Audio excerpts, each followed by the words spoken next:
Reach out your hands, let us lead our lives together.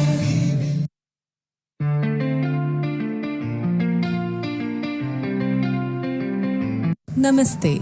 Please join us this Sunday on a free global online episode Agnihotra. Embrace ancient solutions for modern problems.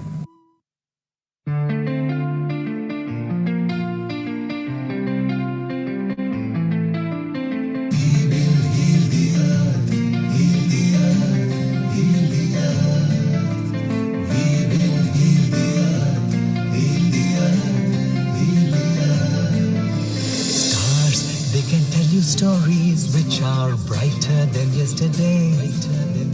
The streets have never been so quiet. The squirrels found a new hideaway.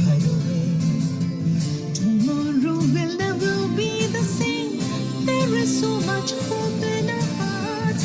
Brick by brick we shall overcome and walk right into a new start.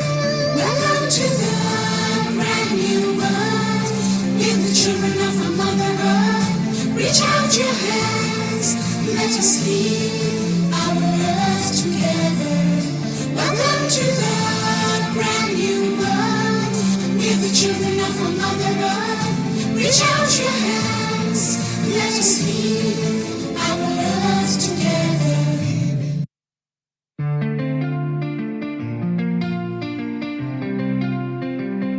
Namaste. Please join us this Sunday on a free global online episode Agnihotra. Embrace ancient solutions for modern problems.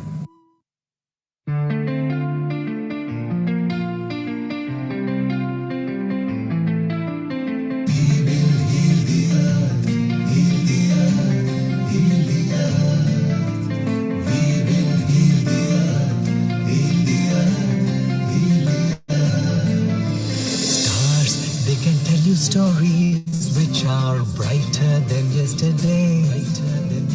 The streets have never been so quiet. The squirrels found a new hideaway. Tomorrow will never be the same. There is so much hope in our hearts.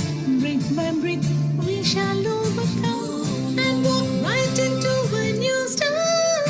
Welcome to the brand new world. We're the children of a mother earth.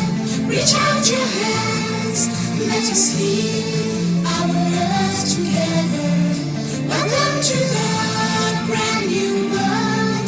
We're the children of a mother earth. Reach out your hands, let us lead our earth together.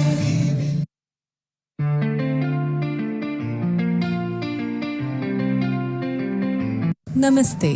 Please join us this Sunday on a free global online episode Agnihotra. Embrace ancient solutions for modern problems.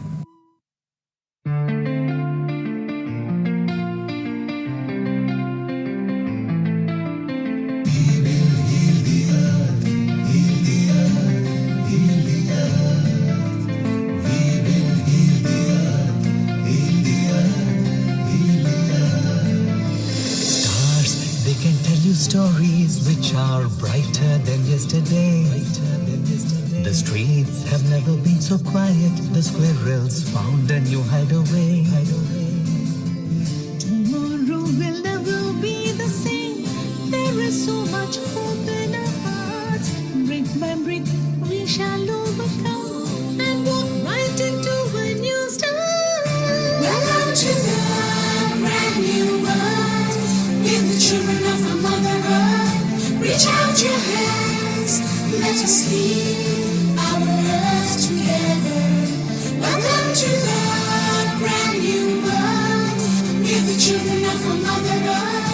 Reach out your hands, let us lead our earth together.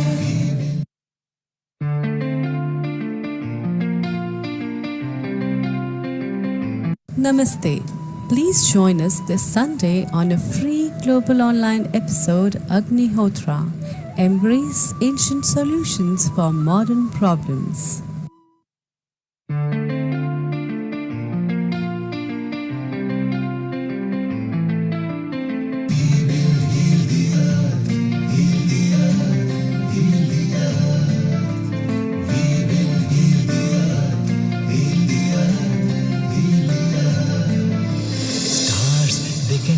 stories which are brighter than yesterday. The streets have never been so quiet. The squirrels found a new hideaway. Tomorrow will never be the same.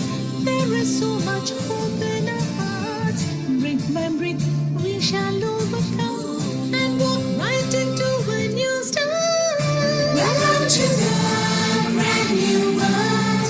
Give the children of our Mother Earth. Reach out your hands. Let us heal our earth together. Welcome to the brand new world. Give the children of our Mother Earth. Reach out your hands. Let us heal our earth together.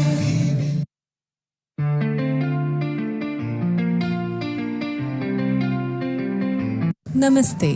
Please join us this Sunday on a free global online episode Agnihotra. Embrace ancient solutions for modern problems.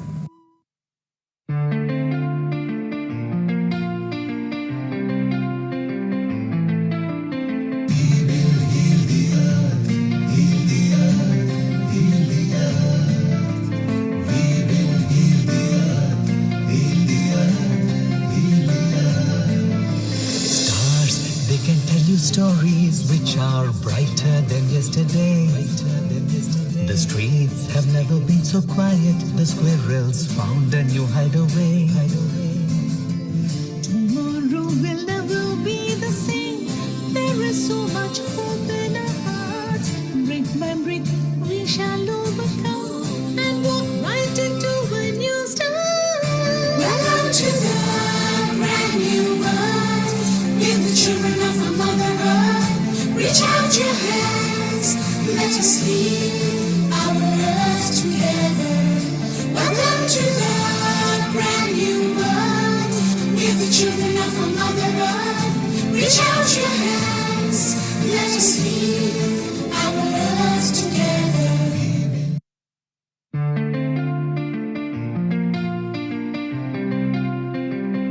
Namaste.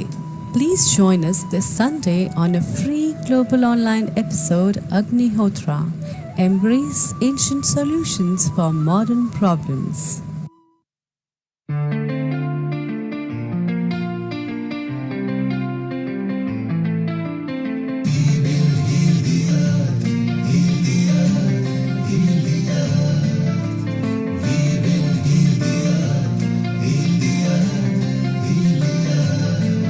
Stars, they can tell you stories which are brighter than yesterday.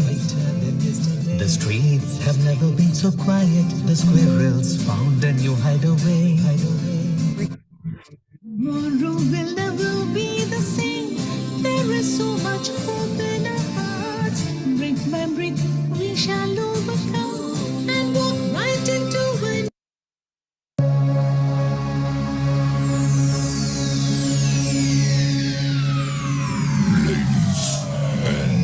Gentlemen, may I have your attention, please? The show starts in 10, 9, 8, 7, 6, 5, 4, 3, 2, 1. Global Namaste. Good morning, good afternoon, good evening to all the viewers of Healing Our Earth. I'm your host, Amrita Sharma, and I welcome you to this new episode of Indian Knowledge System, where we are kickstarting with a new topic of Agnihotra Homa Therapy. Before we talk about it, and let our viewers know what is Agnihotra Therapy, for which we have people and experts who have joined us from around the globe to share their practices, principles, as well as the belief and what magic Agnihotra holds. Let's start with Gayatri Mantra. You may hold any affirmation of your choice. Gayatri Mantra is devoted to goddess Gayatri, which is also the connection and symbol to Lord Sun, and Sun God, which is the Surya, is the source of Agni. Before I speak more about it, it's time to always remember our God. So, with a calm mind, closing your eyes, joining your hands together, and taking a deep breath.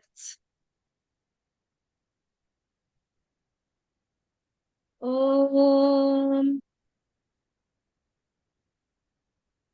Om Bhurbhuva Swaha Tatsaviturvareniyam Bhargo Devasya Dhimahi Dhiyo Yo Na Prachodaya.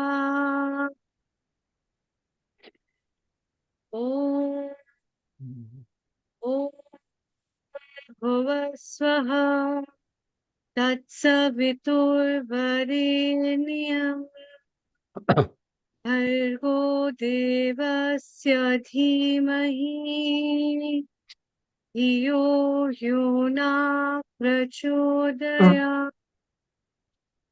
Om Bhurbhuva Swaha Tatsaviturvareniyam Bhargo Devasya Dhimahi Dhiyo Yo Na Prachodaya. Om Shanti Shanti Shanti.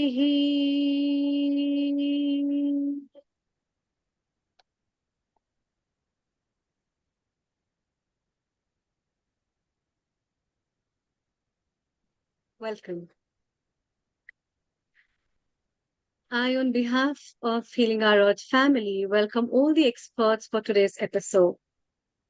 Today's episode is based on one of the traditional concepts of Vedic knowledge, Sanatan Dharma, as well as the knowledge that the traditional medicine system holds worldwide, based on Agnihotra. As we all remember that we all the part of nature, it is just because of nature that we all exist. And that is why our ancestors world over have always felt that this existence is not simple, it's really magical. And we are blessed by Mother Nature for the existence of this. And that is why the concept of prayer offered to Agni, one of the fire elements of nature, is a beautiful concept which one of our co-producers of today is taking up as this episode. Global Namaste to you, Professor Ulrich from Germany, and very good afternoon as well. Okay, a very good afternoon to you also. Professor Ulrich, before we start, I would like to tell our viewers about you. You were born in Germany and you've studied philosophy of science, logic, and mathematics in Munich, as well as you hold a master's degree in philosophy of science and sociology with doctorate of philosophy in psychology, mathematics, and logic. You have been working as assistant professor teaching logic and methodology of science to a lot of students, and after that worked as business consultant. And then in 1980 you started coordinating research on Homa therapy in the beginning, mainly in Eastern European countries like Russia, Ukraine, Poland, Yugoslavia, etc. And since then you have taken this project worldwide, and in India you are working with different universities like Palampur Agriculture University, Kanpur University, Dharwad University, IIT Kharagpur, Vivekananda Institution, Bangalore, and many other universities and eminent institutions world over where the project of Agnihotra is carried out. You're also the recipient of Lifetime Achievement Awards for outstanding contribution in the field of environment from Indian University as well as a welfare society. And with all those publications and eminent work, we're really glad to welcome you to today's episode. Okay. Thanks a lot, Dr. Amrita, for this nice introduction. Could have been a little bit shorter also. Now, yes, I'm very happy and I'm grateful to you, to Neil Kumar, to Nishit, your team, for giving us the chance. Us means a lot of Homa Therapy, international Homa Therapy teachers who are here. Some of you see now, to talk about Agnihotra and the Homa Therapy, which is based on Agnihotra. So today we want first give an introduction to Agnihotra. What is it? How is it done? And then the application of why do we do it? What are the effects on the environment? What are the effects in agriculture, in medicine, in all the different areas? You know, what is the effect on the mind? What is the effect on our body? So we have experts in these different fields who will speak today. And now, before we start, you have done that also. You wonderfully sang the Gayatri mantra. We also have some musicians with us, and we want to start with some mantra music which they did. So, hope Yes. that works. Hi, everybody. Hello. Welcome to Healing Our Earth event. I am Jillian, that is Dennis, and we are Agnihotra and Homa Therapy teachers from the Netherlands. Yes, before we're going to start this beautiful afternoon, and we can assure you it's going to be really beautiful, we're going to do a small mantra, and we want to ask you if you like it to join us with this mantra. And the mantra is called Om Shri Ram Jai Ram Jai Jai Ram.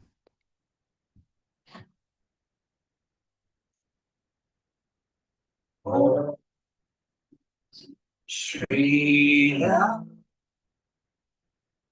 Jai Ram Jai Jai Ram. Om Shri Ram Jai Ram Jai Jai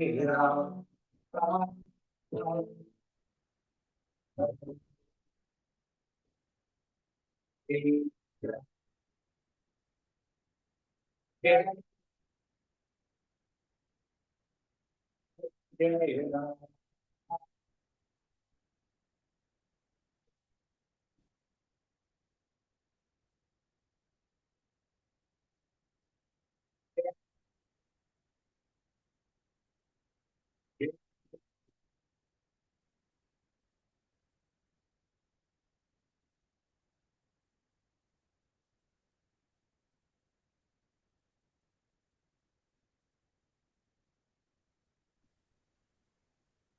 Urlich, if you can hear me, you are not sharing the sound.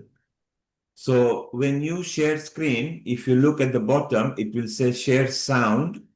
You can stop it and click the button of share sound, okay? You didn't hear the Yeah, there music? is no sound because when you Oh, share screen, you're going to join the sound. You can stop it and start again, please. okay, I stopped it. And when you share it, it's still not stopped. The screen is stuck with you. If you have stopped it at your end, but stop the screen share. Stop the green screen share.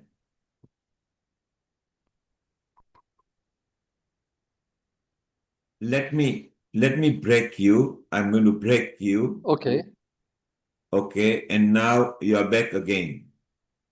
Okay, if you share the screen share now, and Yes. look, it will say at the bottom, it will say join sound, join audio. Say yes. Yes. Pick it, yes, and then play. Okay, and now take the sound. And if you play now, yes, beautiful. Okay, And thank if you you. maximize it, please.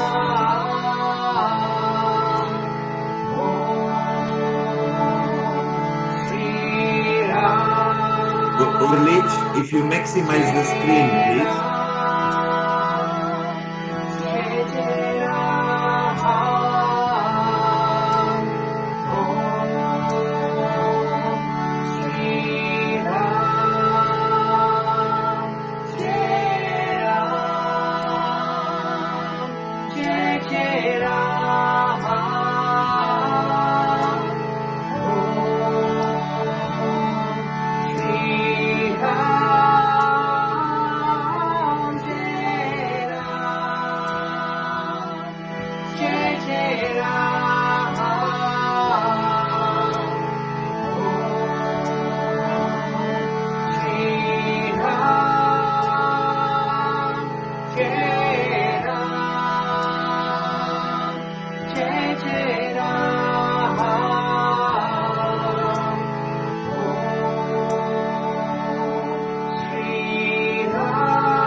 Enjoy the afternoon.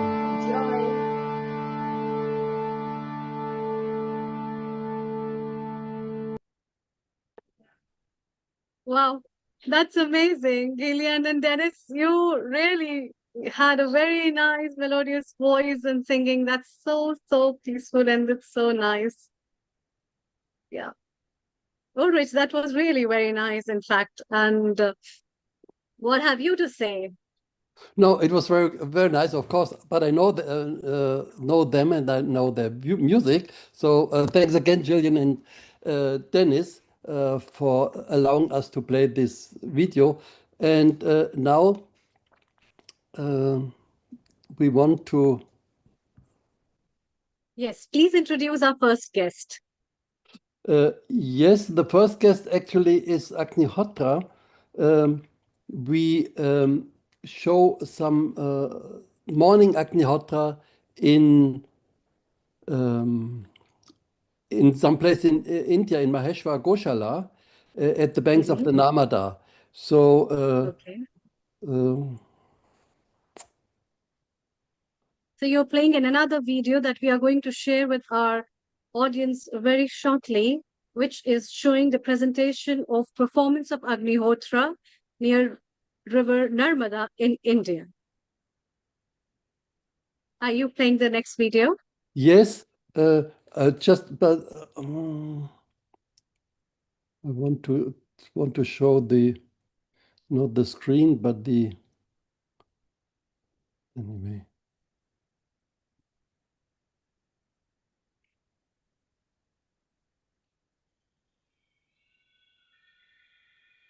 Are you sharing the sound as well? Yes. I did. I hope it works. Does it work? Yes. Right. Yes. The music is not copyrighted? No. No, no. Okay. Suryaya Swaha Suryaya Idam Namama Prajapataye Swaha Prajapataye Idam Namama.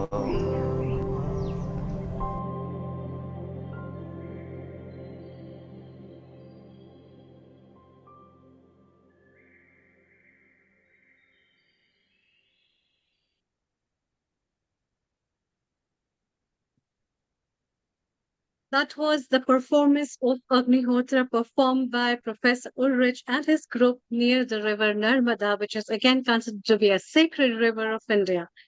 And the prayers are offered to sun god which is Surya, and prayers to Suryaya Namaha, Prajapataya Namaha, which talks about that we are offering our prayers to fire, as the fire comes from sun, and sun, who is the giver of this light, energy, heat to the whole universe.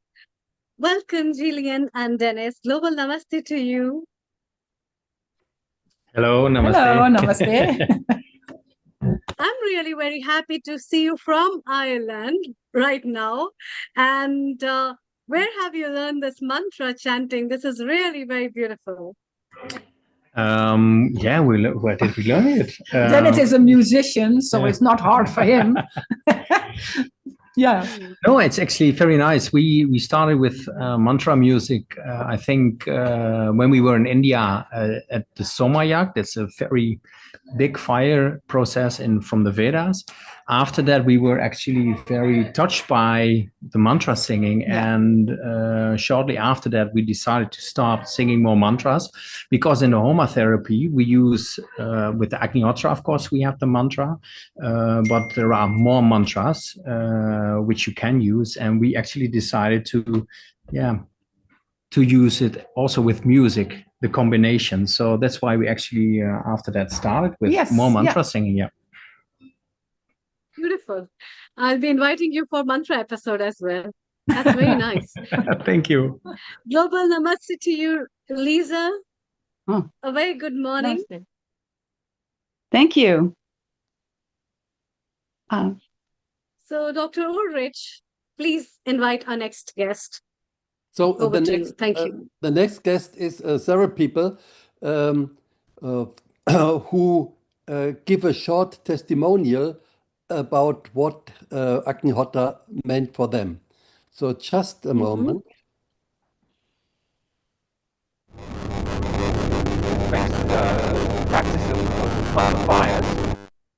Something went wrong. So we are sharing with our viewers about the experiences and the testimonials that people have shared of how do they feel while practicing Homa therapy, and how it has changed people's life, opening up a new gateway of inspiration towards spirituality. The atmosphere is so tight. I don't know what happened. Okay, then let us skip this.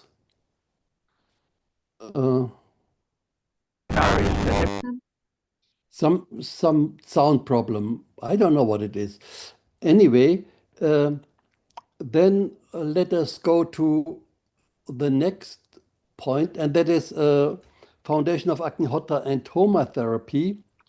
And the first speakers are Lisa Powers and Tom Kuto, and they will introduce Agnihotra and explain a little bit more about it. So Lisa has been doing and teaching Agnihotra since 1973. So can you stop screen share, please? That is a very good idea. Okay. Beautiful. Lisa has been practicing and teaching Agnihotra since 1973. That is quite a time ago. And she's president of the Five-Fold Path Incorporated USA and editor of Satsang online magazine. And since 1981, she and her husband Richard have been caretaker of Paramadam Fire Temple in Medicine, which is the first fire temple of the New Age in USA. So that is Lisa. Welcome, Lisa. And Tom is next to her.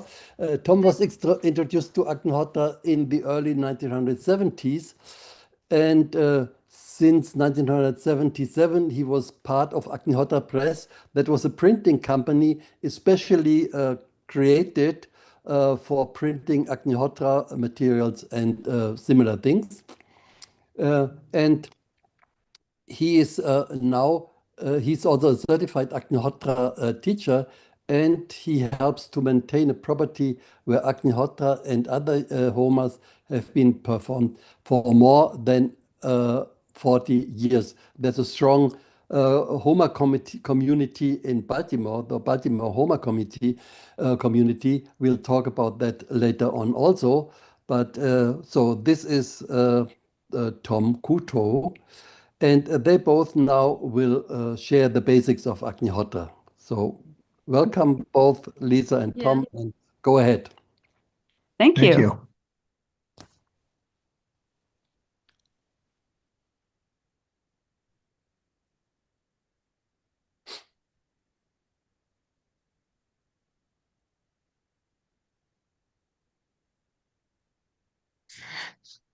There we go.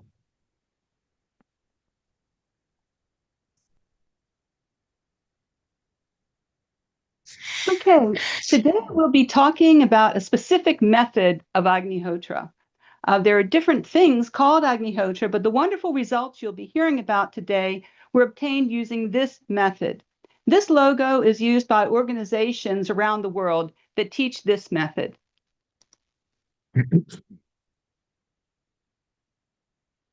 People all over the world have experienced wonderful benefits from doing Agnihotra. It's being used to heal the environment and undo the effects of pollution. Agnihotra is used in several countries in organic gardening and farming applications.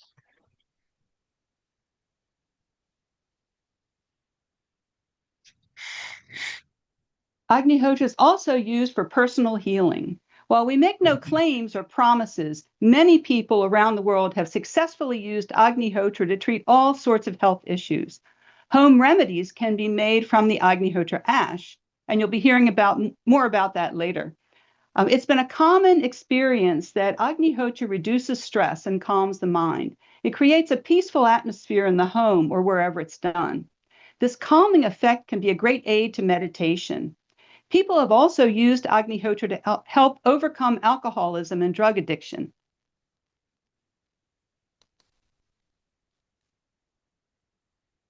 Agnihotra is a process of purification of the atmosphere through specifically prepared fire, performed at exact sunrise and sunset. Agnihotra comes from the Vedas, the most ancient knowledge known to man. Remnants of Vedic knowledge can be found all over the planet. Virtually all ancient societies had some form of purification through fire. In the course of time, the science was lost, but this ancient knowledge is being revived to undo the effects of pollution and heal the planet and its life forms. This is ancient universal knowledge that all people can use for their own benefit. Agnihotra is open to all people. There is no restriction by sex or gender. There are Christians, Jews, Hindus, Buddhists, Muslims, and followers of other faiths who do Agnihotra. A person may follow any guru and do Agnihotra. An atheist or agnostic may do Agnihotra. There are no prerequisites to doing Agnihotra. A person doesn't need to be vegetarian or stop drinking alcohol, smoking cigarettes, and so on to do Agnihotra. Actually, a lot of people find that their habits become healthier after they start doing Agnihotra. And very importantly, Agnihotra is always taught for free. The three inputs to Agnihotra are specific materials, specific timings, and specific mantras. Nothing is to be changed or added.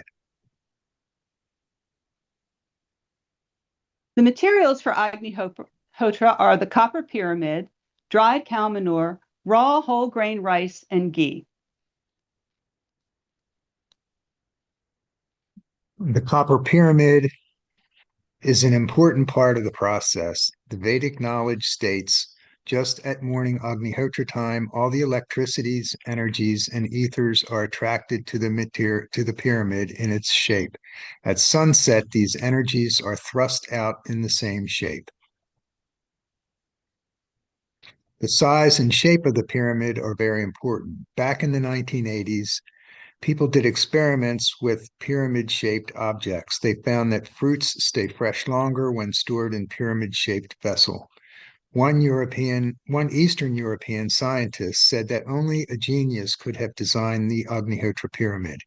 He found so many amazing mathematical relations in the pyramid, such as several ratios containing pi. Copper and gold are used in Ayurveda. There is very little difference in the effect. In recent years, there has been research on copper's antimicrobial properties. Some hospitals in the United States have installed copper on frequently touched surfaces to reduce the spread of hospital-acquired infections. Dried cow manure is another requirement. Cow manure has been used in folk medicine traditions all over the world. It inhibits the growth of some kinds of bacteria. Cow dung and ghee for Agnihotra may be from any breed of cow.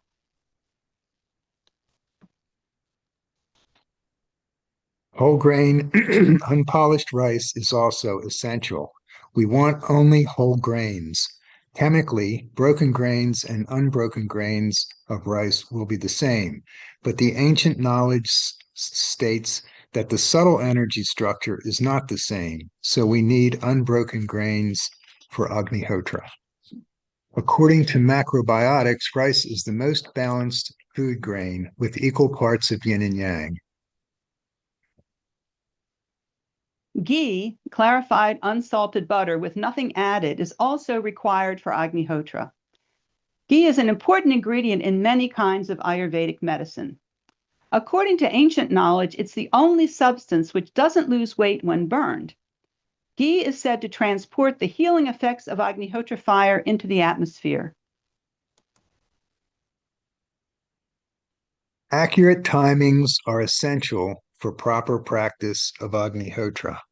Agnihotra is done at exact sunrise and sunset for your location. If the timing is missed, it is not Agnihotra, and all the beneficial effects will not be conferred. Agnihotra is done to the second. Get timings for your exact location, either from Agnihotra Buddy on your phone, or you can get timesheets that indicate what Agnihotra timings are for your location. The sunrise-sunset cycle is said to be the most powerful biorhythm that affects man. At sunrise, a flood of purifying energies goes from the sun to where the sun is said to rise. Of course, the sun isn't really rising and setting, that's just the way it looks to us. At sunrise, we want to catch this flood at its peak in order to make use of this enormous energy. At sunset, that flood recedes. Sunset is another important time in nature. We could say that nature is in a state of imbalance at sunset. The growth rate of some kinds of harmful bacteria increases at sunset. Many people feel worse around sunset when they have a cold or a virus.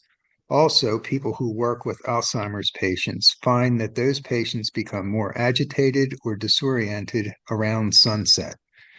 The medicinal term for this is sundowning. So clearly a change is taking place at sunset. By doing Agnihotra at sunset, we purify the atmosphere and help restore the balance in nature until morning Agnihotra. Now it's easier than ever to get exact timings for your location with the free Agnihotra Buddy app. And we can also calculate timings online, especially if you're going to be out of cell phone area.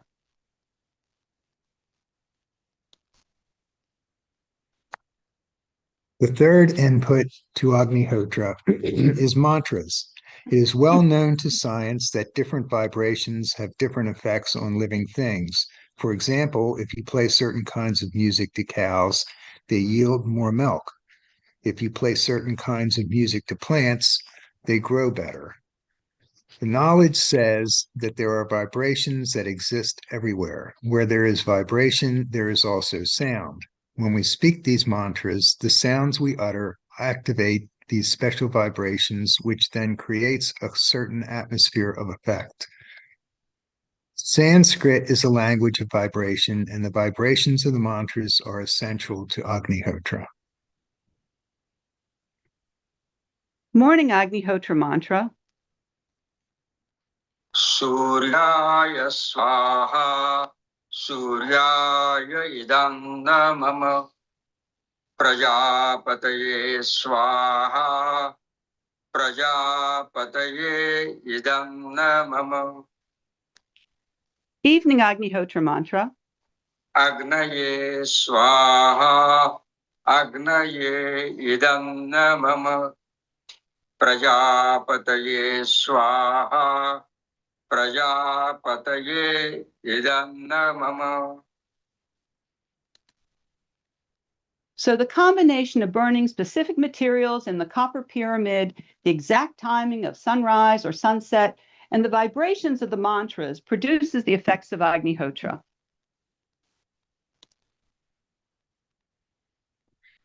We can't fully explain how Agnihotra works, but this diagram gives an idea. We have energy coming from the sun to the copper pyramid, which is receiving and transmitting subtle energies. A channel is created in the atmosphere, reaching up 12 kilometers or 8 miles, bringing down prana energy. Prana is the life energy that connects us to the cosmos. Energy is thrust out to the plants, animals, humans, all life forms, and water resources. We could say that all kingdoms of nature are represented in Agnihotra.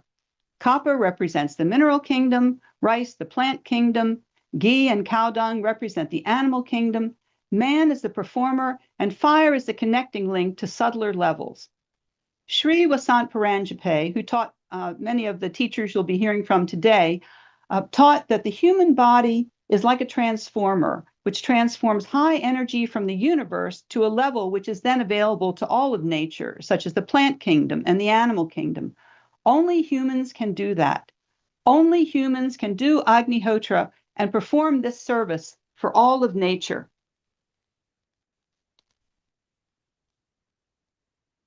People often ask how Agnihotra can affect the mind. This ancient knowledge says that atmosphere, prana, and mind are connected. When we make a change in the atmosphere, we make a change in prana. Due to pollution, the functioning of prana has been disturbed. By purifying the atmosphere, we harmonize the functioning of prana, which automatically gives the mind a push in the direction of love. For more information, we have a number of resources available online. Agnihotra.org is our center here in the US. Homatherapy.org can give you information about homotherapy centers in different countries. HomaHealth.com gives people's experiences of using Agnihotra and or Agnihotra ash home remedies to treat various health issues. HomaFarming.com gives many examples of how people are using Agnihotra and some related practices known as Homa farming to get wonderful results in organic agriculture. There is a WhatsApp group you can look for, Agnihotra Community. There are different groups for different countries. You're very welcome to join. Many of us learned Agnihotra from Sri Vasant Paranjape, and his books are now available as ebooks online through Amazon. I've been doing Agnihotra for 52 years, and in all that time, I've never found a better way to help the environment and support my own health and well-being than by doing Agnihotra. I think many of the people who are participating, listening today, are people who truly want to serve, who want to heal the planet, and want to serve the greater good. And there are so many demands on everyone's time. So for a small investment of time and effort, Agnihotra can yield very big results. One last thing. Through Agnihotra, we have the opportunity to give back to the environment. Agnihotra replenishes the nutrients in the atmosphere. It feeds the atmosphere. We're always taking from the environment. Every breath we take, every drink we drink, every meal we eat, we're always taking. And this gives us the opportunity to give back to the environment, which is beneficial for everyone. Yes, actually in Bhagavad Gita, there's a line that says, He who eats and does not feed the energy cycle is a thief. So here is our way to give back to nature, who gives us all that we need. And thank you. Thank you so much. That's lovely. That's really a very beautiful concept, and the way you have been practicing, it's really nice. I have a couple of questions before we move further, and uh, Gillian and Dennis, please don't go away because I would like you to sing one more mantra for all our viewers again, just like that. So, Lisa and Thomas. So, Lisa, you can answer first and followed by Thomas. Do you think Agnihotra therapy practicing is it needs some prerequisite for a person, or any person in any way can perform this thing? This question goes to you, Lisa. Over to you. Thank you. With Agnihotra, it's really come as you are. Whatever your habits or lifestyle, whatever, we start where we are. And so many people around the world in all different walks of life have found that they move toward healthier habits. People who have been struggling with serious issues, perhaps alcohol or drug addiction and things like that. Agnihotra has helped people to overcome these things. You don't have to be vegetarian or anything really. It's open to all. Thank you. Thomas, I wanted to ask you that suppose somebody is following Agnihotra and due to his busy schedule is not able to take out time for performing Agnihotra. Is it considered to be bad, or he feels guilt about it? Is it like wrong, or he can perform again whenever he feel like? Or what is the schedule that, as you said, it is like near the sunset or the sunrise, but does the timing really will matter if he's not able to do some days? Over to you.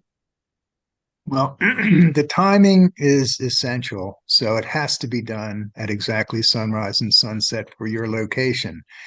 Now, if someone's work schedule doesn't allow them to be present at those times, or some other event occurs, the only thing that we can suggest is you do the absolute best that you can, and just be honest with yourself as to whether or not that is the best that you can. So if you have that mindset, then you will do it at every opportunity, every day if possible. And if not, then there's nothing to feel guilty about. You just do the best you can with it. But, again, it's to your benefit, and it's to the benefit of the environment to do it as frequently as possible and keep the rhythm. If I could add, really every single Agnihotra that's done correctly is having an effect on the environment and living things. It's kind of like taking a vitamin. If you're supposed to take it twice a day, but then you miss, well, you miss. Then you just continue, at the next opportunity.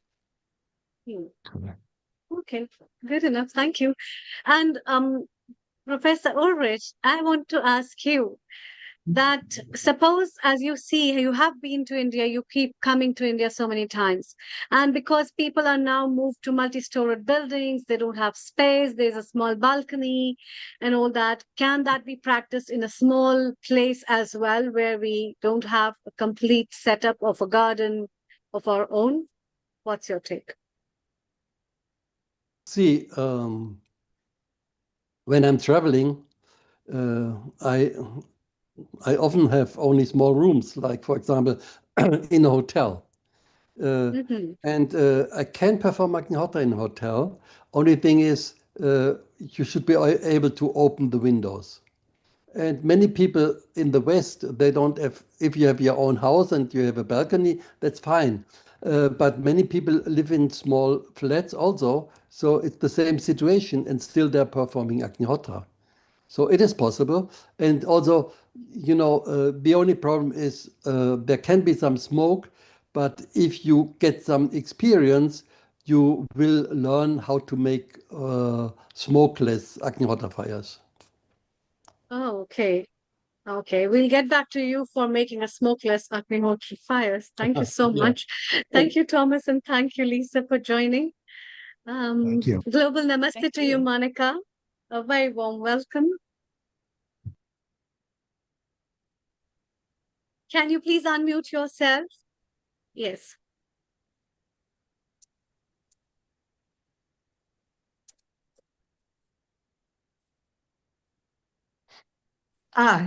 Now you hear me? Yes, yeah. yes, very well. Everything okay? Yeah. So Yes, welcome yes, to everybody. I want to share some experiences about the Agnihotra fire and the Agnihotra ash. I'm a pharmacist, and therefore every day I experience so much diseases from the people who come and search help.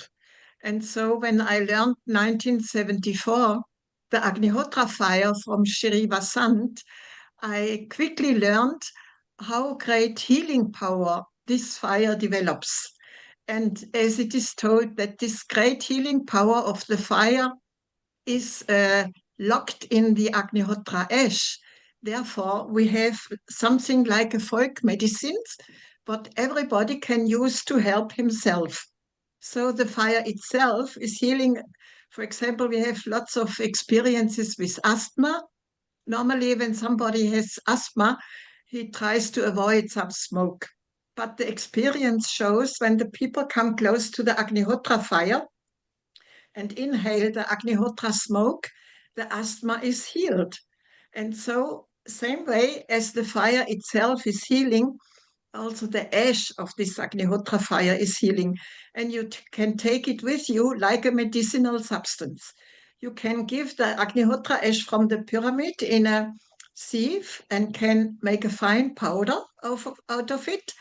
And this fine powder of the ash you can use like a medicine substance. You can put it on wounds, you can put it on when you have burned something. You can put it into ghee and mix it, then you have a beautiful ointment. You can put it into water and boil it, and you have an inhalation. For example, when people have cold, or you can put it in cold water when somebody has hurt, for example, the leg or the arm, and you can make like a compression around the place where the pain is. So there is such a variety of healing methods which you can apply yourself from the Agnihotra fire and from the Agnihotra ash. I have learned to remain healthy is medicine class number 1. That means even when you are healthy, it is wonderful you can perform the Agnihotra fire to strengthen your body and to remain healthy. And only medicine second class is when a person got sick, then of course to help to get health again. So in both cases, the body is supported by the Agnihotra fire and the Agnihotra ash, which you also can take internally with some water, with some honey, with yogurt, with any natural remedy.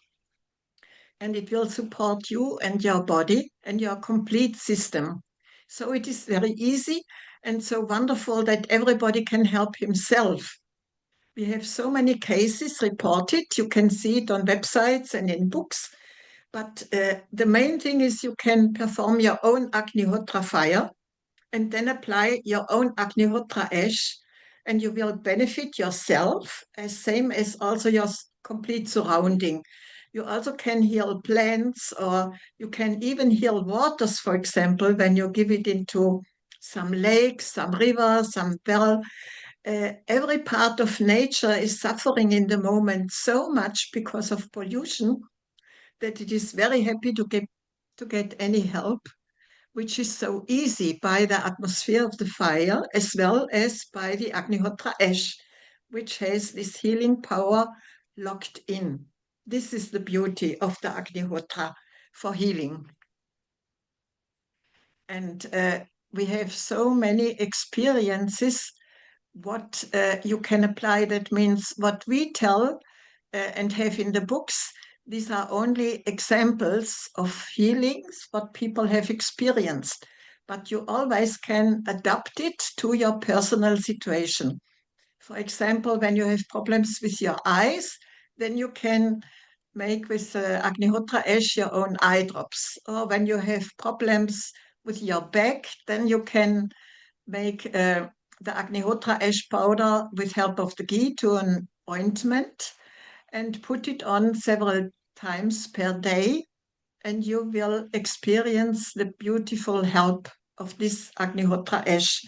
Or for example, when you have heart problems, you can not only take the Agnihotra ash internally, but you also can mix it with ghee and apply it on the heart area several times per day.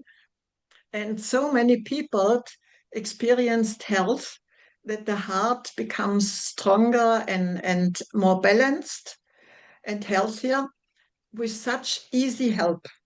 So the idea is everybody can apply the Agnihotra fire and the Agnihotra ash to his own problem in the according manner. Means either as ointment or as with water or with honey.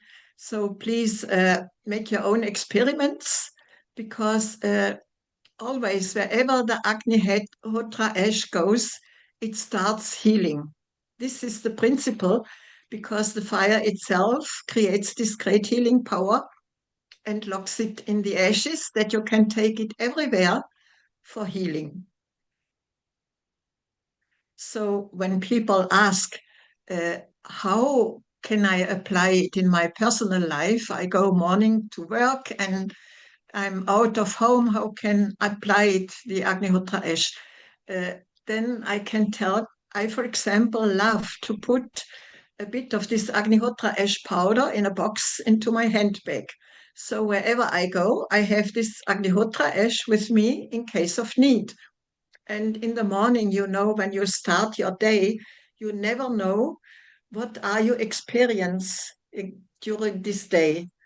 Whether you come to an accident, whether you come to people who have mental problems, whether you get some wound on the body, you never know in advance. So it is very nice to have the Agnihotra ash powder ready already in your handbag when you go out of the house. And whatever situation might come, you have the power of the Agnihotra fire and the help of the Agnihotra ash with you, and can quickly apply it. Even when you come along of a lake and have some nice walk, the lake will be very happy when you give a little bit of your Agnihotra ash into the water of the lake. Or when you have a walk along of a river, then the river will be very happy to get a little bit of the Agnihotra ash into the water of the river. So wherever you come, it is always a blessing for yourself and for the surrounding of you when you have this ash available, because during day and during night, there is no Agnihotra time. You only have the two timings at sunrise and sunset to create the fire itself. But the power of the fire you have round the clock in form of the Agnihotra ash with you. So we have got, in the meantime, a great resonance of people who got their own help from, let us say, all the continents, actually, whether it is from the fields in India where the farmers have problems with the skin, or whether there are mothers with young babies where the eyes of the babies have problem, or whether, for example, a taxi driver has a problem because his work makes him so tired in the evening that he is so happy to just sit to the Agnihotra fire and get the power again for the rest of the day. So in actually every situation, this healing power and this strength of the Agnihotra fire, and during the rest of the day, the Agnihotra ash, you have always available for your help and also for the help of all your surrounding. This is the beauty of this Agnihotra, as it is available for everybody in any situation. You always have your own help with you. So when there are any questions, you can ask, or it is also available in books or on the website or in experiences which are already reported in different medias. So there people themselves report, what they had, which problem, and how they abused, how they applied either the Agnihotra fire or the ash or both. Actually, of course, both together is optimum. Thank you, Monica. We have our founder and director, Neil Kumar, and I think he has a couple of questions and comments from our viewers. Over to you, Neil Kumar. Global Namaste and warm welcome as well. Thank you. Welcome. Danka, Monica, well done. You came it with passion, Thank so you. that was very good. And stay around. We want to talk with you, Ulrich. Ulrich, you've got another video that you want to show us. So let's bring in a nice energy again. Yeah, sure. I will do that very soon. But actually, after the talk of Lisa and Tom, I was supposed to talk about the effects of Agnihotra on the environment. And only then it was the Monica's turn. So we just no problem. No problem. Please go change. ahead, Ulrich.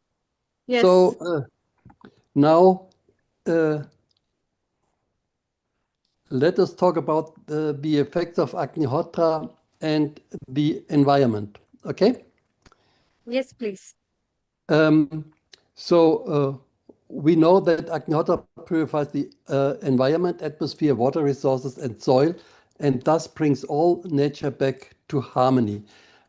When I say we know, that is traditional Vedic knowledge, but is that reliable? So what says science about these claims?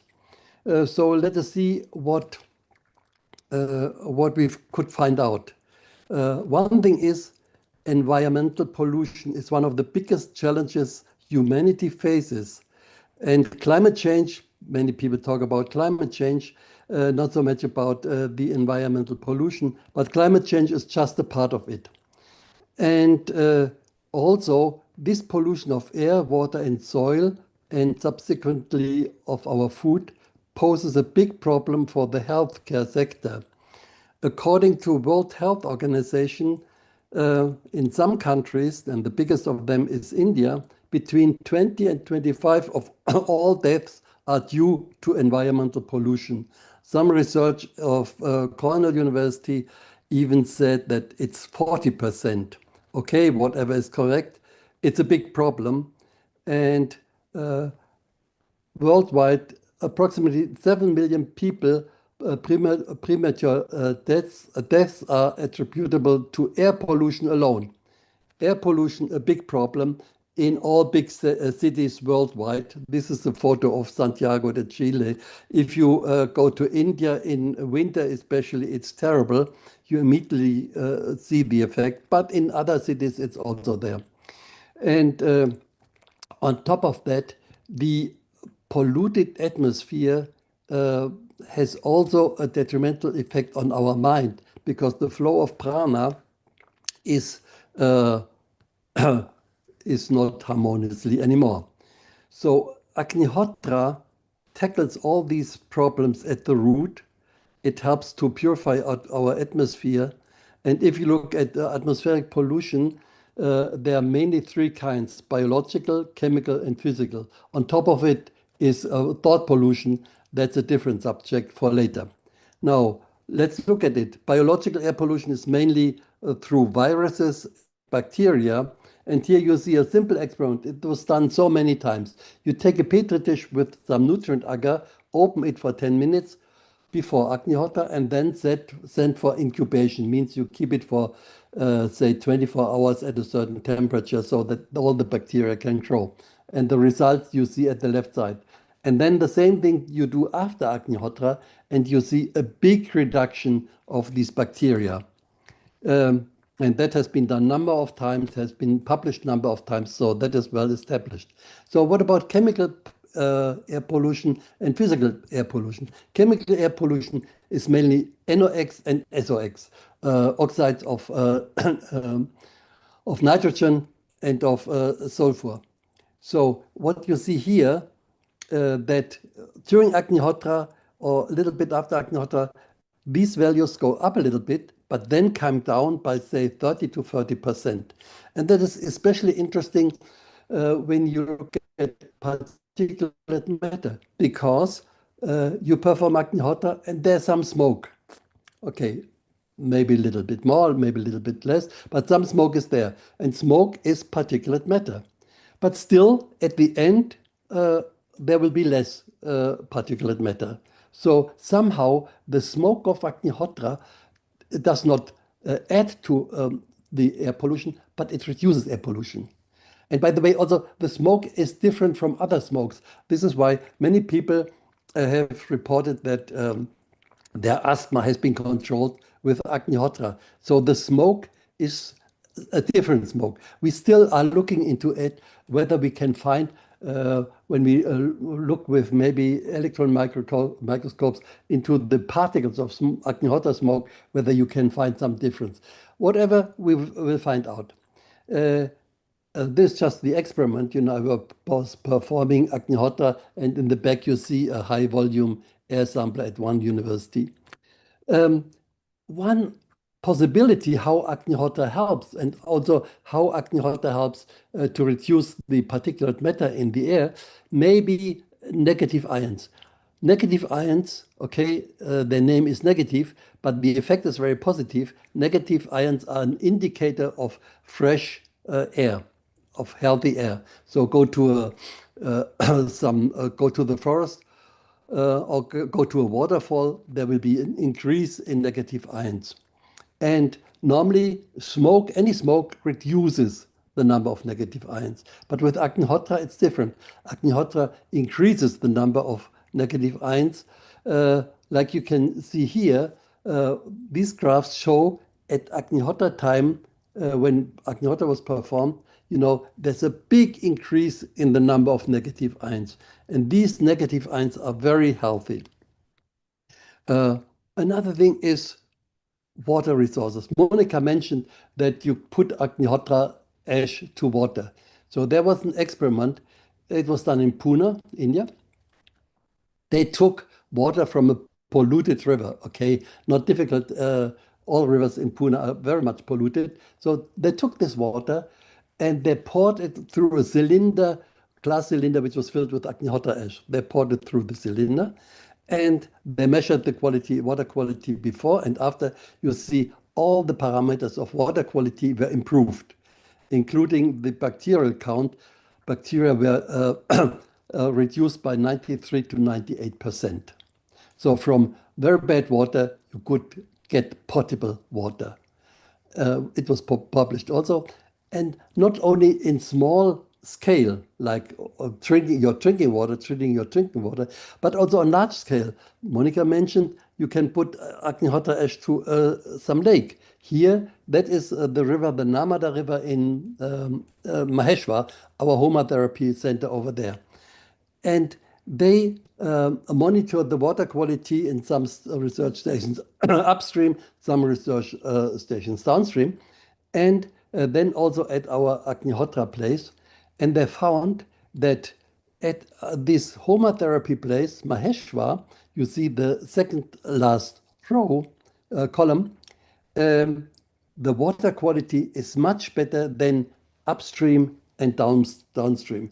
It's so much better that it even even fulfills the parameters of the World Health Organization for drinking water. I mean, it's not totally pure, but it is much better than upstream, downstream. By just performing Agnihotra and some other fires over there, later on Sabajit Paranjapi will talk and he can tell a little bit more, and by adding Agnihotra ash to the water regularly. So that was this part, the effect of Agnihotra on the environment. And now we we come to the next, and that is a video of the effect of Agnihotra on health, on human health. And this video is mainly it's a collection of photos of what they did, because in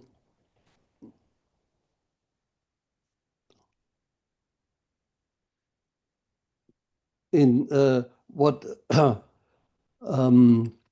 Abel and Aleta, what they do is they often work together with doctors in hospitals, and they have a lot of experience with that. Abel studied biology and chemistry, and together with his wife Aleta Makan from Austria, they travel a lot in South American countries. They are based in Peru, but travel a lot to other South American countries, and there they go and share the knowledge of Agnihotra and Homa therapy. Also, they are the publishers of a monthly international Homa therapy newsletter. So now let us look at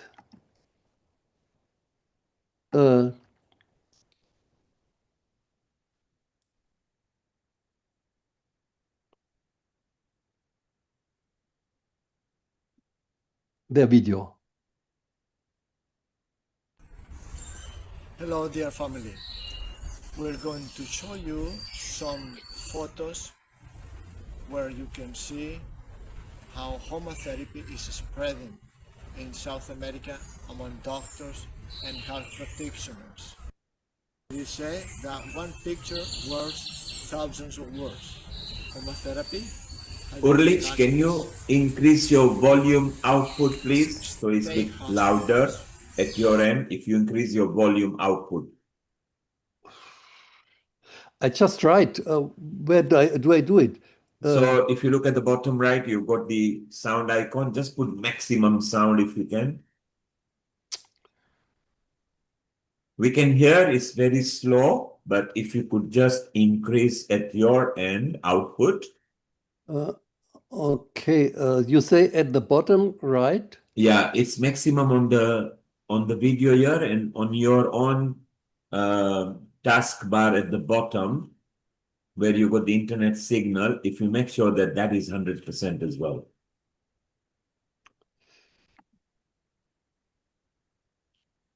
So this is beautiful. We saw the casa, which is the home. Let's go for it, whatever it is. Ulrich, no problem.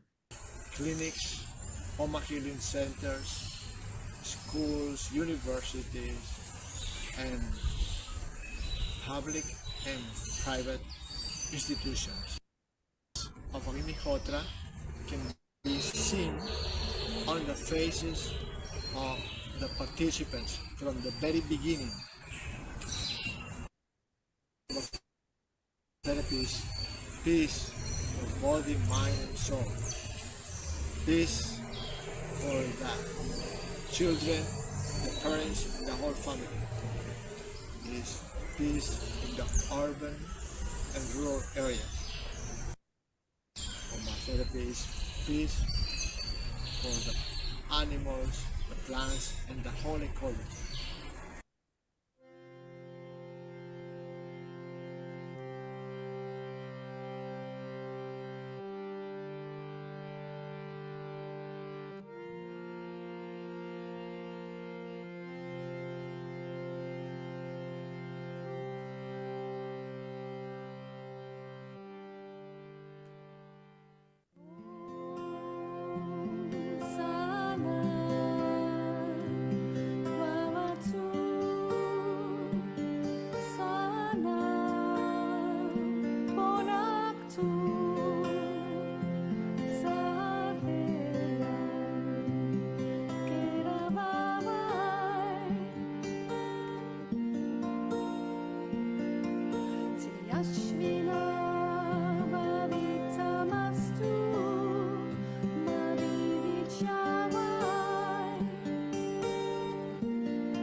Yashvina Vaditamastu Mavidvishavai Om Shanti Shanti Shanti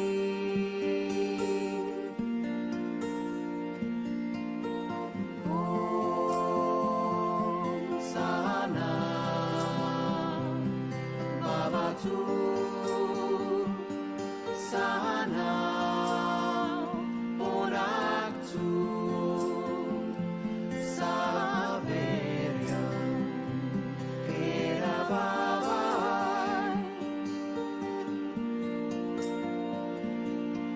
Te Ashvina Vaditamastu Mavidvishavai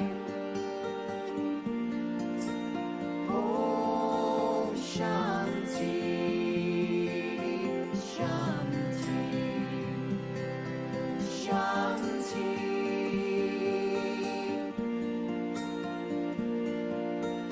Om Sahana Bhavatu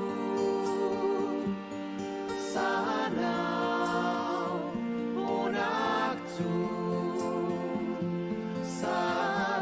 Saveryam Keravavai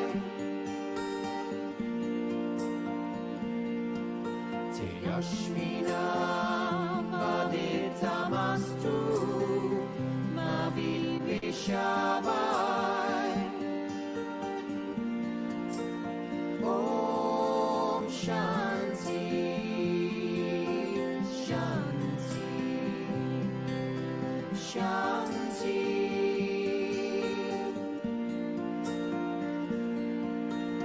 Om Sahana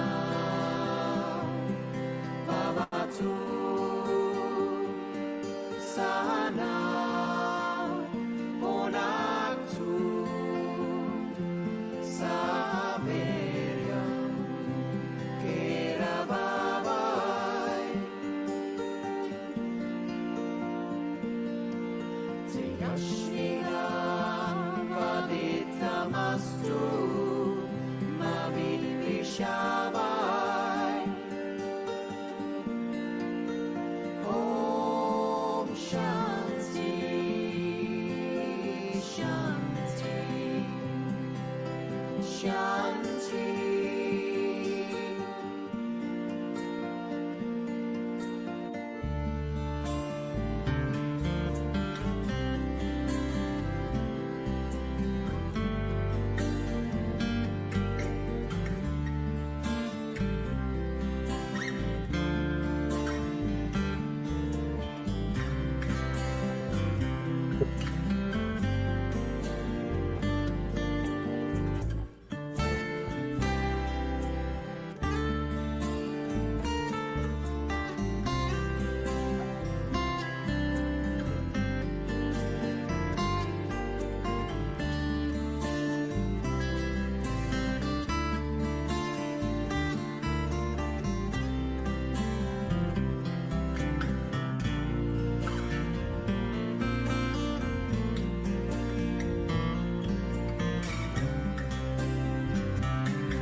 Okay, so you have seen many, many healing fires in South America, and especially what they do is they invite people, and everybody comes with their own Agnihotra kit, and there are many places where they have mass Agnihotras, as you have seen.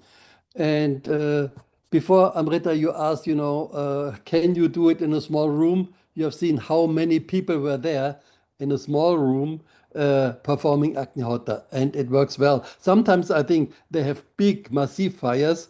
Once I was there in some conference they had in some university in Pura, and I thought, oh, is that not dangerous? Because people were close to each other and these big fires, but never everything happened.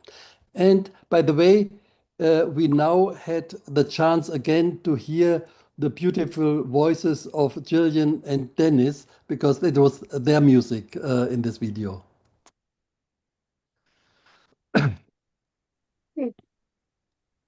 Julian and Dennis. Wow. Again, that's very nice. Yes, Kumar. Thank you. Thank you. The beautiful mantras of Sahana Bhavatu, Sahana Bhunaktu. That's really nice. I was really enjoying it actually, and it's really nice. Let's hear from our founder and director, Neil Kumar. Yes, Neil Kumar, you have any comments? I Over to you. simply loved it. People from South America, indigenous population, in a very spiritual, calming moment, were not only enjoying it, but in a soothing way, spreading the word. So, Ulrich, thank you very much once again, bringing people around the globe, which is what Healing Our Earth is about. The ethos of Healing Our Earth is to unite the globe as one family, no caste difference, no creed difference, no race difference. So, Ulrich, that's fantastic. Before we go to Nesari, Dr. Nesari, Ulrich, how did you connect to these people? Oh, I mean, we all connect mainly through our teacher, Srivasan Paranjapi, who traveled around the whole planet to teach Agnihotra. So he met all of us. And then, of course, we came together. So we are one big family. And so these are all my friends. So it is easy to invite them. And we live in some centers also, so where we are connected. And at the end, we also will hear a little bit more about these different places. So now, yeah, let us go to Dr. Nesari, Dr. Tanuja, and that is very interesting because now she shifted, but before she was the director of All India Institute of Ayurveda, and I went there to talk about Agnihotra and research, of course, and she was very much interested, and they immediately, say after 2 weeks after I was there, they started to perform Agnihotra there themselves.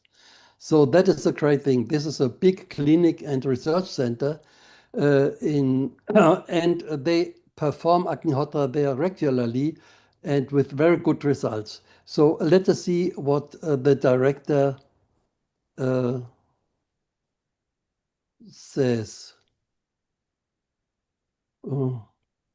Yes, it's really good and nice to experience the Vedic knowledge and tradition that have traveled from the years and is being practiced now, and especially at this time when our earth is so polluted, our minds are so polluted, and how to purify them through Agnihotra. It has come up to be a very nice,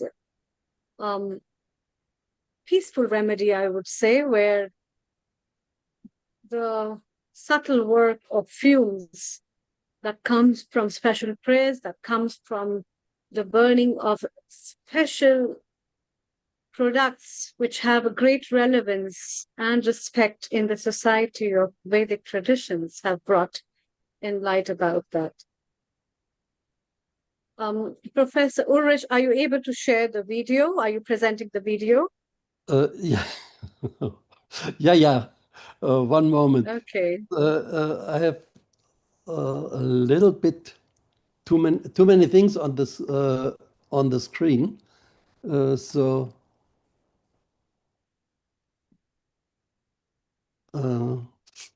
I have to find it. Yeah, sure. But by the time we No, would no, no, like no. to.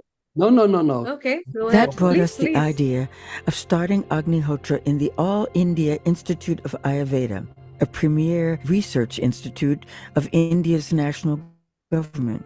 During the past year, Agnihotra was performed on its premises regularly, attracting hundreds of attendants. A positivity in the atmosphere brought them all to the Homa site.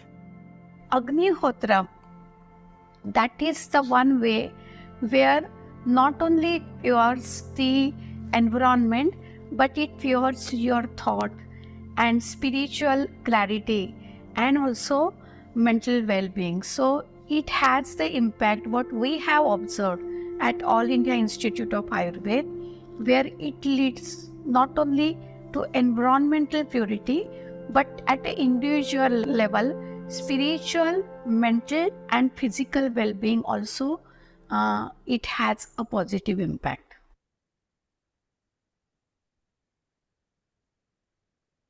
Okay, so that was her short statement.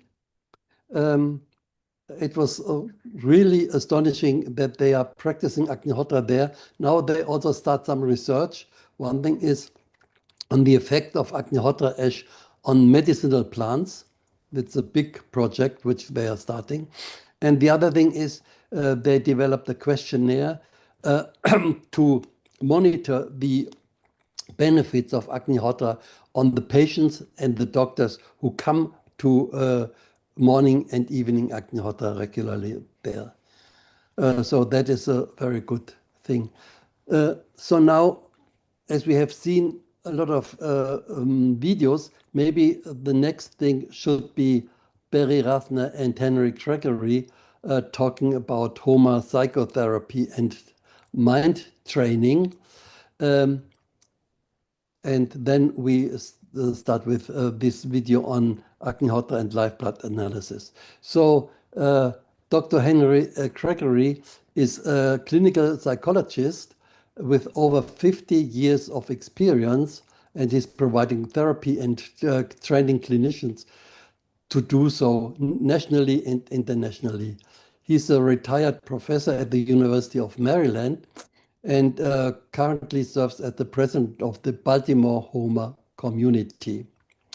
And we'll talk about this Baltimore Homa community a little bit later also.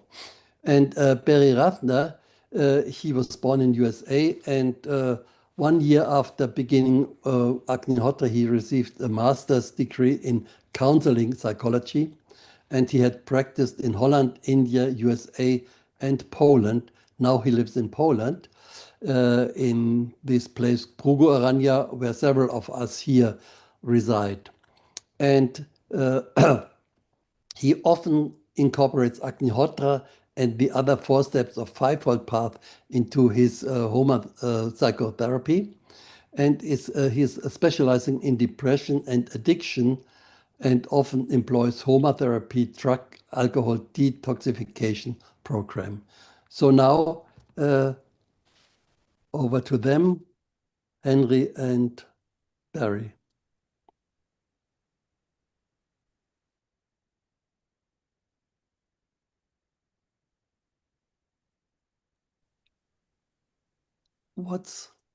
I just checked a minute ago and they were there, but Barry is there. Barry, you have to unmute yourself.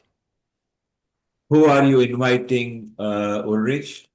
Barry Henry. and Henry. Oh, Henry is there. Henry is here. Henry's Henry here. Gregory. Welcome, Henry. And Barry Ratner. Okay. Can you hear me now? Yes.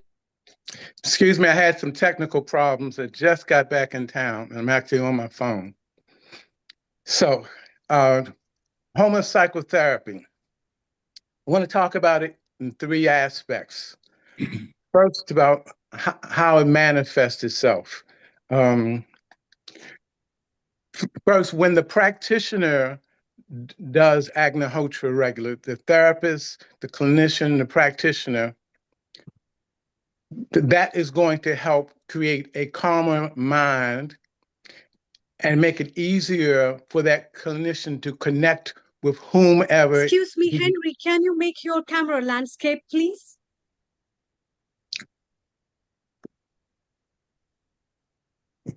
Perfect. Beautiful. Please Thank go you. ahead. Thank you. Yes. Okay.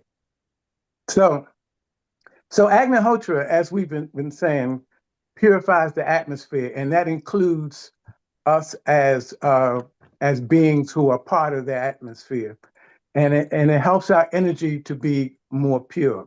When a therapist or clinician is doing Agnihotra, he or she can go deeper into their own sense of being, deeper into their own connections, and be more present. And their energy is more pure in the interaction. Mhm. So that's one way it manifests when the clinician does Agnihotra. Number two is when therapy is done in a place where Agnihotra is done regularly. I have a home office, and very regularly new clients come in, and the first thing they talk about is how peaceful the place feels, how peaceful it feels from this continual practice of Agnihotra. So that's number two. And of course, number three is when the client is also participates in Agnihotra. Then you have this purification process happening at all three levels where the energy is being purified, and in the process, the mind is being calmed, and we're getting off of the surface of the mind and going deeper into our brain waves. Most of us exist, in our alpha, in our beta, and our gamma problem solving daily brain waves. But when we start to do Agnihotra, the access to those deeper brain waves, those theta and those delta, become more available to us. And that's when we can go deeper inside, know ourselves more completely, begin to understand things more holistically, and respond to that. So, two pieces. One is about content. Content is what you focus on in therapy. And for Homa Psychotherapy, some of the basics are the seven, what are considered the seven deadly passions in Ayurvedic work. And that's anger. Mhm. Anger is one of the most toxic energies on the planet. If we allow somebody or something to make us angry enough long enough, we will pay, because the tension, the stress on our systems, on our minds will increase, and thereby will be compromised. Then there's lust. Lust is our passion, not just for sex, but for food, for things. It's about always trying to get something. Um, and it feeds number three, which is greed. Greed is we can never get enough. The more we get, the more we want.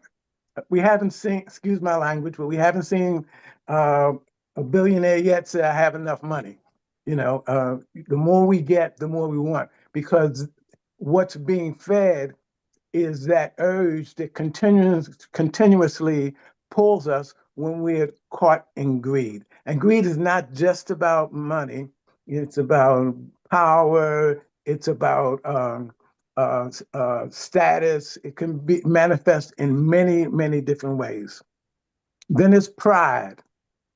Pride is kind of the center of the ego. It's about thinking it's about us. It's about us. But we all do better when we get past that and say, not my will, but thy will. And we begin to understand that our job is just to be a vehicle, a conduit of the divine, and therefore manifest the divine within. Envy.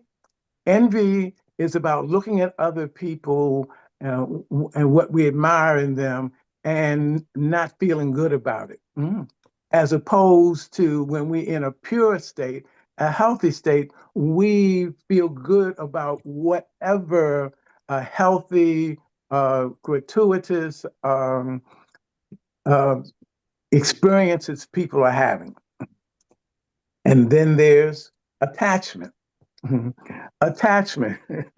Attachment, when we get attached to name and fame, to money, to our ideas, our perceptions, any of that can limit our ability to go deeper. Because at some level, mental health is about being able and willing to adjust, adapt, and accept, to shift. Life is about continual change. And when we can move with change, then we can be healthier. And when we're doing the fire regularly or working with somebody who's doing the fire, it helps us to be more open to, receptive, and flow with change rather than become resistant and stuck in one of our passions. The last piece that I wanted to bring up real quickly is the issue of process. So content is what we do. Process is how we do it. And that's when we can manifest some of our highest values, be in the purest state, and then, of course, be healthiest. So we use what we call the 7 rules of thumb for that. The 7 rules of thumb. The first is no fault finding. That says that when we're talking Homa psychotherapy, we're not looking for what's wrong with people. We're looking for what's right with people in the situation. We're looking for what's working for them. We're looking for their resilience, their persistence, their potential, their capabilities, and to feed that. I mean, so often I work with clients from all statuses of life, some who've been involved in substances and in jail and stuff. And when we sit down and I said, how did you make it? What did you do to make it through 20 years in jail and 15 years of substance abuse and whatever? And they look at me with like total surprise, like they've never thought of that. But anything, if you've been through all of that and you survived, you were doing something right. So our job is to help them to identify and be conscious of what's been working for them so they have the choice to use that to move forward in their lives. That's no fault finding, looking for strengths, positivity, looking for the assets. Then there's single pointedness. Single pointedness is about one thing at a time. The mind can do a lot of things. It can move very rapidly, but it can only do one thing at a time. And when we do one thing at a time, we go deeper. One of the things that's happening in the world right now, people are so programmed to be on the surface of the mind, overstimulated and under-nurtured. So single pointedness is about being present in one's experience. So again, we can go deeper in that experience and not be totally and continually distracted from our own well-being and connection with life, with the divine, with the universe. Number 6 is number 3 is discrimination, decision making.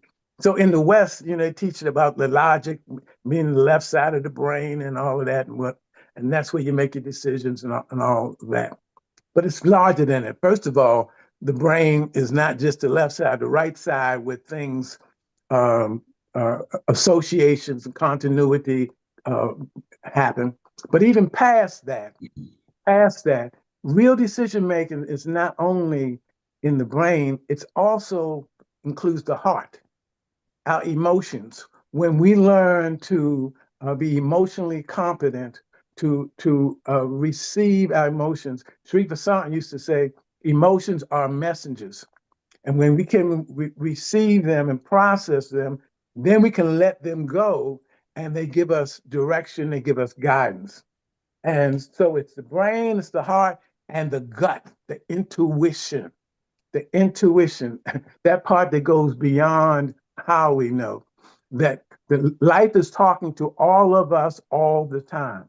And when we are open, when we are receptive, all of us have had times when we said, oh, something told me not to do that. Oh, something told me I needed to check that out. When we learn to listen to that still small voice within, and listen to our hearts and our brains, our total mind together, we are healthier. And the fourth one is non-attachment. Non-attachment is our job is to do the best we can in the moment. We have our goals, but we're not attached to our goals, because whether we produce what we intend to produce, whether we meet that goal or something, is beyond our control. It's beyond our control. There may be other factors, other people, whatever. Our job is to be in the present. We living in the past is depression. Living in the future is anxiety. Is to be in the present and do the best we can. And to help with that process, we say no fault finding, single pointedness, discrimination, non-attachment, the last three. Think something good, say something good, do something good. Or in other words, manifest faith. Faith. Focus on the positive, giving positive feedback. Think about the person that you're working with in the sense of what their uniqueness is, their capabilities. So much of what's currently done it's about putting people in boxes according to how they fit into the gross national product diagnosis. We're saying that everybody has something unique to contribute. And part of our job as clinicians is to help them to discover what their weaknesses is and how to align with that. So that's quick and dirty, but to just pass it over to Barry so he can add something. You said it all, Henry. I have nothing to add. So keep it short, Barry.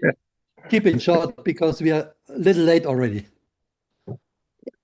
Yeah, I'll try. Okay. So we have 2.5 hours till sunset. So when we teach Agnihotra, we have a saying we like to repeat: believe what you experience, we tell the students. Believe what you experience, not what we say necessarily or what we do, but what you experience. Now, in October of 1975, I was in a group psychotherapy situation in Baltimore, USA, and I was trying to come out of a very serious, life-threatening depression.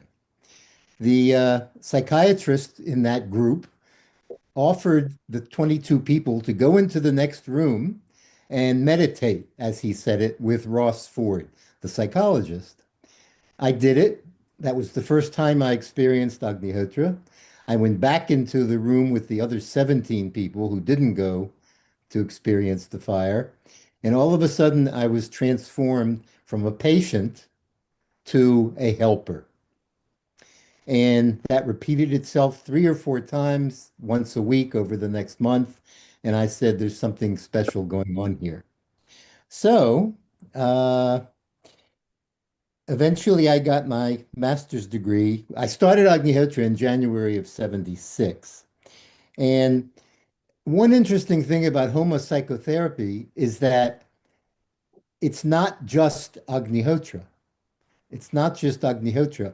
Ulrich mentioned before something about Agnihotra being 40% of the fivefold path. Well, what Homa psychotherapists try to do is to help the client do the other 4 aspects of the fivefold path. Dan, Tapa, Karma, Swadhyaya. Dan, sharing your assets in a spirit of humility. Tapa, self-discipline. Karma, living your life in consonance with the law of you reap as you sow. And then especially number 5, swadhyaya, self-study. If psychotherapy is anything, it is self-study. Yes, you may have the help of a therapist, but you have to do the work, and that is self-study by definition. So, if once in a while you'll see someone who's been doing Agnihotra for a while, and they'll say, I've definitely improved, but I'm not happy about this or this or this. The first thing I say to them, and I used to say this to myself in the beginning, if I was having a bad day, what of these 4 things am I not doing enough of? I would never miss Agnihotra, but am I doing enough dan, tapa, karma, and swadhyaya? So if a person, self-study is a 24-hour job. It never stops. So you really can't say you've been doing enough of it.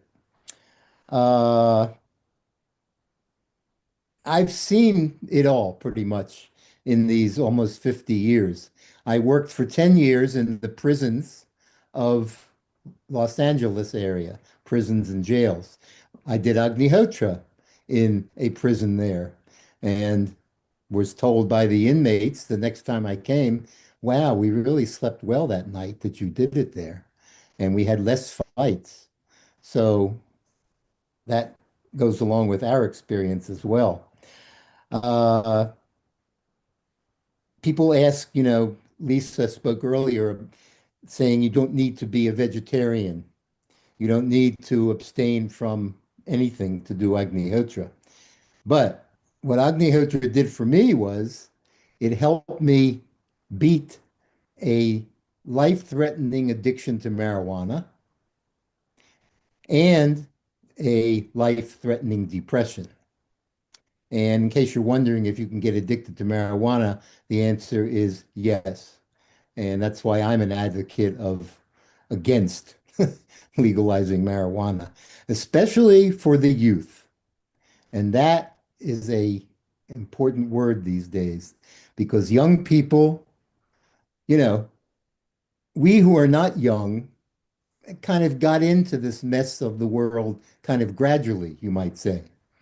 The young people were born into it and don't know how to get out of it. And they're turning to drugs and alcohol and suicide. That's how bad it's become. Let me say something about not 100%, not 100%. When somebody comes up and says, I have a problem with this or this or this, but I do Agnihotra, and I say, okay, what about Dan, Tapa, Karma, Swadhyaya? The other thing to realize, and we as therapists try to remember this, there's a karmic aspect to healing. There's a karmic aspect to healing. It's not you do A, B, C, and D, and then you're healed. You have samskara, old impressions on the mind from this life, from previous lives, and it takes time to work through them. So the title of this was supposed to be Training the Mind to React with Love, that's what Homa therapy or Agnihotra is, to react with love. That's what we tried to do. That's what I've experienced my clients making progress in and all of the people on your screen. Thank you. Thank you, Barry. Wonderful. We are slightly overrunning. Ulrich, we've got 2-3 videos we want to show. You got Abhais and other people. And doesn't matter, we will take everybody, even if we have to extend the time, okay? People are enjoying themselves. So over to you, Ulrich. Do you want to play a couple of videos and we move on? Okay, let's first, because in this session I wanted to talk a little bit about scientific research on healing body and mind. Please go ahead. So I will do that, then I will show the video of Lee Ringma, and then we go to farming and ecology, okay? Awesome, let's go for it. So now, okay, let's start with this video from Lee Ringma. Lee Ringma is from Australia. She will give a talk a little bit later. They have a Homa Center in Australia and the Homa Therapy Association of Australia. And the center they have for 35 years, it's called Om Shri Dham. And so she will give a talk later, but this is some interesting, very interesting finding in the field of medicine with dark field microscopy.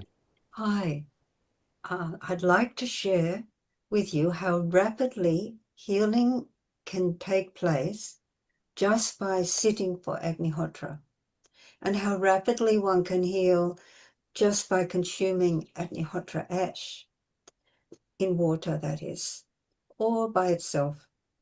I've had many experiences over the 35 years of performing Agnihotra of instant healing of discomfort, instant healing of pain. Live blood analysis with dark field microscopy is actually showing these instant results as detected in the blood. So here is a slide of sticky blood. So sticky blood is clumping blood cells, clumping red blood cells. So they're not free flowing. And that means they cannot transport the oxygen and nutrients easily because they're not free flowing. Neither are they separated. When they're separated, then the surface of the cell can deliver more nutrients and oxygen. So the first slide is showing this clumping sticky blood, which indicates dehydration, but also it's a toxic condition. And after just 15 minutes, after consuming water charged with Agnihotra ash, the cells, the red blood cells, are free-flowing once more and normalized, so they can deliver the oxygen and the nutrients. Then slide 3 is again clumping red blood cells or sticky blood. And after the patient was just exposed to Agnihotra, the blood flow has normalized in the right slide. That's pretty remarkable. So this was demonstrated by Dr. Ralph Hertel and an alternative practitioner, Katrin Mogal, in Germany. Similarly, Dr. Villanueva of Calipay Wellness Center in the Philippines in 2023 did this test on a patient. So a patient presents with headache, nausea, and restlessness. And the dark field microscopy in Exhibit A shows sticky blood. The red blood cells are unable to freely transport oxygen and nutrients, and there's also many unhealthy cells.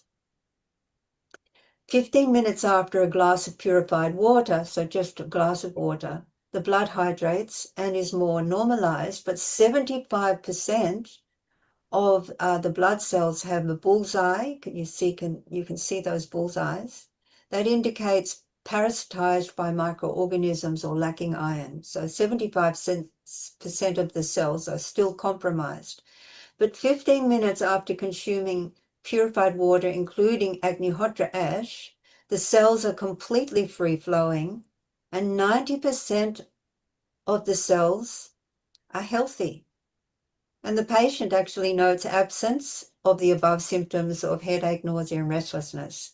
So just 15 minutes and you can see this beautiful healing taking place and clearly shown in live blood analysis. So the conclusion that we must come to is that Agnihotra and Agnihotra medicinal ash show a remarkably fast healing effect on the condition of the blood. But of course, we invite more experiments to be done. Thank you.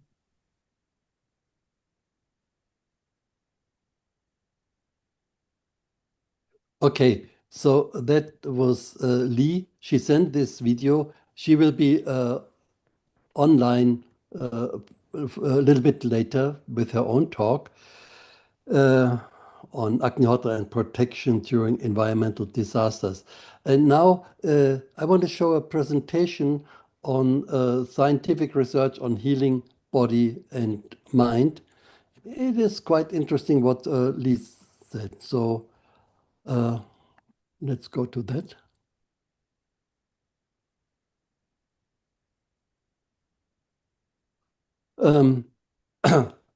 So with Agnihotra and Agnihotra Ash, all types of physical and mental diseases could be healed. We have seen, more strictly speaking, all times we have seen cases where all different kinds of diseases have been healed. Of course, not every disease will be healed. Even HIV positive children got much better after Agnihotra. You see here, that was a project done in Mysore, southern India, Karnataka, where HIV positive children, which were abandoned by their families, they were all in one center. And the organizer of that center, he invited me and suggested, what can you do to help them? And I said, okay, Agnihotra would be good, but each of the children should perform Agnihotra him herself. Not just one Agnihotra for everybody, but all the children should perform Agnihotra. So he got 20 pyramids and they started Agnihotra. Also, they were consuming Agnihotra ash in water and in food. And after half a year, you know, their general health became much better. Before the doctor who was treating these children said he often had to come in the middle of the night because of some infections, some problems, but that did not happen anymore. And the children who were lethargic before now were running around and playful and looking very healthy. And also after some time, the viral load came down considerably. So that was a very good experience. So this is happening with Agnihotra, but also pathogenic bacteria are controlled, even multi-drug resistant bacteria. That was an experiment done in Nepal some time ago. That's very interesting because that's a big problem, these multi-drug resistant bacteria, especially in hospitals. And also the virulence of bacteria is reduced. Then we did some experiments in Germany, which showed that free radicals from the environment were inhibited, that Agnihotra strengthened the immune system, and Agnihotra ash water resulted in significant improvement of cell vitality. Here are the results in detail. If you want, I can send you the report. And then cancer is a big problem nowadays, and it's really getting very big in India. So one doctor in a place in Madhya Pradesh where they grow pulses and they use a lot of pesticides, he said normally he had 2-3 cancer patients in 1 month. Now he has 5-6 in a week. So it's really getting worse. So where they grow pulses and they use a lot of pesticides, he said normally. Oh, there was some echo, strange. Okay, so 2 things regarding that. One thing is we tried and found out that Ayurvedic plants like Tulsi and Neem, they showed higher anti-cancer properties as compared with same plants from outside. This was an experiment done with Lucknow University. We took the plants from our Homa place in Maheshwar and sent them to this institute, and then also for comparison, the same plants from a few kilometers away. And the anti-cancer properties of the Homa plants was much better. Here you can see the details. And Then another thing is because many pesticides are in our food.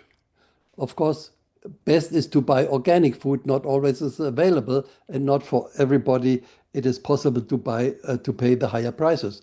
So what we did is we took grapes because we know that grapes are highly sprayed with pesticides, and these grapes we bought from the market, they were tested and they found 15 pesticides in these grapes, and then they soaked it in Agnihotra ash water overnight, and for comparison, just in normal water. And 11 of these pesticides, there was a big reduction in the pesticide load. The reduction was from 75 to 95%. So that is really a very encouraging result. And therefore, I went to an agricultural university in Hisar, Haryana, India.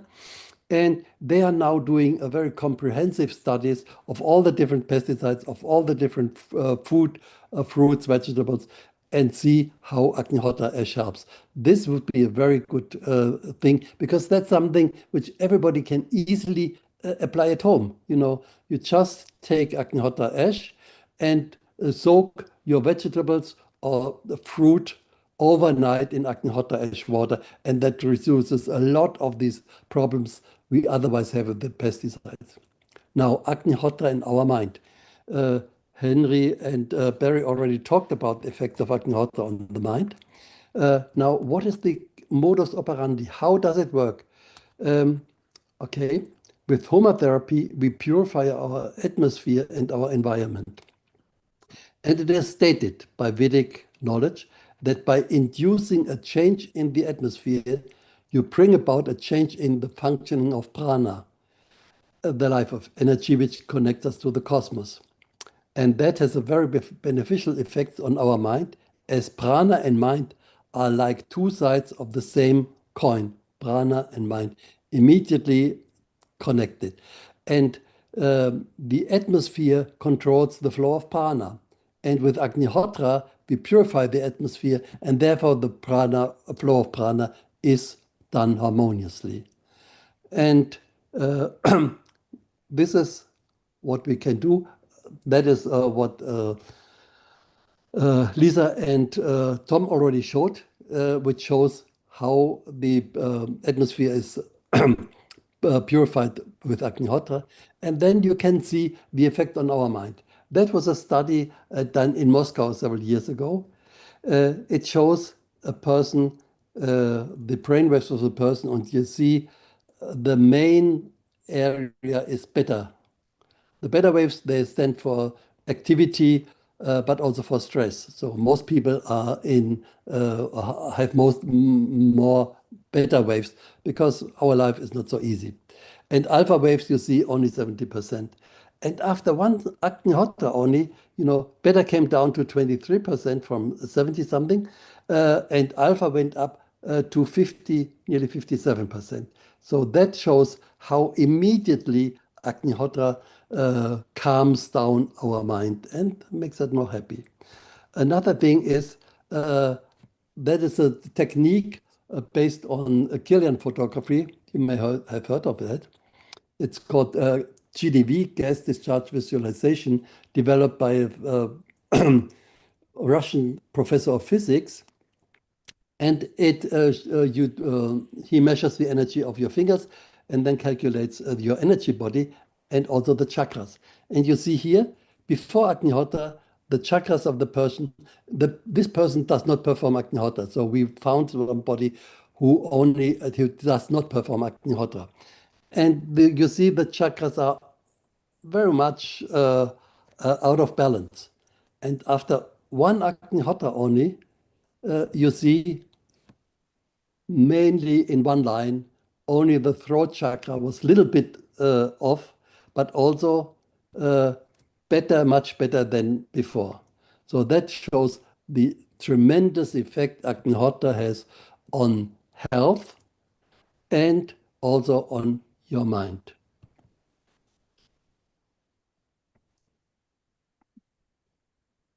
And that explains also some of the health benefits we have seen in other places.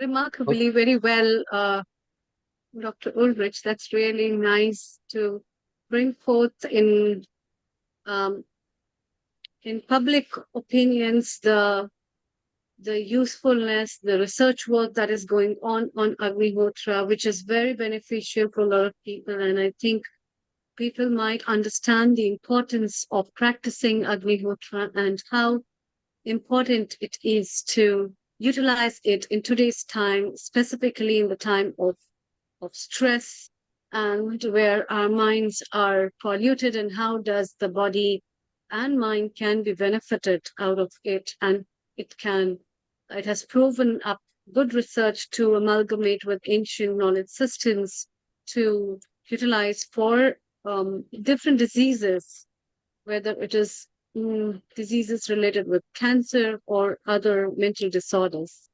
And that's really a beautiful work. Who are we lined up next with, Professor Ulrich? Okay, so now we have completed the session on healing the body and human consciousness with fire. And now we go Yes. to session 4, regenerating ecology and soil. And there first we have 2 videos. One is of Abhay Mutalik Desai. He is an organic farmer in southern India, near Belgaum, who has very good results. And he's one of the few farmers who are also economically very successful. And he has some short. Like in the West, in the East too, in Karnataka, India, an organic farmer practicing Agnihotra is getting superlative results with Homa farming. I used to practice a lot in organic farming. After I started Homa therapy, I reduced the practice, a lot of things which I used to do earlier. It is only Homa therapy and is doing Agnihotra, and only water is given, that also very less water. But the wonderful part is the soil has improved a lot. And okay, so that was very short, but it's impressive to see his farm. And now it's already showed the first frame of the next video. That is somebody who is doing some kind of gardening in a city, in indoor, rooftop gardening. And that's quite interesting because that is something, not everybody has a farm, has land, but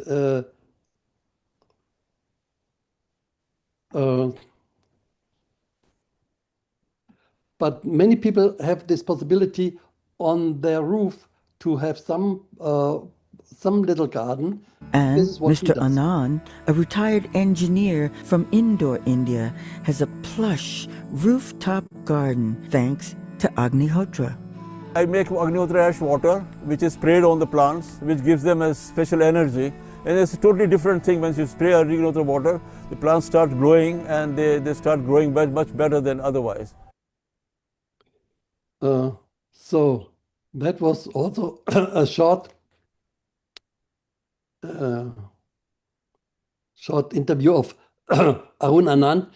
He's a friend of Karin Heschel. She introduced him to Agnihotra. She will talk a little bit later. Now we go to Poland, and there we have Jarek Witzberg, who is founder of the Homa Therapy Foundation in Poland and author of Homa Farming book, Homa Farming for the New Age, and also co-founder of Eco Village Progo Arania in southern Poland, where we, some of us sit right here. And he talks about acidic soil in this place here? So in 1996, we started gardening here. Of course, the soil was extremely acidic, clay, stone, so we had to use compost. And in 2003, we took the soil to be sample tested at the agricultural laboratory in Krakow, and they told us that no way we can grow any vegetables in this kind of soil until we use 2.5 tons of lime, potassium, phosphorus, nitrogen, and then we can perhaps grow some vegetables. What they didn't realize is that thanks to Homa Therapy farming and organic composting, we were already growing every kind of vegetable, all kinds of greens, like you can see now, everything. And this is the beauty of Homa Therapy farming. It goes beyond logical, monocultural, even beyond ecological permacultural farming. It speeds up the process of regeneration. So we did sunrise, sunset, Agnihotra, lots of Triambakam every day, and lots of Agnihotra ash. That's the key.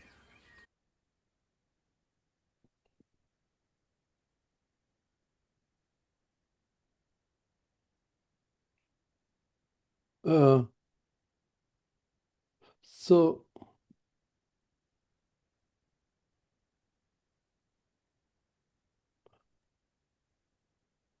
there are very beneficial results that you have reported in India, I think, Professor Ulrich. And the soil profiles have changed, the water profiles have changed, a lot of domains of environment as well as the pockets of environment have been tested, I think, as per your work, which you have expanded.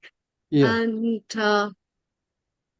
a lot more is there to be done. Who have we lined up next? No, wait. I just see, I think Abhay Mutalik Desa is there, is it? Hello? Can you unmute yourself? Who are we trying? Who are we trying? You know, he's just says guest, but I think that is him. He didn't And put what his is name. 1 second? There is a Has guest. he named himself as guest? Yeah. No, I've named him because he came as an admin. Uh-huh. And he's not an admin, but let's see if this is the person. Yeah. Can you unmute yourself, please? Not. The host is. Yes. Yes. Is this the Yeah. person, Ulrich? Yeah. Yeah, What yeah, is I the think name? so. What's his Yeah, name? Okay, Abhay, hello. Yeah. Namaste. Global Good evening. Namaste, Abhay. Namaste. Yeah. Good evening. Anyway, I will already a lot of things have been spoken about Agnihotra and the effects on mental health, and of course we have experienced it because we have been doing Agnihotra since since 2000. So it is almost 25 years we have spent time with Agnihotra. And I am an organic farmer, though I am a chemical engineer, but I have not touched the chemicals for last 25 years. Once I was introduced to this Homa therapy. Of course, I started organic farming in 94, but this I got the knowledge in 99. So it was Sri Gurudev, Sri Vasant Paranjape, who traveled all over the continents, and I was very lucky to have him as my guru who taught me Homa therapy. In my life, I had two gurus, one who taught me organic farming to become a totally self-reliant farmer. So, and he gave the 3 mantras. Don't sell, you don't buy any inputs. You don't sell your raw material. You add value to it, and you don't sell to the middleman. You sell it directly to the actual user or consumer. So that was the mantra given by him to become self-reliant organic farmer. But as a continuation of that, of course, we were using a lot of recipes. To make the chemical farming to convert into organic, we were using a lot of recipes, different type of recipes for plant protection. It was composting. I was preparing almost 60-70 tons of compost every year. And that another reason was I was growing vanilla, and that was the first produce which I started with organic farming. So, but later when I was introduced with Homa therapy, it was something I never realized that something like this could work miracles on the farm. And the journey started. I will just share a little bit. Of course, I have not come prepared. I'm in Goa now at present. And I will show you some of the old participant screen sharing. You can please allow me to share. Host disabled participant screen sharing. No, you are allowed to share the screen. You are a co-host. Go to the green button and try it again. Anyway, this is one. This is where the thing changed. It is I can call a turning point in my life. This vanilla, it started, but along with this is the one which really brought into limelight as per my experience about the Homa therapy along with organic farming. Earlier, a lot of people did organic farming, and the best thing they could have achieved was 2.5, 2.7% vanillin. But along with Homa therapy, it was the highest vanillin content in my vanilla beans, which were grown in 2000 year. Then we sent the same vanilla beans to CFTRI, which is a Central Food Research Center, for vanillin content, analysis in vanilla oil. And I still remember the person who had tested had called me, and he asked me, what is the expectation of highest vanillin content you know in vanilla? And as far as that time, in the reference which I had got was 27 to 28% of vanillin in the vanilla oil. But he told, you will be shocked to I'm very glad to tell you that it is containing 36% vanillin. So that was something miracle. Then particularly since, and another concept which I started was, this is one, I used the produce to highlight vanilla, to highlight Agnihotra. Whatever I have produced, the experience is, what are the changes environmentally, that's a different issue, but at the same time, the quality of the produce which I am getting, it is unbelievable. And with very little effort, because I remember Gurudev told me once, after some years, you just do Agnihotra and you don't do anything. Literally that time I did not believe him, because how only things can be grown only with Agnihotra and you don't do. Of course, now I am making my farm to work, the nature to work, and I am just an observer and experiencing the whole thing, and it is only because of Agnihotra. I am using only Agnihotra ash. And even all the changes, even see, for example, I was growing that time 20 acres of sugarcane in 2005. And there was a woolly aphid attack all over in Karnataka and Maharashtra. And we got the whole thing controlled by just doing Agnihotra. So this is how, these are my experiences. This is how and then literally next is I could, similarly now there's another produce which is taking Agnihotra. Abhay, can you stop screen sharing, because you are playing some commercial? Yeah, okay, no problem. I will just come to directly to the another produce after vanilla. The things have changed. Now I'm producing a jaggery powder out of, jaggery preparation. I've started since last 15 years. And with my sugarcane, I don't sell my sugarcane to the sugar factory. I am producing all jaggery into this, and that is one of the wonderful product which has been highlighting Agnihotra effect. The customer who uses this, he is all the time back to me. So this is another way of, by selling my produce, giving the best produce, I am highlighting how Agnihotra can play an important role in the production of food, because food is there enough, but is that food edible? This was the question normally Sri Gurudev used to ask us.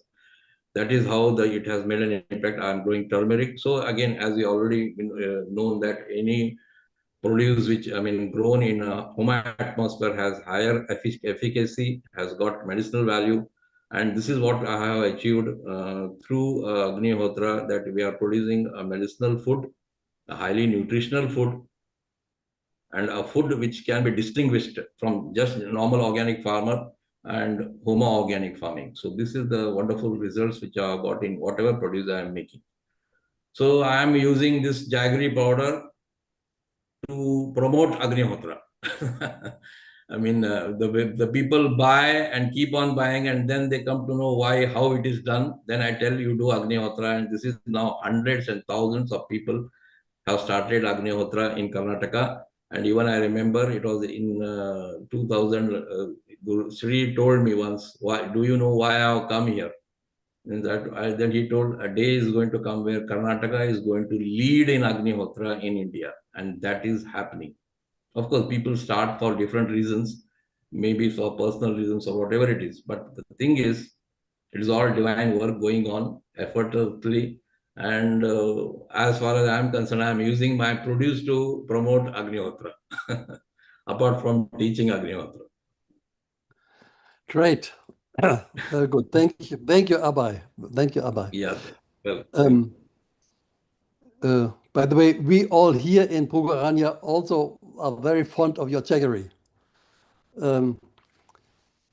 I brought some from India. Now, Jarek Bilsberg is also here. We saw his video just before Abai Desai's video. So maybe, Jarek, you can just add a few words, not much, because we are already half an hour behind our schedule.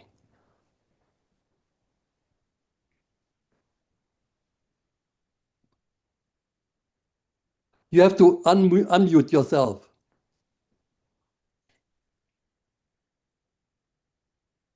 Urlish, they can't unmute till we orderly fashion call them and allow them, okay? So Okay, he's here now. Let me spotlight him first. If you could announce them a bit early so we can find them and locate them.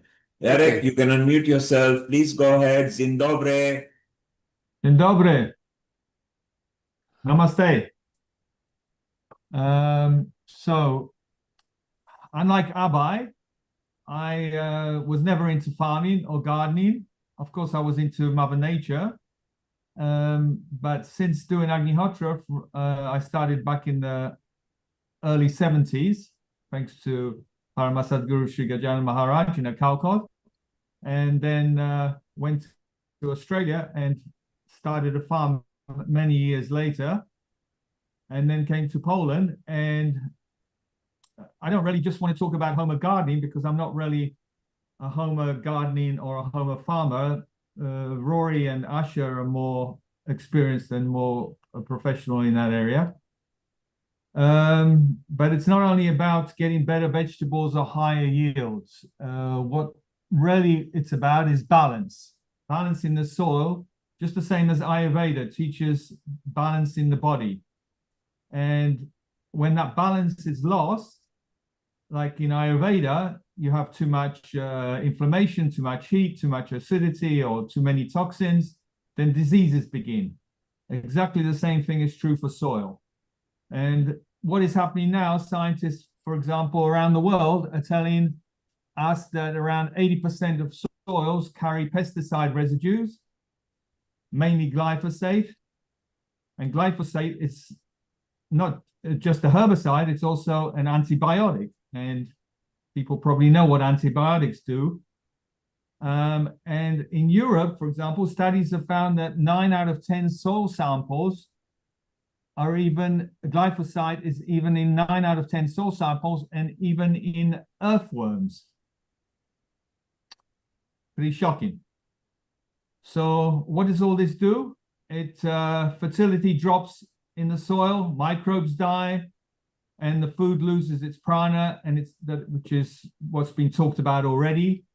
And consequently, so do we, because we are eating those foods. And the other thing is that every year, 5 billion tons of glyphosate, which is the same thing as Roundup, as well as in other chemicals, are being loaded into the soil. Now, this then drains into the water system of the world, and then from the water system, it evaporates into the atmosphere.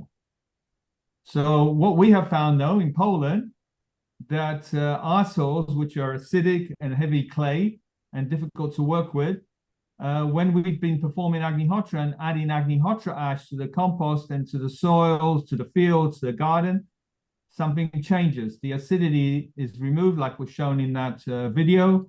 The soil gets softer, microbes return, birds return, frogs return, butterflies return. All of nature starts coming back into a natural ecological balance. And this is because of Agnihotra. The ash actually, as you've already heard, carries the vibration of the mantras, carries the vibration of the energy, the prana from during sunset and sunrise. And this is all healing the soil.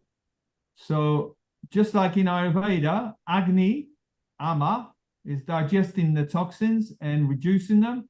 So in the same way, Agnihotra ash is digesting the toxins in the soil and restoring the soil's balance. And the results, you have the seeds are sprouting faster, plants are growing stronger, they resist disease, and all these wonderful wild beings like earthworms, bees, birds, frogs, etc., come back and return to the land, all due to this wonderful Homa atmosphere. So to end this, Homa gardening is Ayurveda for the soil. Ayurveda balances the Vata, Pitta, and Kapha in your body, and Homa farming restores balance in the soil and the water and the atmosphere.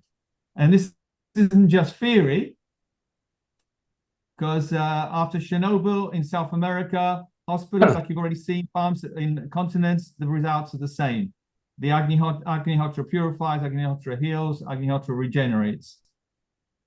So we're not only helping ourselves when we perform Agnihotra in our gardens and use the ash in the gardens, but we are actively restoring healing to the land. We're restoring fertility, and we're creating food that is filled with prana, which is what is absolutely essential and needed these days. So there you are. Homa gardening is both an ancient and a modern and a spiritual and a scientific process. And it's the Vedic answer to today's horrifying ecological crisis. Thank you so much. That's all I have to say in the short time. Namaste. Okay, thank you, Jarek. That was nice. Now, we are more than half an hour late. We have to see and how to adjust. The next person will be Karin Heschel. So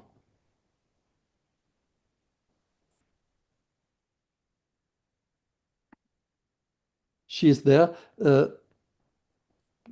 Neil Kumar, can you please highlight? Karin is here. She's here. Karin. Okay, great. Thank you.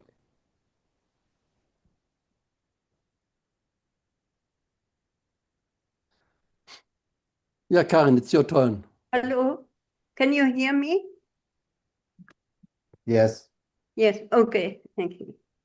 Yeah, my name is Karin Heschel. I'm from Austria, but actually I spent most of my life in India working with the Indian farmers and with women under the poverty line.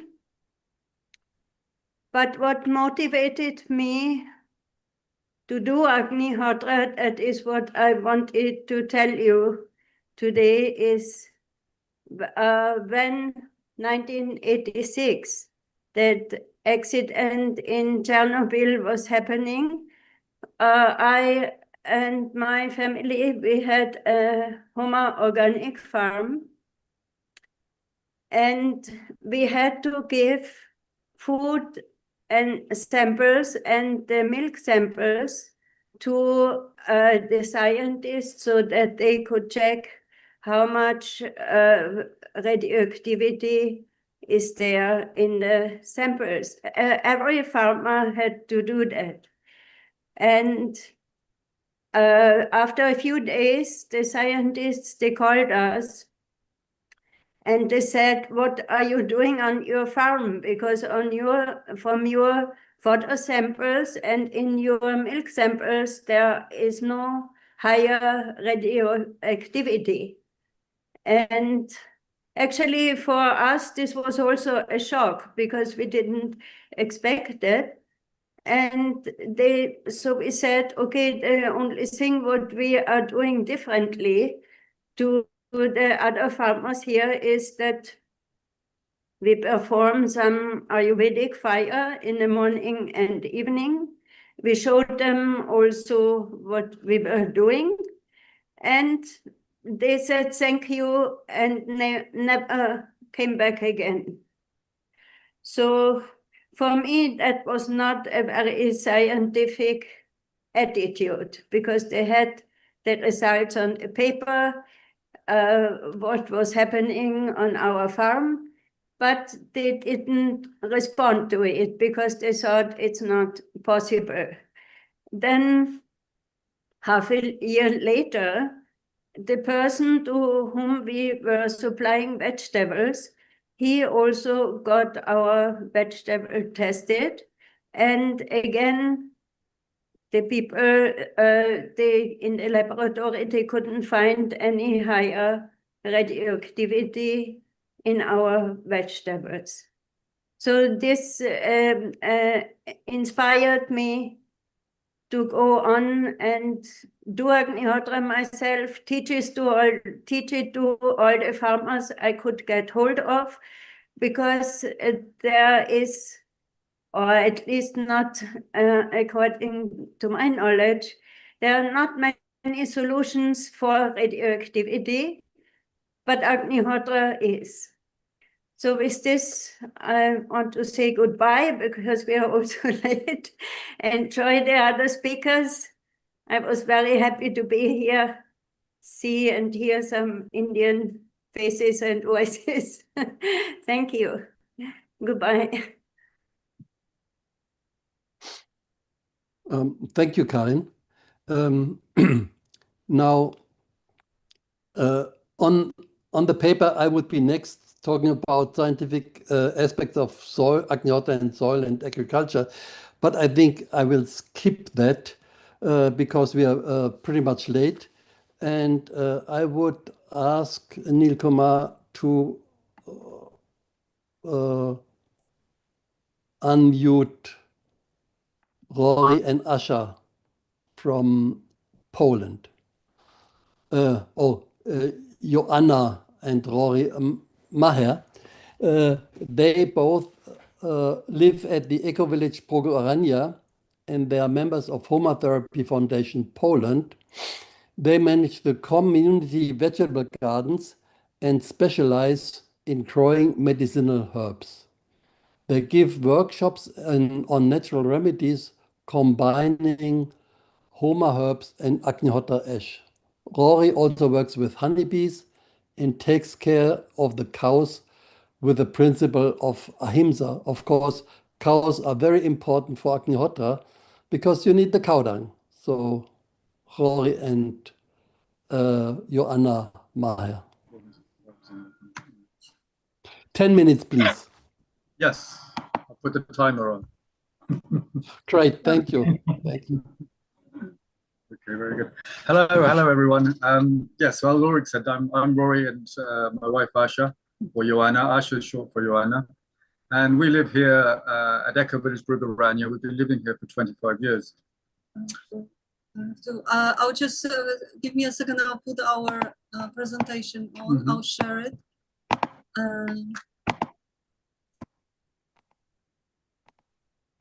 Okay.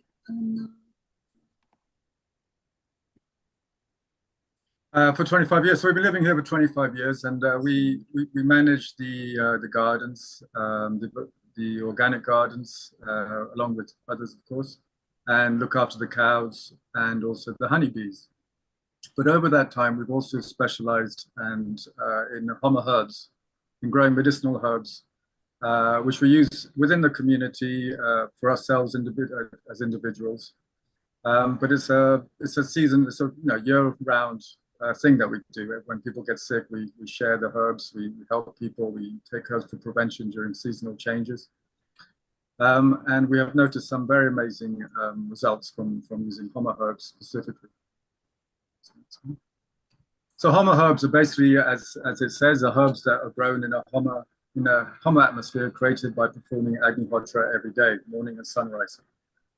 And just like the nutritional value of vegetables goes up, so does the medicinal properties of herbs are vastly increased. The potency is quite amazing. So there are many aspects to Homa remedies, but aspect number one is obtaining the best material that you can so you can have the most potent remedy. Because a lot of the herbs that you get nowadays are quite inferior, so you don't get such good results. So by having super herbs, let's say, then you're going to get much faster and much better results. Mm-hmm.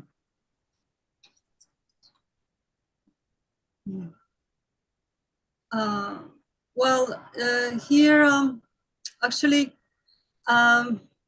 we grow herbs on the farm, but I was introduced to herbs a very long time ago because my mom was like a homegrown herbalist and was treating us at home with natural remedies. We used to collect herbs, so I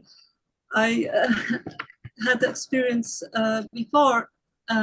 And then when I came to Bulgaria, we started growing small herbal garden, and also I collected herbs that were growing around in the fields, in the meadow. And it was interesting experience for me because I did notice that the herbs that we are able to grow here and collect in a home atmosphere, they actually did have different quality. You could even smell it, you can taste it, and they also were more effective, to my surprise, because it was noticeable for me.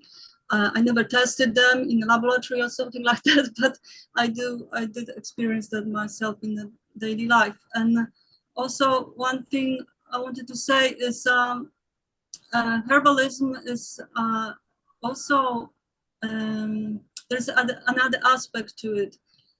So like here in the community, we have a herb garden and vegetable garden, and the herbs are actually growing everywhere. And people who participate come to the gardens, have a contact with the herbs.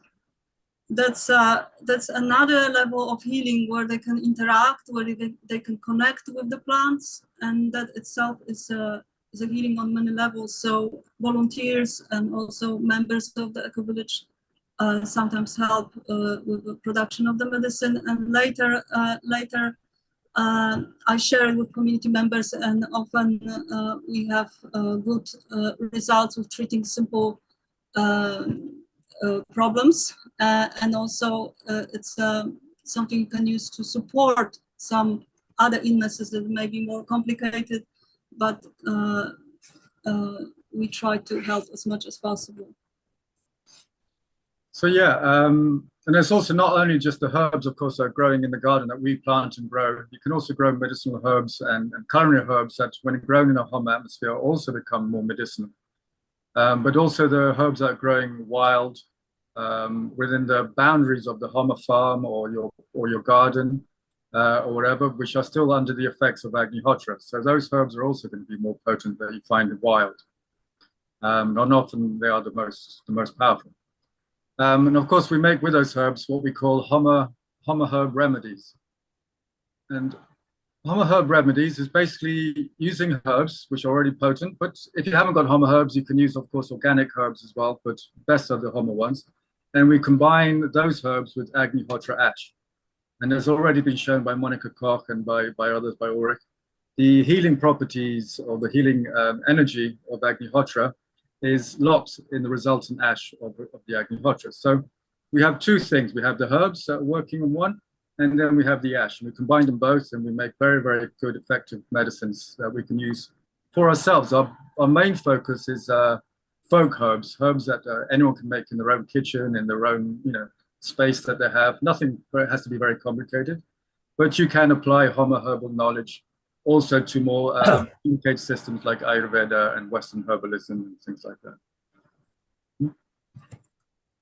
Well, my personal experience is usually with our European traditional preparations, like very simple infusions, which is basically a herbal tea decoctions that is also based with water, syrups, medicated ghee, tinctures, compresses, infused oils, and they can be, the recipes of course can be, there's plenty of them even online or in the books. All you have to do is add ash to that preparation. Usually it's enough to do small amounts, and a good thing to know is that it's best if all the ingredients are natural, and the best if they're organic as well for best effect. And we don't use animal products at all, because the vibration of animal products doesn't resonate with that of Agnihotra. This is just an example. I mean, everyone, I think, knows how to make a tea.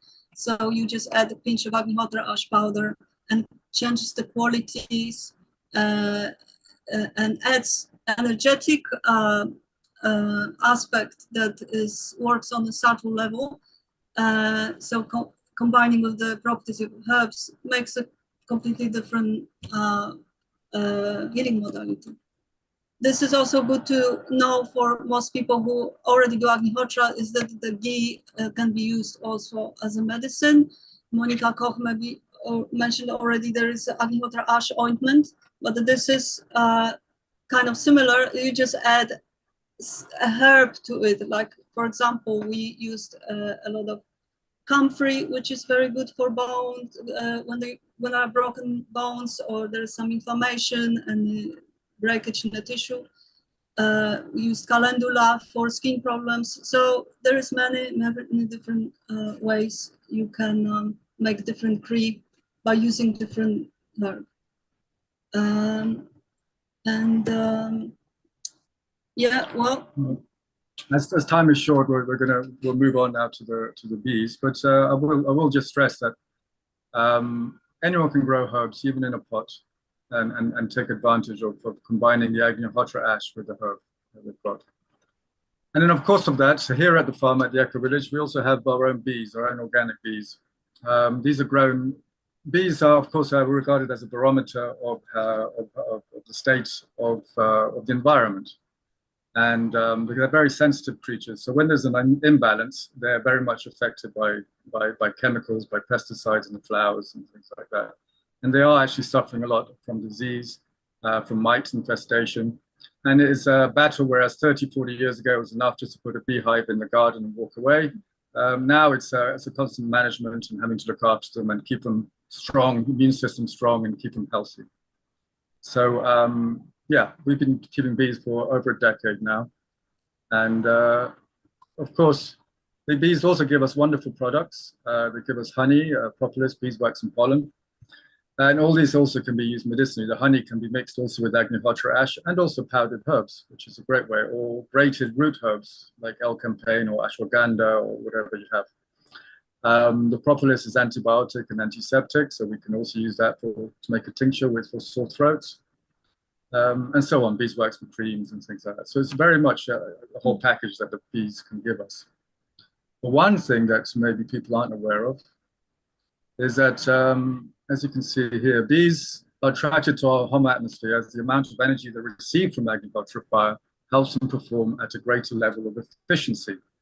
When this is translated to pollination, they help to increase the yield of crops. And then surprisingly, inborn in the honeybee are hormones that are produced in the Yagna, only in the Yagna atmosphere. These hormones help the nutritional value yielded in vegetables and fruits to yield at much increased rates. So having bees on a farm is a very vital, valuable aspect of farming, because it does bring balance and brings more production, more increase in yield to the farm. Wonderful. Thank you very much. Thank you very much. Thank you for this opportunity. Okay, thank that was you. 10 minutes, Ulrich. That was 10 minutes. Great. Very good. Great. Thank you, Joanna and Rory. Also, thanks a lot for keeping the time. And now let's go on to the next speaker, Lee Ringma from Australia. We already saw her short video on dark field blood analysis. And Lee Ringma is co-director, along with her husband Fritz Ringma, of the Homa Therapy Association of Australia. And since 35 years, they are running a Homa center over there in Australia. So now... and since it's 1:30 in the morning where Lee is, we should have compassion. So you need a cup of coffee? I have one. Okay, thanks for doing this extra effort to get up so early. Thanks a lot. Or to stay up. Okay, well, thank you very much. Can you hear me? Yes, perfectly well. All right. Well, I'll go into share screen.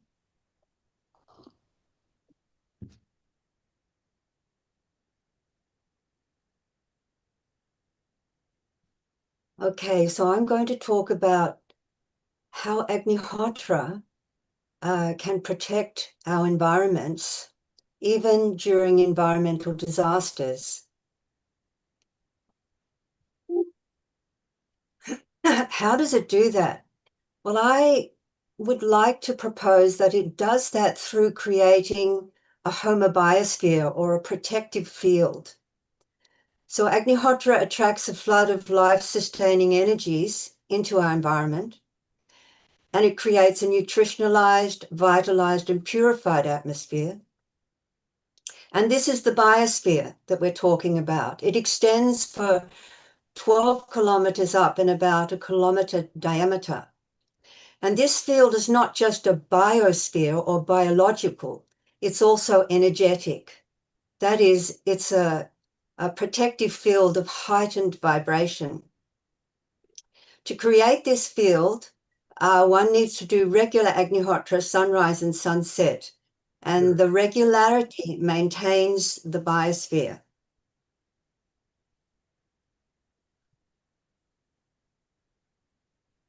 This is a quote from Sri Vasant Paranjapi, the preceptor of Homa therapy.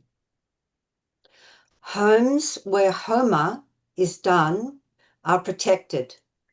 They are shielded as though they become spiritual fortresses. So we cannot give guarantees for protection, but we have heard of a multitude of experiences of protection worldwide, including our own experiences. So with the following experiences that I'm going to share, daily Agnihotra was performed and sometimes supplemented with Om Triambakam Homa as well. So this is our farm called Om Shri Dham. It's a Homa farm. This is a map, and here you see OSD Om Shri Dham. And we're in a valley surrounded by mountains. This is in November 2019 to February 2020. You may remember there were firestorms. The whole of Australia just about was on fire. And it was a fire emergency for about 3 months. At our Homa Therapy Center, massive fire fronts. So these big gray things outlined are the fire fronts. Massive fire fronts were approaching us. And this particular fire front here was behind us, behind the mountains just behind us, only about a half a kilometer away. So the fire front over that 3 months never came closer than a half kilometer. Now, half a kilometer is quite close for a massive fire. However, it was like there was an invisible barrier for the fire to come further. And even when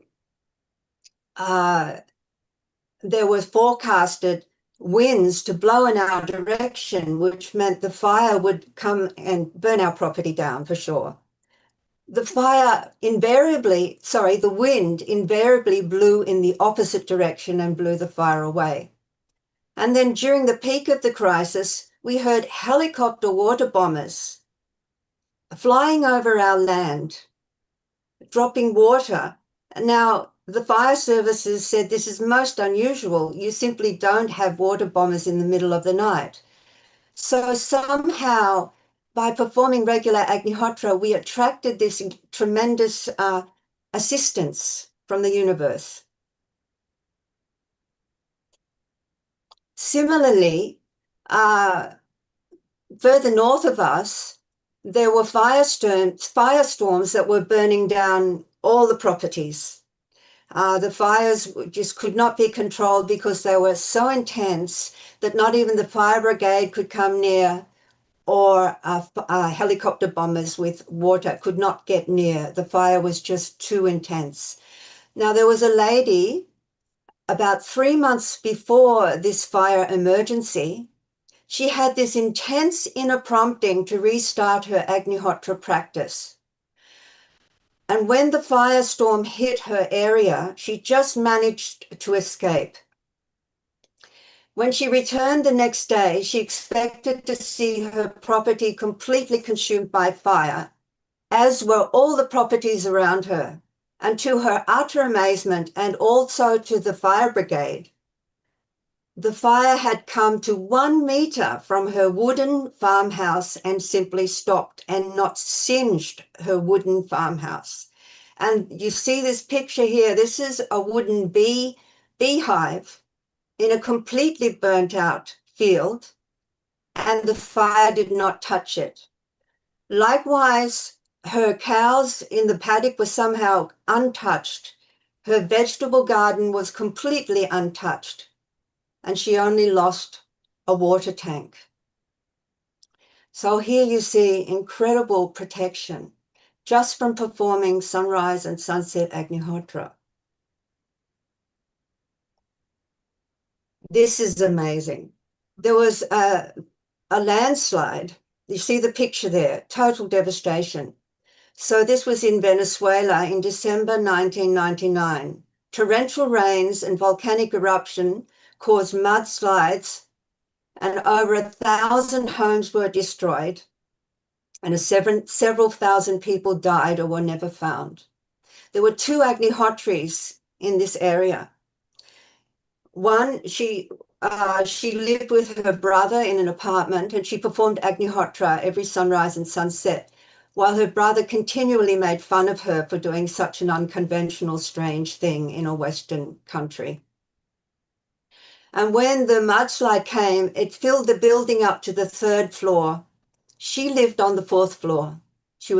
They were completely protected. Then another Agnihotri, she lived in the suburb Los Corrales in this city, and the whole suburb was destroyed, except for one home, and this was the Agnihotra's practitioner's home. Her name was Mary Fuentes. She performed twice daily Agnihotra, and along with her family members, some Om Triambakam Homa daily. She was completely protected, whereas all the houses around her were destroyed. And she said she felt like there was an invisible wall surrounding and protecting the house. Industrial disaster. So our Indian audience would know of this Bhopal cyanide gas disaster in 1984. The world's deadliest industrial disaster exposed 500,000 people to toxic gas and claimed thousands of lives. However, and it was reported in the news with astonishment, Agnihotra families in Bhopal were protected. Several families also started up Om Triambakam Homa and found extra protection from burning eyes, sore throat, nausea, etc. And in the days after, volunteer Agnihotris performed Agnihotra amongst affected people and distributed Agnihotra ash medicine, including Agnihotra eye drops, giving much relief.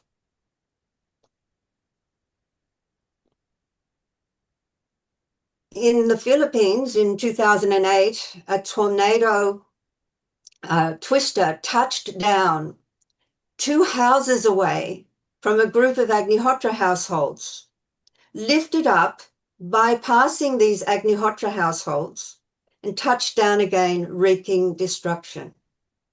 And in another incredible demonstration of how the Agnihotra biosphere simply protects.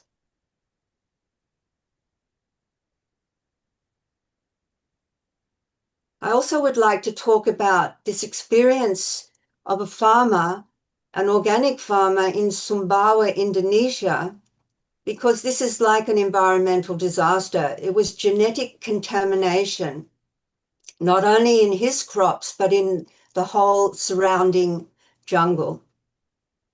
So an expert in organic farming techniques was facing a farm riddled with mosaic disease. It was also in the surrounding jungle.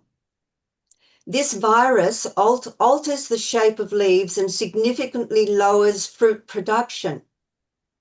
With the mosaic virus, there's no conventional treatment other than burning down the whole crops. It goes into the RNA of plants. It lasts for 50 years. And if you harvest seeds from an infected plant, you will grow an infected plant. Very skeptical because he was a university-trained agronomist, but he was desperate. So he contacted us and started performing Agnihotra. So he performed it daily, sunrise and sunset, on the land near the growing crops. And he spread Agnihotra ash everywhere. Now, after 2 months, the farm was free of mosaic virus, which was in the genetics of the plant, free of this virus. And he'd spread ash all over the soil, not expecting any change. And he measured the soil 2 months later, and the soil pH had changed from 8, very, very alkaline, to 6.5, which is perfect for growing vegetables. And he'd also put Agnihotra ash down the borehole, and the water was the salinity in the water was greatly reduced, to his utter surprise. So here we have Agnihotra protecting an environment from a genetic disease in plants.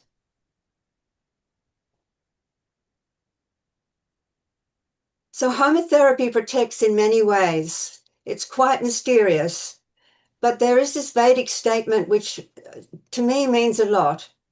Agnihotra does not destroy anything. It changes matter, including subtle matter, like the mind, from a distorted state into an ideal state of matter. So it creates a life-friendly state.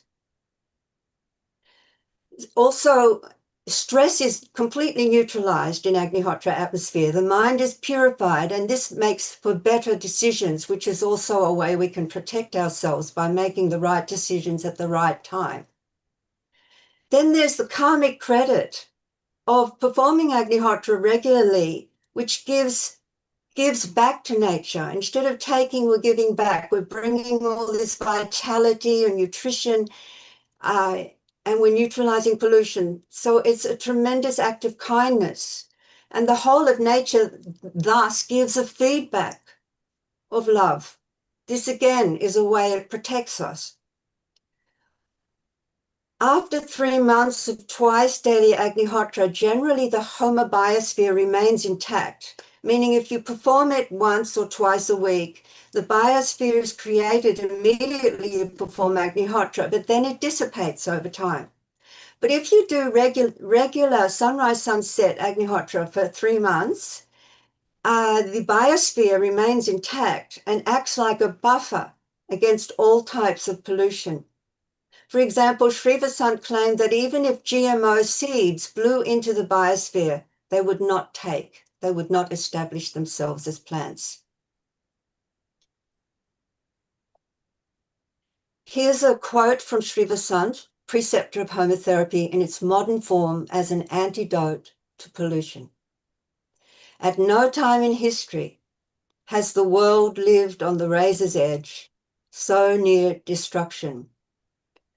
However, that destruction can be averted by practice of Homa healing fires. And Agnihotra is the basic Homa, tuned to the biorhythms of sunrise and sunset. And just on another different tangent, another way that we can protect our planet and protect our environment is by performing Agnihotra at sacred sites and energy centers.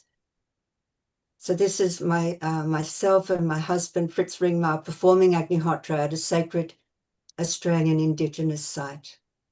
So if you want to get in contact with us, our website is there and our email. Thank you for listening to this presentation.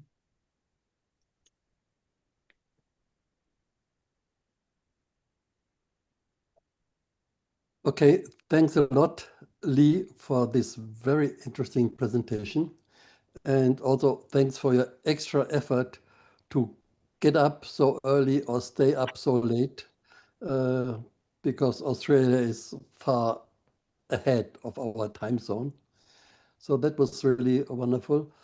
And now we are heading to the next session, session 5, on youth, culture, and conscious living. And it will be Maria Brum and Parvati Rosen-Bisberg. Maria Brum is since 50 years incorporating Homa fires into her life as a teacher, dancer, and storyteller. And she's very grateful to have traveled to India, Hawaii, and several African countries, and Poland, and always, wherever she goes, is able to share this Agnihotra fire. So over to you, Maria.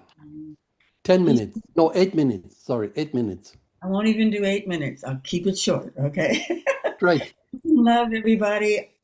Okay, so about 50 years ago when Sri Vasant was here in Baltimore, he offered us so many lessons, so many things to learn. And one of the things that really stuck out for me was, if you're doing creative work, if you are starting a meeting or beginning any gathering, a class or whatnot, if you begin it with Homa fire, it makes it so easy for the people to receive and remember what you're offering, makes it easy for them to breathe, etc.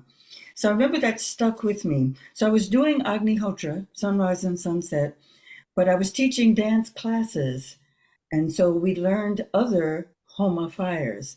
Vairuti is one of the main ones. Bu Swaha, Agnaye Idam Namama, Boa Swaha, Vayave Idam Namama, Swaha, Suryaya Idam Namama, Bur Boa Swaha, Prajapataye Idam Namama.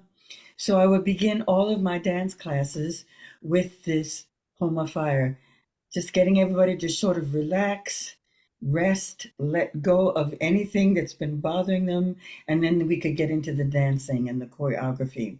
So I thought, okay, that was wonderful. And then I wound up doing all these performances for 20 years in all of the schools throughout, really kind of on the East Coast. I said, okay, so how can I incorporate Homa fire in that? So I would come in with a basket on my head and playing the zills, the finger cymbals, get to the stage, and then I would just go right into Bu Swaha, the Homa fire. This is like audiences of 300, 400 children. They thought it just looked like, whoa, look at this lady. She's up on the stage doing this little fire, etc. But what it was really doing, it was saturating the atmosphere. It was saturating the atmosphere with a calmness, with a peacefulness, and then they got to enjoy all the storytelling and the dancing.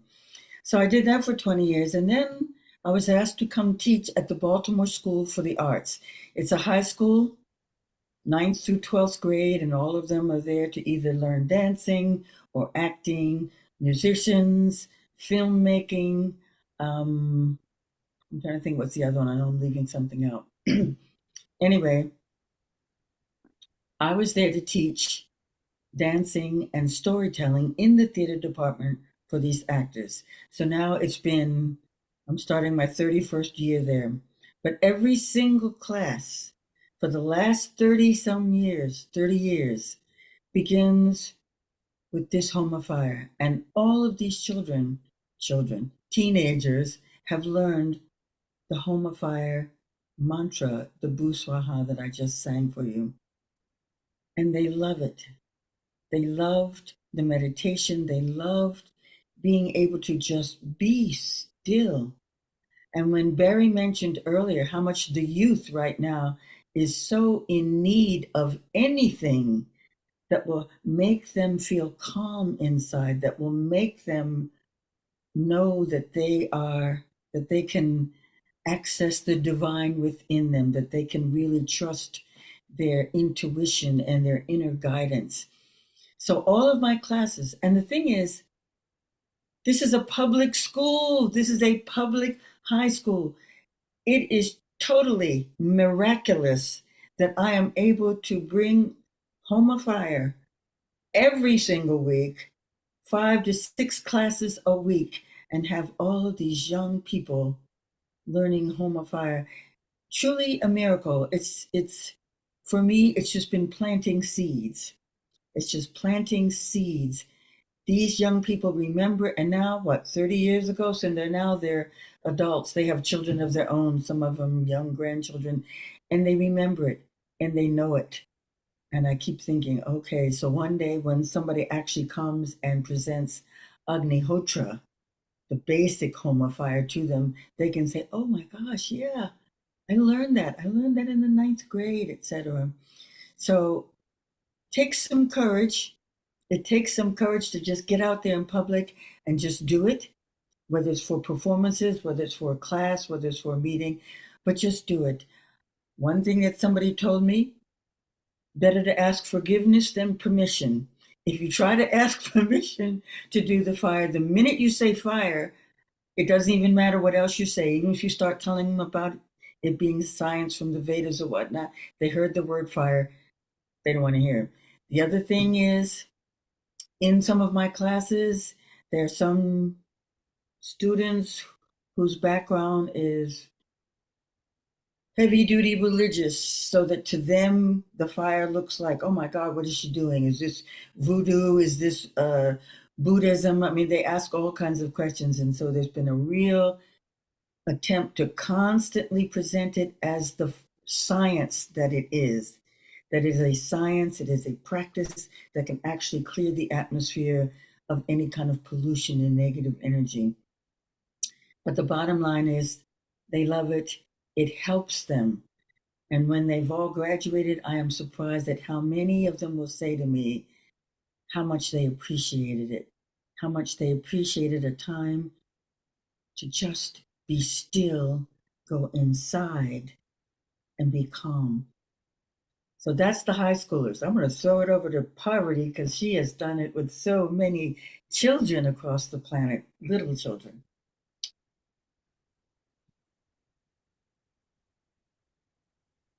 Hello?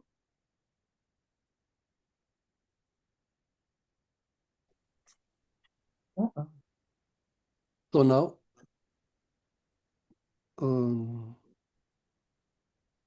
thanks a lot, Maria. That was really nice. And also, I admire your courage to just do it. And it's very good advice not to ask for permission, because you don't get it. You don't get it. So now I'm waiting for Parvati. She was here. Oh, there she is. So Nishit or Neil Kumar, could you please, oh, she's unmuted, put her on spotlight?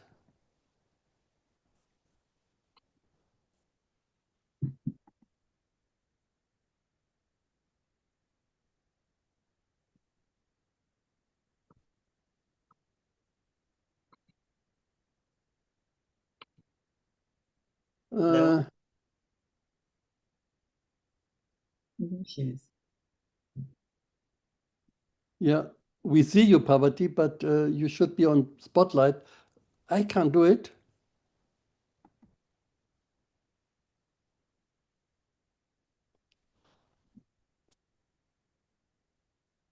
Okay, now please, Parvati.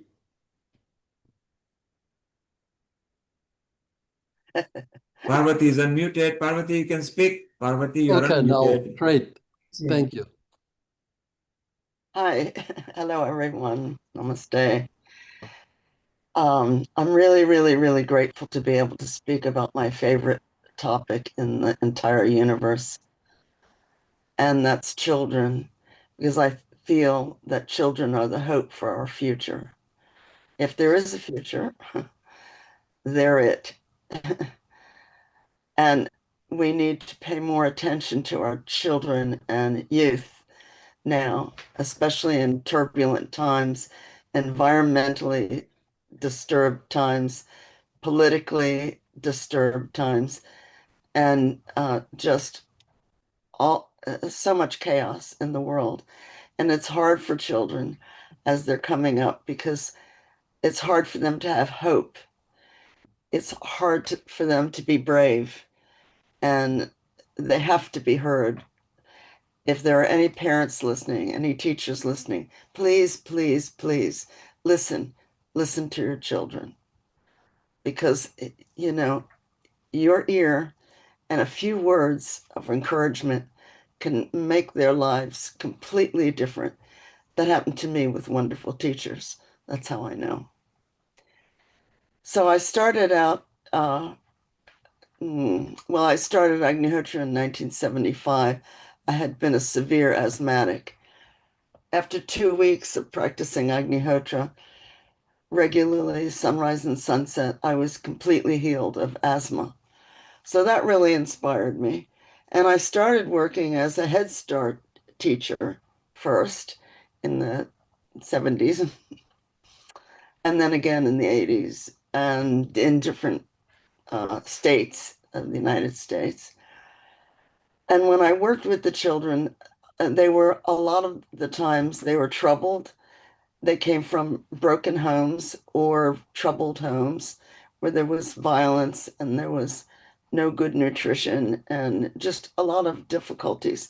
There were a few of the families who were intact and they were wonderful people, but a lot of the parents were also suffering.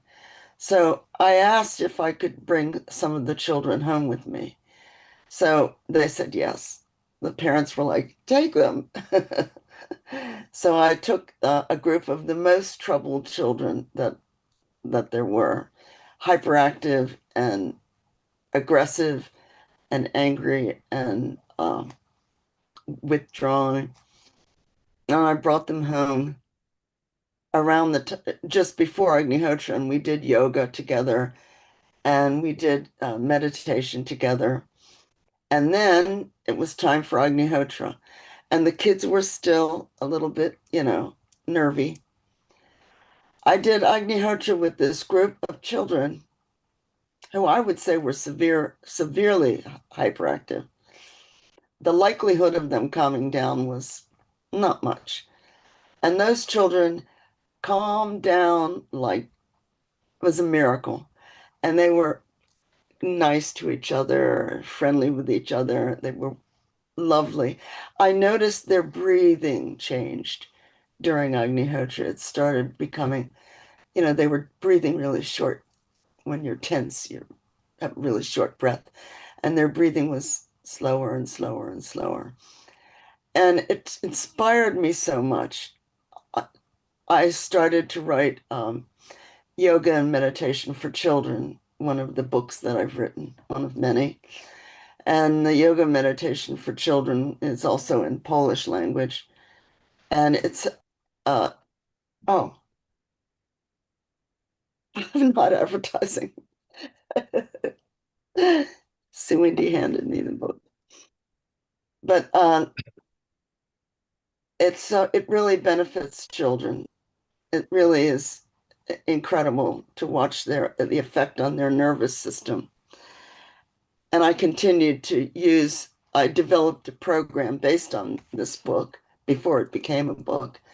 And I began teaching it all over. I went to South America, to Chile, and I taught it in the States. And then later, when I came to Poland, I married and we started the Eco Village Brugorania. That's a whole nother story. But I also taught workshops all over Poland, in every state of Poland. Yoga and meditation for children, teachers workshops, and trained the teachers and taught them all Agnihotra and all the simple yoga poses and fun things to do with children and mandala drawing and so on. And then I gave a class on my own with my husband Jarek. We gave a class in Krakow, and this was miraculous because this one teacher sent the worst children in her class, as she's put it. She heard this program was good for hyperactive children, so she sent all her hyperactive children. So I had 20 or 22 children all climbing the walls in the beginning. And one boy came in first, and his mother said, "This is the worst child. He doesn't listen. He's thrown out of class. We're thinking of taking him out of school. He's hyperactive. He can't focus. He's aggressive." And I just looked at him and I looked in his soul.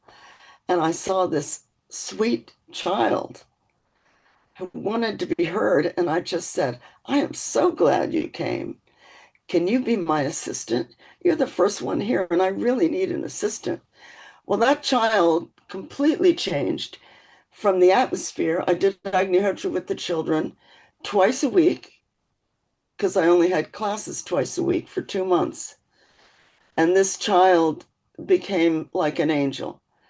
And he was really my assistant. So I kept him as my assistant the whole time.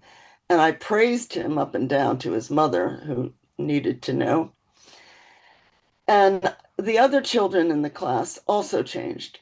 One boy who was dyslexic turned his sentences around and couldn't write properly, couldn't read properly, completely healed of dyslexia after 2 months of 2 times a week doing Agnihotra with them. So you can imagine if they were regularly doing it every day. He was no longer dyslexic. He was writing normally and reading normally. And there was withdrawn children who never raised their hand in class and who were absolutely terrified of any interaction. And they began raising their hands, asking questions, interacting. And the hyperactive children that were in the class completely calmed down. Again, during Agnihotra, I would watch their breathing change. I would watch all the peace that surrounded them. It was so powerful that the teacher of these children called up the center where I was giving these workshops. And she said, please let me sit in on the next classes so that I can be a part of it and I can see how to do it and do it with the children in my class, because she never saw such changes in children. It was really miraculous. And I see the children who are raised here at Brugorania, at our eco village, and they're so much more calm and alert, and they're more open. And it's like the layer of pollution that's affected, that's removed. It removes the tension on their minds, and they're not nervous, and they're very interactive, and they're very, very highly creative. And it just, Agnihotra creates the most wonderful atmosphere in the world that you can give your children as a teacher, as a parent, as a friend of children, as an auntie, as a grandma. grandpa. It really works with children. It's the joy. It's really been the joy of my life. Thank you.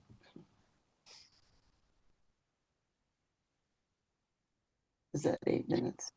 Okay, thank you, Parvati. Thanks a lot. Sorry, I forgot to introduce you. You did it in some way already. Parvati Rosenspitzberg is an author, artist, and intuitive teacher from US, now residing in Poland, practicing Agnihotra since 1975. She's also co-founder of Eco Village Prugarania, an international Homa community with Homa Therapy Foundation Poland, an ecological educational NGO, and author of several books. One of the books she showed you, this was Yoga and Meditation for Children. Now, we finished this session that is actually on the schedule. We still have Dennis and Julian with another video of music. Now, we have to decide, because the idea was to end the whole episode with performing Agnihotra on the terrace of our building Center of Light. Agnihotra is in less than 1 hour, say 50 minutes. So, and the next session, if we just continue with the next session without the mantras, we could make it. Otherwise, it will not be possible. If you forgive us, Dennis and Julian, if it's possible at the end, definitely we'll do it. But people already enjoyed a lot your music today.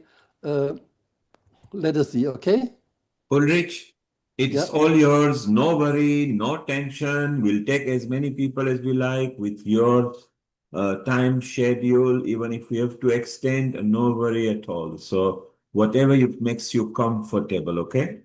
Okay, then in the moment, let us continue, because one thing is Agnihotra, you can't postpone. You know, the sun, even if we bleed, the sun still will say, no, no, I'm setting down. So this we can't change. So now let us continue with the next session, that is session 6, Homa farms and communities around the world. And the first thing is living in Homa atmosphere in Eco Village Prugarania. That will be Parvati, whom you all know by now, and Karina Suvindi. Karina Suvindi is certified Agnihotra and Homa therapy teacher, and also a community member here of this Eco Village Prugarania in southern Poland. She, for the last 20 years, she has lived as a community member on Homa farms in Australia, India, and Poland. Now she is in Prugarania. So it is about Eco Village Prugarania, Parvati and Suvindi, Karina Suvindi. 8 minutes, please.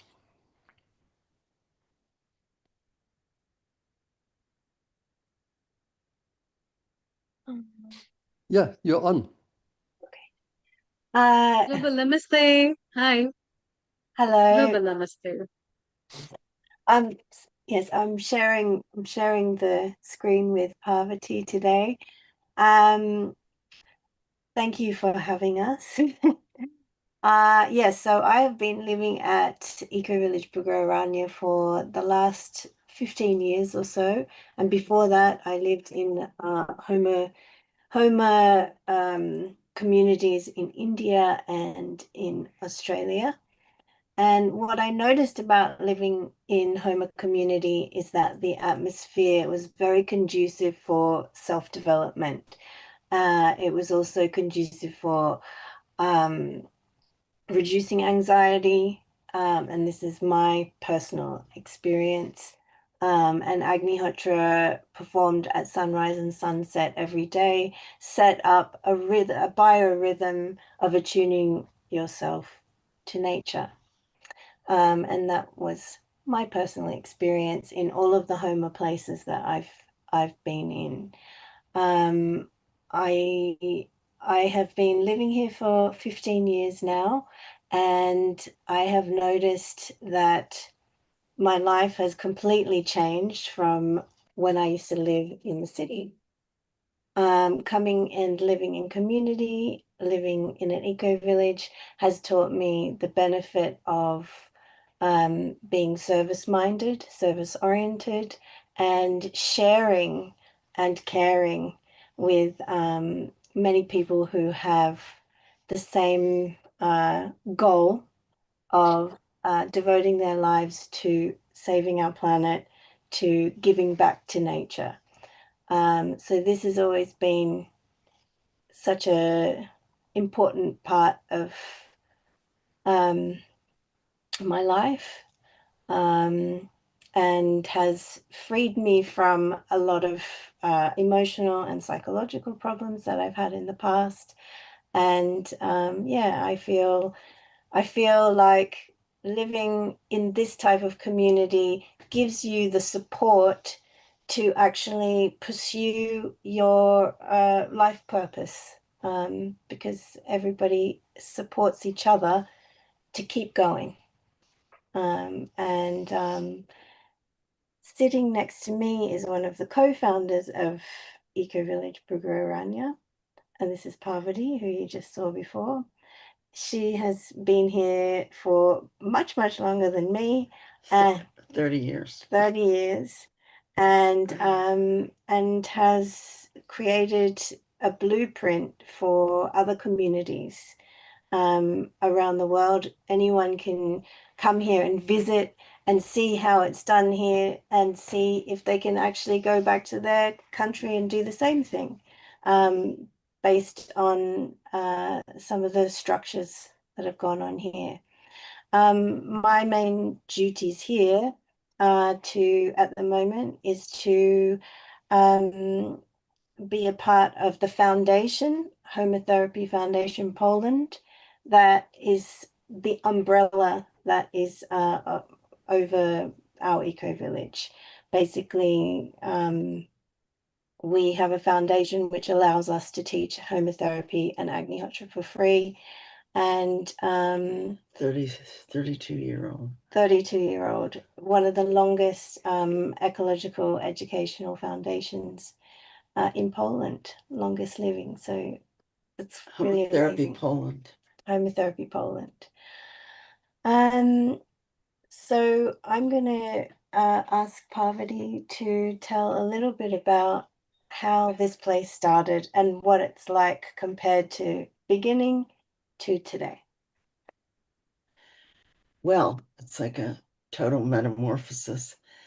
It started out with Yarrick and I searching the countryside because I had an intuition that we should look south of Krakow to create a farm. We had didn't have a direct intention of turning it into an eco village or building a community. We just wanted to live in the country and grow our own vegetables and fruits and so on in Homa atmosphere and be able to do all the fires. So we started looking, we found the first place and fell in love, but then we thought we need to keep looking for one more year. We looked, and then we came back to the first place, which was Bruguraranya. And there are a lot of signs that pointed that we were in the right place. But the main thing is this place couldn't, it's a mixture of the phenomenal effects of Homa therapy, of Agnihotra, of 5 hours of Om Triambakam Yajna performed here every day. And we do 24-hour yajnas on full moon and new moon, which many other centers do, and Homa centers. And also we perform Rudra yajnas on special occasions. So there's a lot of fire in the atmosphere, and it's really purifying, and it creates the feeling of very loving and soft and comforting atmosphere. And people really feel it when they come. And this community that has grown up from this, it started out just Yarrick and I in a broken down log house, which we're sitting in now, which got renovated. No running water, no electricity, and a broken down barn. And now we've grown, and we've got families from Poland, Australia, Slovakia, Czech, Germany, Czech, Slovakia, Peru, / Ireland, and America. And now we have a new family who's just moved here, just now. From Belgium. A few days ago, a wonderful family from Belgium, also practicing Agnihotra. All of us here are vegetarian, many of us for a very long time. I've been vegetarian for 50 years. Woo! And we also... No, 55. We also maintain Vedic lifestyle here. Yes. And practice as much as we can ahimsa. And it's the practice of nonviolence, and it's a very inspirational place. And we try to open our doors to as many people as possible to come through and actually experience what Agnihotra and Homa therapy does to an atmosphere, to the earth, to the flowers, to the air that you breathe. And to the people. And many people say they cross a certain line on the road and they feel that something changes in the air as they, come up the road to our eco village, like you go through some kind of magical dome. And it's, you can definitely feel the difference that 33 years of Agnihotra sunrise and sunset can do. And now we're trying to expand the place to reach even more people with a new center that we're building called the Center of Light.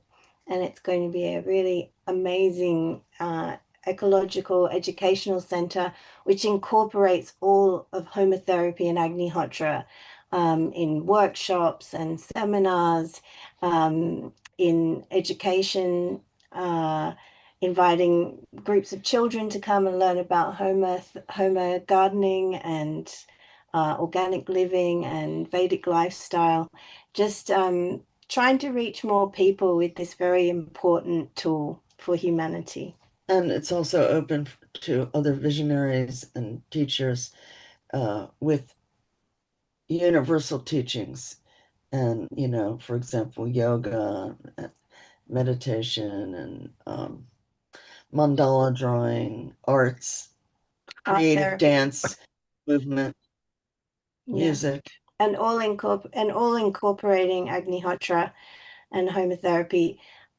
Just by being in this atmosphere, many of the teachers that have come here to lead workshops have said that it's been the works that they've been doing has been intensified, it's been amplified by the atmosphere.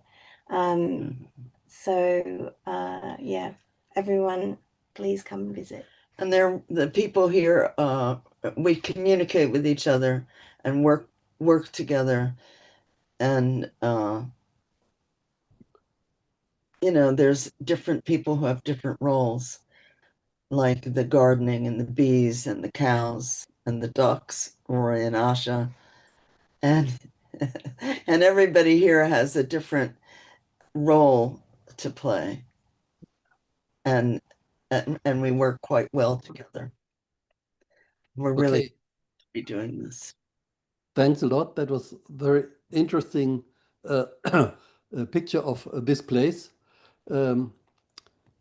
Of course, I'm not neutral because I'm also part-time member of this place, so I've seen it. Now, we next speaker would be Sarvajit Paranjape from our Homa Therapy Goshala in Maheshwar, but I do not see him. So maybe it seems he's not here.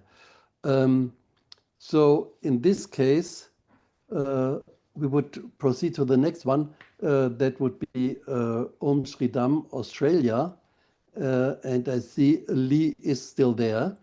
And the people, because now we still have half an hour till we have to prepare for Agnihotra. So the people in Pogaranya can slowly, not immediately, but slowly go there, prepare the place, because we want to show also Agnihotra how it is being prepared and with a group of people.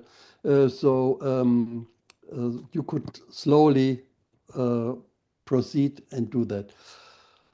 And now the next speaker will be Lee Ringma and her husband Fritz Ringba, Australia. Please, Lee, keep it to 5 minutes, okay? She should be highlighted, Lee Ringma. Spotlight, yes, okay.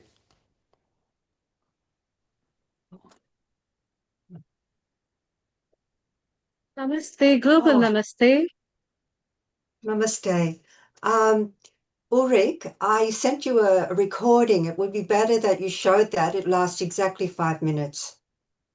No, Can you it's access better that? you do it live. Now you're up, so. Okay, well, I can't bring up the PowerPoint. That's all.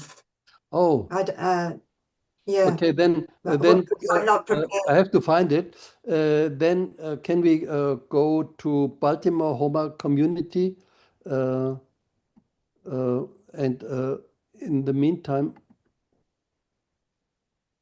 we have Henry Gregory here, and there was Tom and Kuto are also here. So can you please put Thomas Kuto in the spotlight and Henry Gregory also? And I will, in the meantime, look for the PowerPoint, okay? Sure.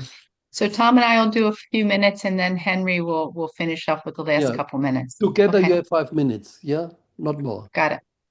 Okay, we'll do this quickly. A lot of the people that you see here that are doing presentations have had their start or their beginnings in Baltimore, actually. Parvati, Barry, who else there? Henry.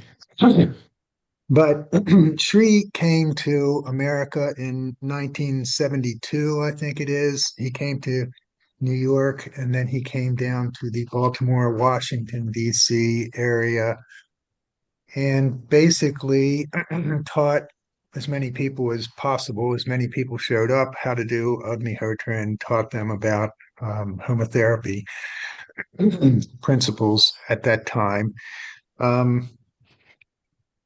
There were several groups in the Baltimore area: Baltimore Family Life, Powhatan, Temple, and Agnihotra Press was started here in Baltimore back then.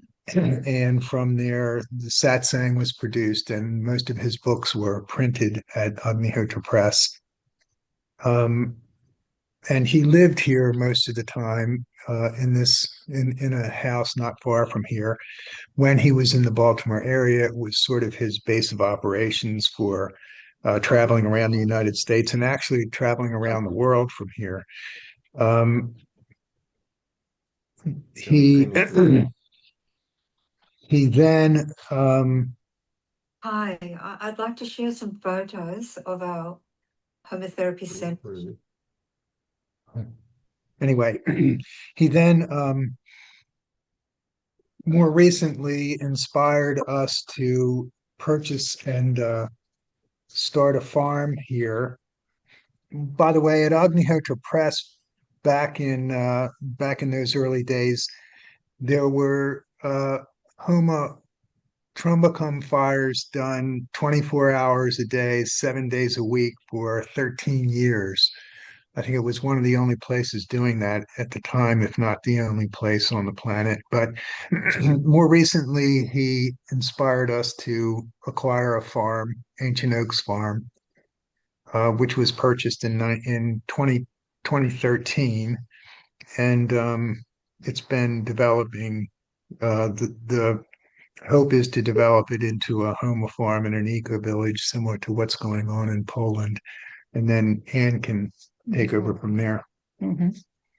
So the farm is about like 30 minutes from Baltimore. It's 28 acres. It has like a 2-apartment home that we've rented that helps sustain it some. And we recently got an RV that has been rented to a gentleman that came up from a group of people down in South Carolina at Myrtle Beach. And he is like our new Agnihotra to help kind of get some fires going on there on a continuous basis. There is a 5-stall barn. We have 3 resident horses, a greenhouse, 2 streams on either side, and a large community center that can house a larger group of people to come through there to experience the Homa atmosphere. In the past, it has hosted children's programs, wellness seminars, drumming, Tai Chi circles, solstice celebrations, teacher nurturing programs for our teachers that put out a lot to these young children. Food's been grown through CSA programs. A new program is equine therapy with the resident horses with acupuncture and sound. Which is great. Our focus is on children and doing some more of that. And children have been especially responsive to that kind of work.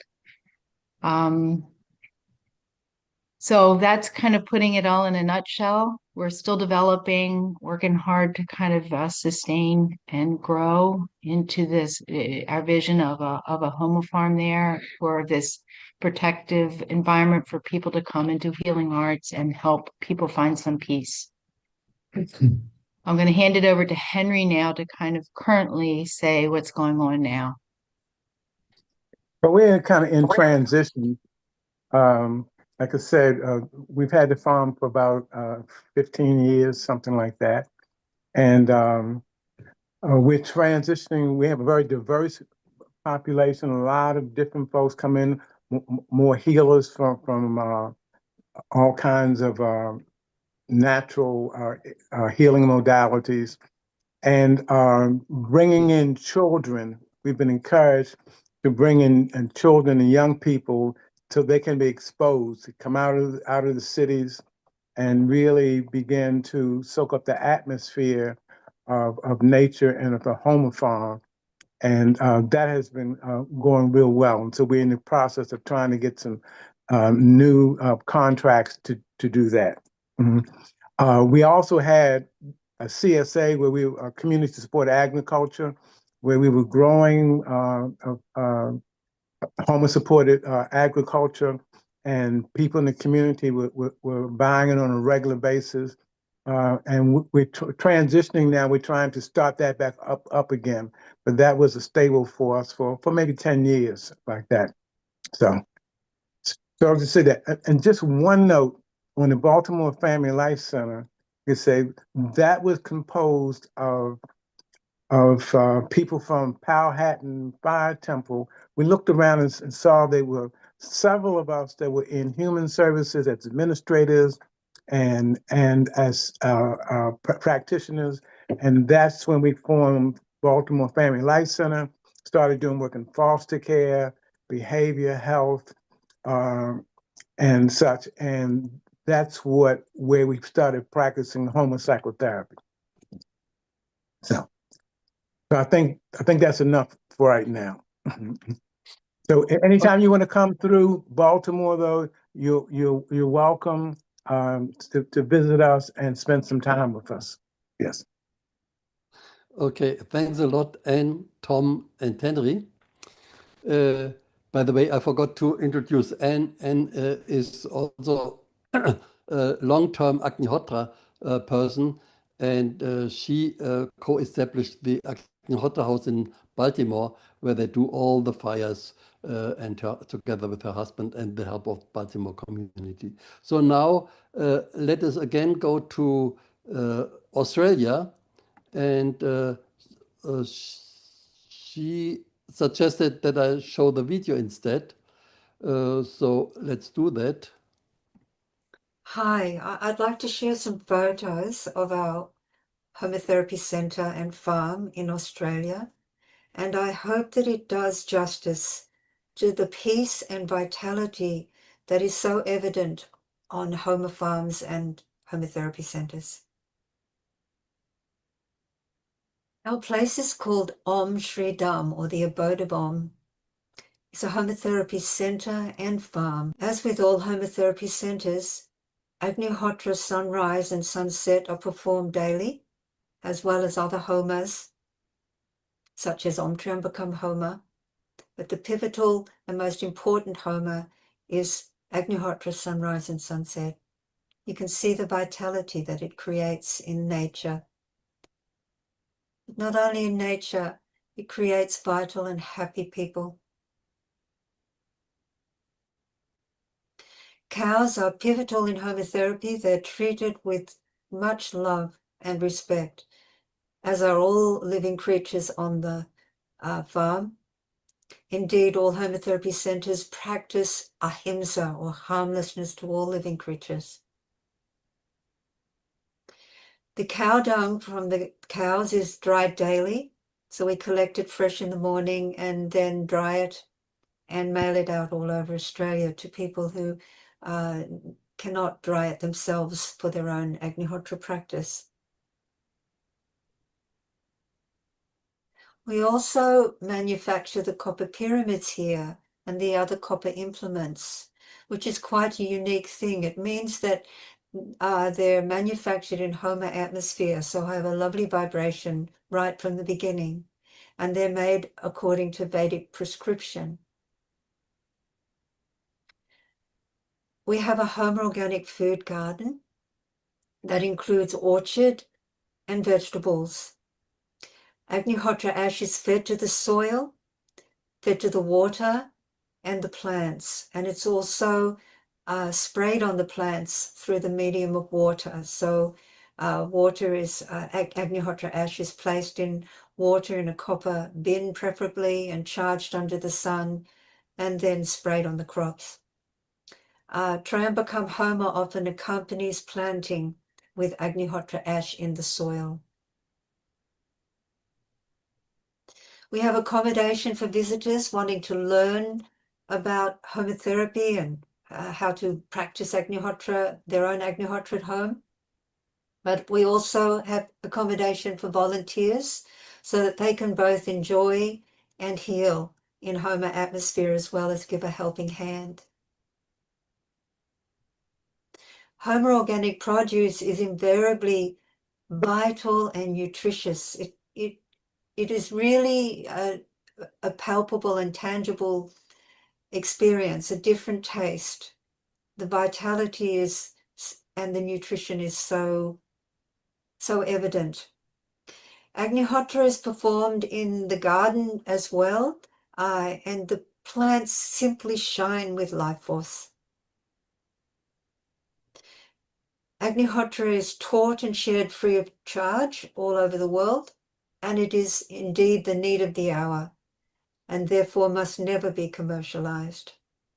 So this is sharing Agnihotra at Om Shri Dham, and we also go outstation and share it all over the place, including going overseas if invited to places like Philippines, Malaysia, Singapore, New Zealand.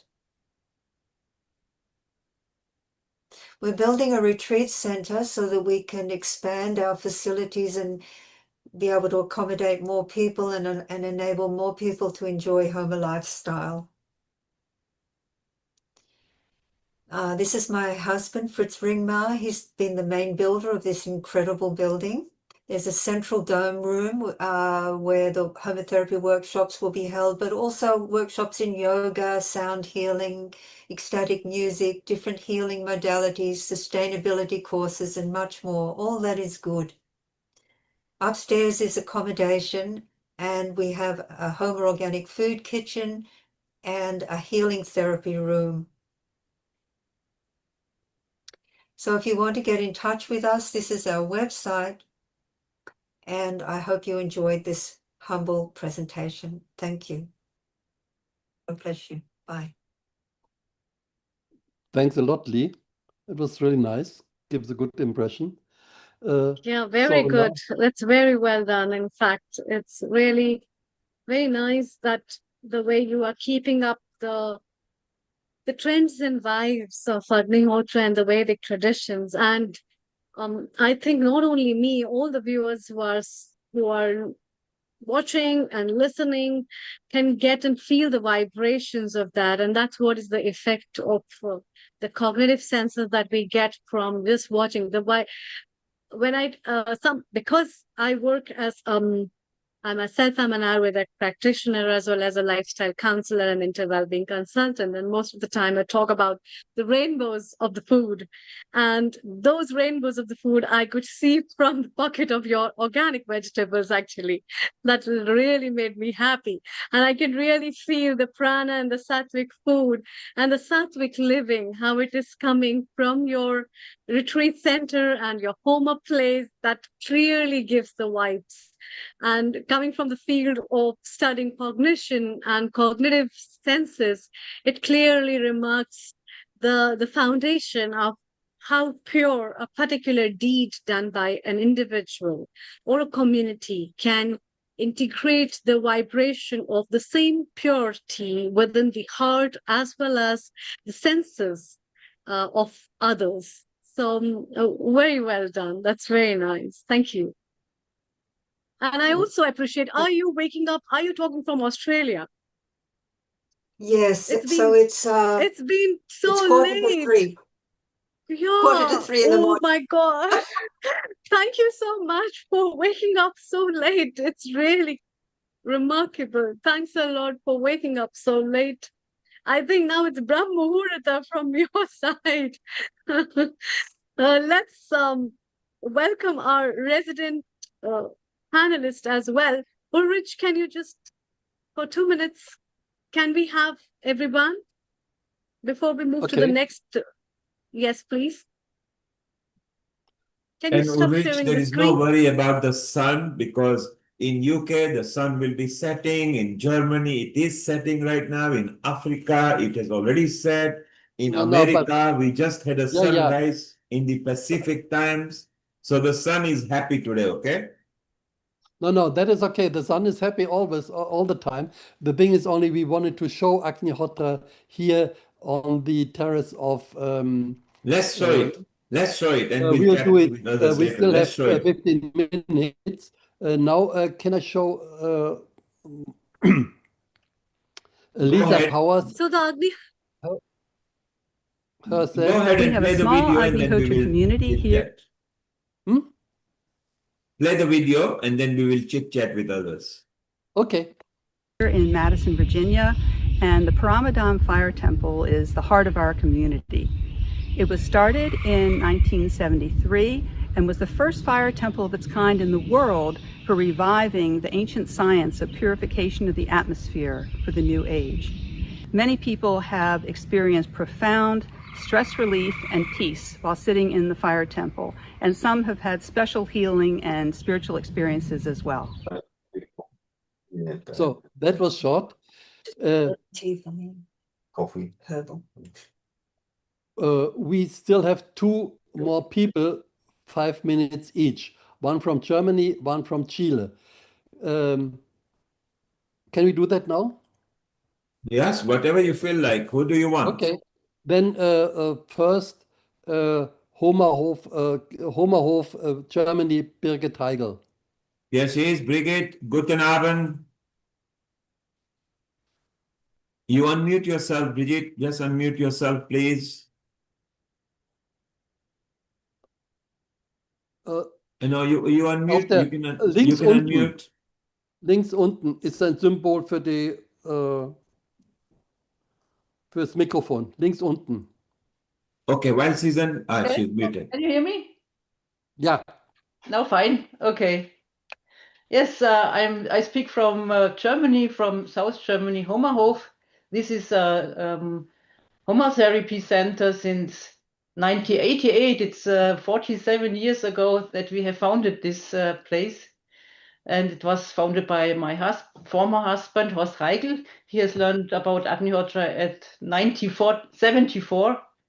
And since that time, we are performing Agnihotra in Germany. And this Homa center we have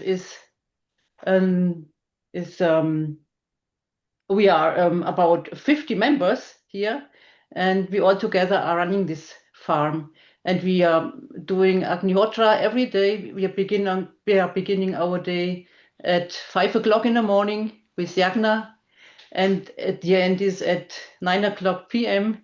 also with yagna. And in between, we are performing 4 hours every day yagna. We are doing Agnihotra and many short yagnas, also in between 6 times a day. We have about 20 hectares of land. We are planting, we have a lot of trees. We have apple trees. We have about 15 tons of apples every year, and they are growing in this wonderful Homa atmosphere.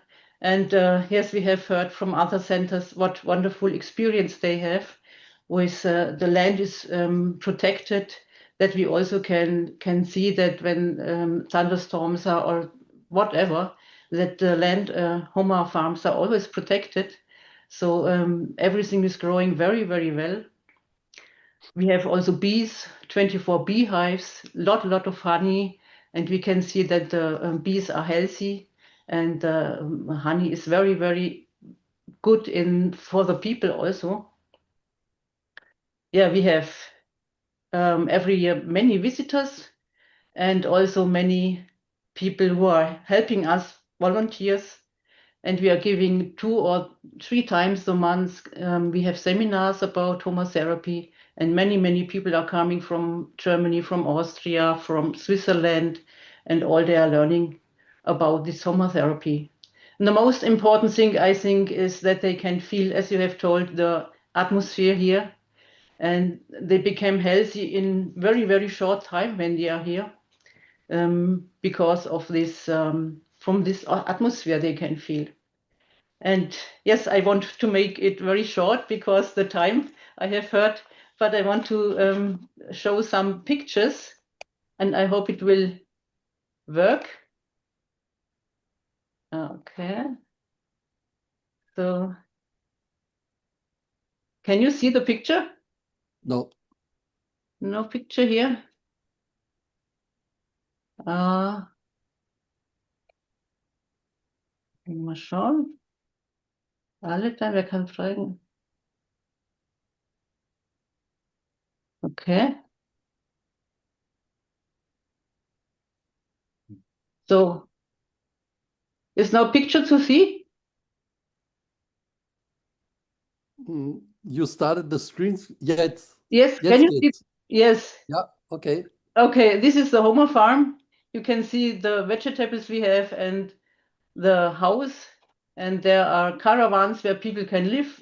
These are visiting us, and they help us on the farm. And yes, you see, it's big land. What we have, a lot of vegetables. We are selling them, and the people can test how wonderful the food is. And we also do Agnihotra at the fields and yagna while we are working on the fields. We have these wonderful apples every year, and we have a very, very fine apple juice from these apples. And when you test this apple juice, there's so much energy inside from all these fires, so that people only from drinking, they feel better, and they say, what is this? There's something different. Yeah. Every year we have one highlight. It's the summer meeting. So many people are coming. So we have seminars during these summer meetings. We have guests from all of Europe, also from India, and from many countries. We talk about different things about Homa therapy in different points, and highlight every time is when we can do Agnihotra outside with hundreds of people. And we had always a very nice view to the sunset, and nobody can imagine what a highlight it is when we are sitting outside on the fields. 500, 700, up to 700 people have done Agnihotra at the same time watching to the sun. And yes, whoever has experienced such a summer meeting with so many fires, it was absolutely great and We can't see wonderful. the photo. You can't see the photo? No, no. Okay. That's a pity. Do you see the photo? No? No, no.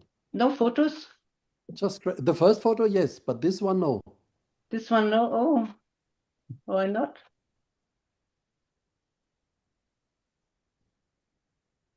No? No. No, no. Oh, it's the first time that I am doing this with these photos, so I'm not very firm with this. Okay. Okay, but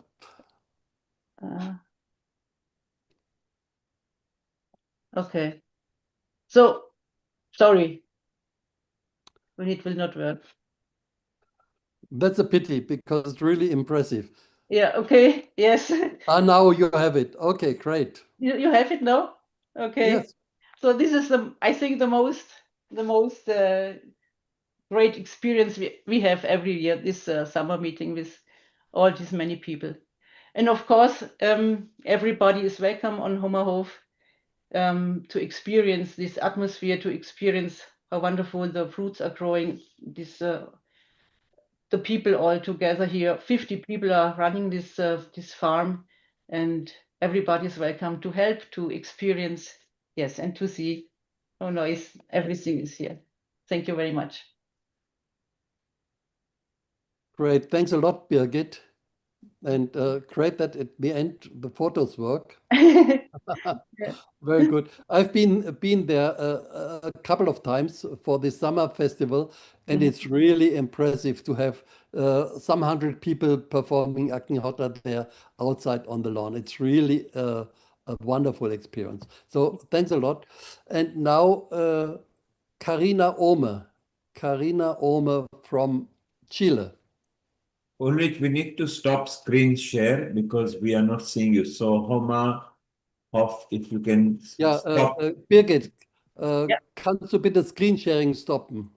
Yep.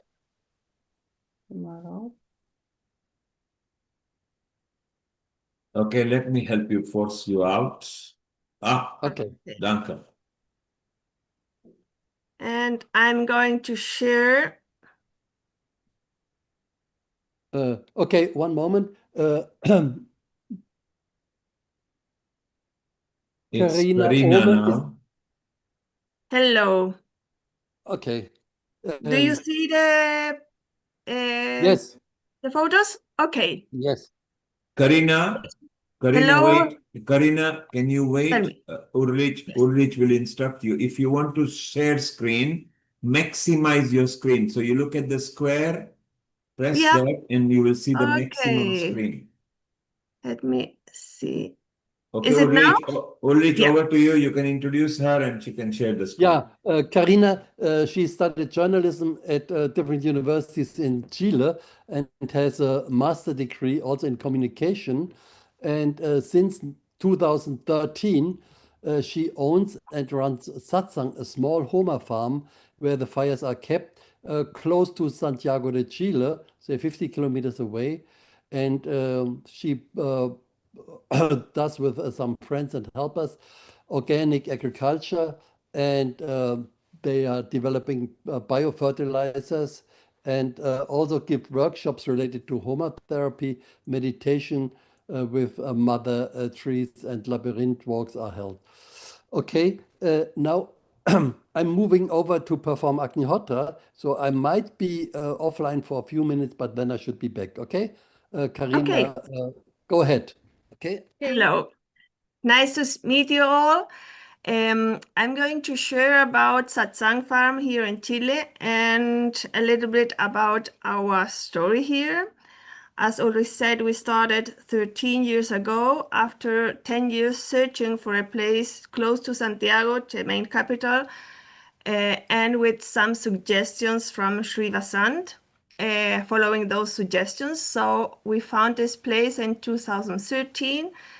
It's still now covered by native trees, and it has one specific part where we could have our vegetable garden. It was an asphalt tennis court that we had to take away the asphalt first. This is the rest of the asphalt that you can, of the tennis court that you can see. And the asphalt is this black material that was covering the whole place. And this is how our garden looks today. So how we started, after 2 years, we took away the asphalt. It was 18 trucks full of asphalt. And we started with volunteers to remove the stones and all the rest of what was there, and first seeding the vegetable garden. Here are our first volunteer groups, Chilean groups. And even a farmer here told me nothing would grow in this dead soil that was under this asphalt carpet during more than 15 years. I put a lot of natural seeds that I was keeping with Agnihotra ash, and also with Agnihotra ash, everything started to grow. Here are our first international volunteers from Australia and from England, helping in the garden. How did we get to this point? With conviction, perseverance, friendship, love for each other, and also for life. And of course, with meetings, workshops, and with a volunteer program, especially with Workaway. After every meeting we do a workshop, we perform always Agnihotra. And we perform Agnihotra daily, sunrise and sunset. At the beginning, we create community through open meetings with experienced Agnihotra practitioners, such as Irma Garcia from Venezuela, who came and visited us, especially in 2014. She was several times here, and we made meetings, open meetings here at the place. Also, Dr. Purushottam Rahimbale, who participated in an international congress here in Chile, in Santiago, stayed at the farm for several days, and we made a lot of meetings with people from Chile and also from other countries, Latin American countries, for example, from Brazil, who traveled here especially to meet him here at the farm. Dr. Ulrich Berg was also here in Chile participating at this congress and stayed also at the farm. And he gave conferences in different towns, also in the town close by to the farm in Curacaví. So farmers from the surrounding could learn more, and also from international people, scientists, about Agnihotra. We had help from different friends around the world who came here, participated at gardening and teaching with workshops. Dr. Abel, Jessica Ausa, and different people. And I'm part also from Five Path Foundation here in Chile, and our meetings, mostly of them, take place at the farm, and we do different things during those days, like farming, singing, friendship. In 2017, we started our with different kind of workshops in Homa agriculture. Here with Carolina Morales, she's an agri engineer specialized in Homa farming, and with Juan Jose Rodriguez from Venezuela, also specialized in Homa farming. We have done a lot of workshops in Homa farming during all these years with different groups, very beautiful groups, happy, enthusiastic groups, who learned from Homa farming here at the farm. This is the last one here this year. After every workshop, we perform Agnihotra, and we teach Agnihotra to everyone who participate here. We have our volunteer program. They learn how to do Homa farming, different kinds, like seeding and how to do composting. They perform also Agnihotra, volunteers here, sunrise, sunset Agnihotra. And if they don't know how to do some art or they're artists, they also have a place for art. If they want, they can also learn how to do the cow dung cakes. Here is Juan Jose, and Juan Jose with his mother, who stayed with us many years, several years here also at the farm. And well, if they want to do some special cakes, they also can do it with cow dung.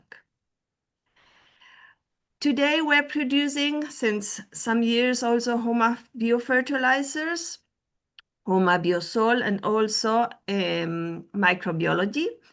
We do workshops about it, and we do some researches. This is, we took part of a national congress in Homa, in organic agriculture in the south of Chile, and we showed how to produce Homa biosol.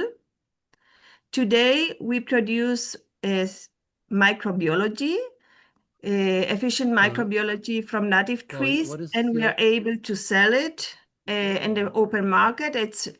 Everything is done. We are an arc of ancient and natural seeds. That was one of the suggestions from Basant in those years. And we got more than 100 varieties of seeds, much more than that, different kind of tomatoes, of corn, and a lot of seeds. All of them maintained with Agnihotra ash. We recovered our water well during the very dry season. We had like 15 years of dry seasons, and one especially very hot year in summer 2020. And Juan Jose put every day Agnihotra ash to the well, and we could recover the water levels. Today, this year we started with a reforesting program from the Chilean Forestry Institute. We are reforesting with native honey trees. We have more than 340. Karina? Yes? We have 2 minutes till Agnihotra. Okay, I'm finishing. Just 2 more. And every and tree... we are filming. So okay. And here, beekeeping. And please, can you spotlight Rory, because Rory is filming. Can you please put Rory on spotlight? I don't know how to do that. Sorry, I took off my... Who are you asking? Who are you asking? Okay, we're on. Urlich, who do you want on us?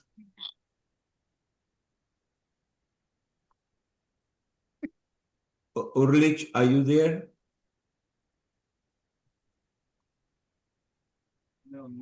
No, but Urlich, you are on a spotlight. Who do you want on a spotlight? Tired because of the computer. Urlich, I think he wants Rory on spotlight. who is he asking for? Rory Mayhew. But better if you can spotlight Rory, because Rory is filming. Yeah, yeah, there is yeah, no yeah. Rory. Do you mean, hold on, there is Can you Maher and Rory? Yes, yes. Rory Maher. I think now And it works. spotlighted. Yes. Great. Yes, Rory is here. Great, thanks a lot. You're welcome. 30 seconds. We have a live Agnihotra over here. Can you please Beautiful. unmute Rory Maher? Yes, and which country is Horin? If they're just going to hear you or... Yeah, that's also okay. Beautiful. 10 seconds. All together. Okay. Karina, you lead. Loud. Agnaye Swaha Agnaye Idam Nama Rajapataye Swaha Rajapataye Idam Nama.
Stop it. So now, stop the recorder. So now you see it was a very simple. Agnihotra is a very simple process. Just takes 5-10 minutes, but it really has wonderful effects. And actually, the idea was that we conclude the session with evening Agnihotra, but there's still some things to be done. One thing is we wanted to give some room for questions, answers. So and Ulrich, you did so well. Bang on that your should be time. done now. And then also we had Karina Suvindi had offered to sing a song. The song is it's not about us. So I think that would be wonderful also. So maybe we can do it that way, that we first have a discussion and that concluded with Karina Suvindi's song. Is that okay? Ulrich, maybe you're not hearing me. Let us have Karina singing. Okay. And then we have our in-house team. Okay. Somebody message, can you, Amrita, message to Ulrich? He's not picking the sound. Karina, if you can listen to us, Karina, let's bring your song on. Were there questions from the Karina, audience? can we have your song first? Amrita, you need to call Ulrich on a WhatsApp. He hasn't got his speakers on at the moment. Okay. Ulrich, please wait. Karina, can you hear us? Karina, are you hearing us?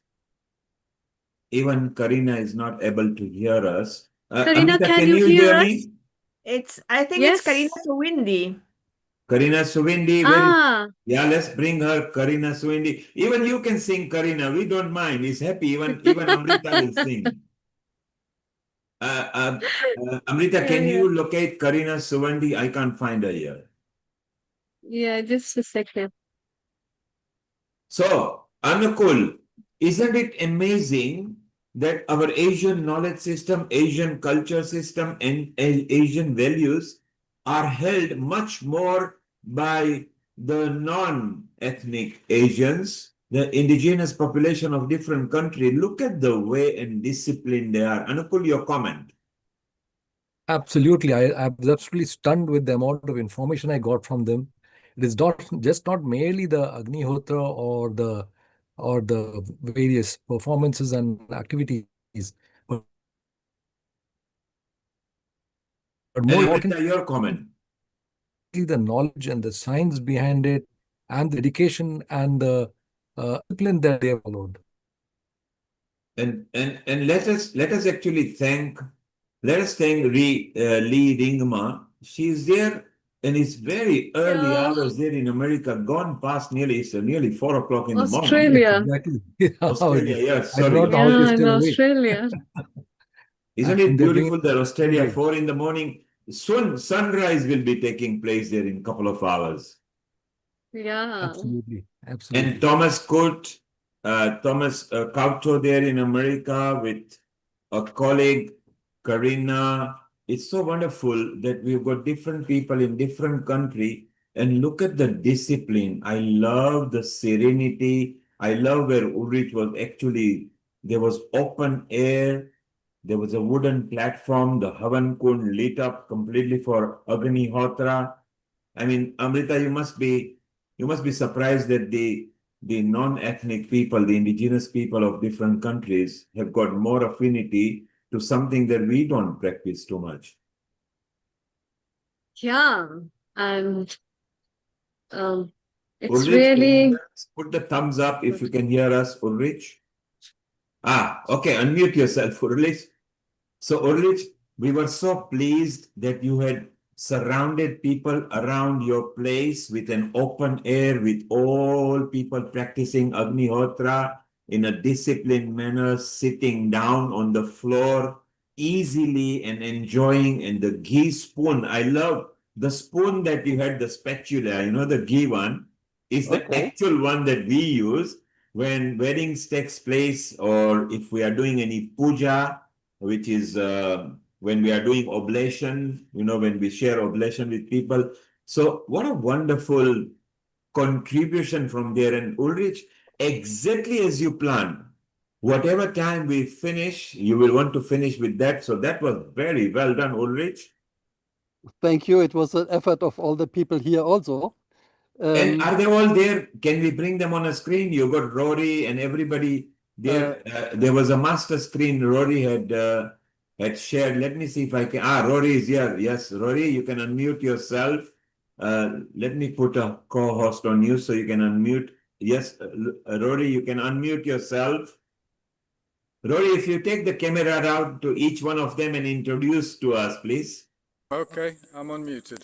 Fantastic. If you could introduce with a close-up with each one of them, show us the Havan Kund, show us the ghee spatula as well, because this brings so much memory. Look at Anakul. He remembers doing puja as well. Isn't it wonderful? So here we have Nikki from Belgium. Aha, Belgium, yes. Village here. Bonsoir, Nikki. Bonsoir. Parvati, one of the founders of this eco-village here, this Homa farm eco-village. Beautiful, wonderful. Suindi, good guitar as well. Of our foundation, Homa Therapy Foundation, and he's going to be singing dulcet tones in a second.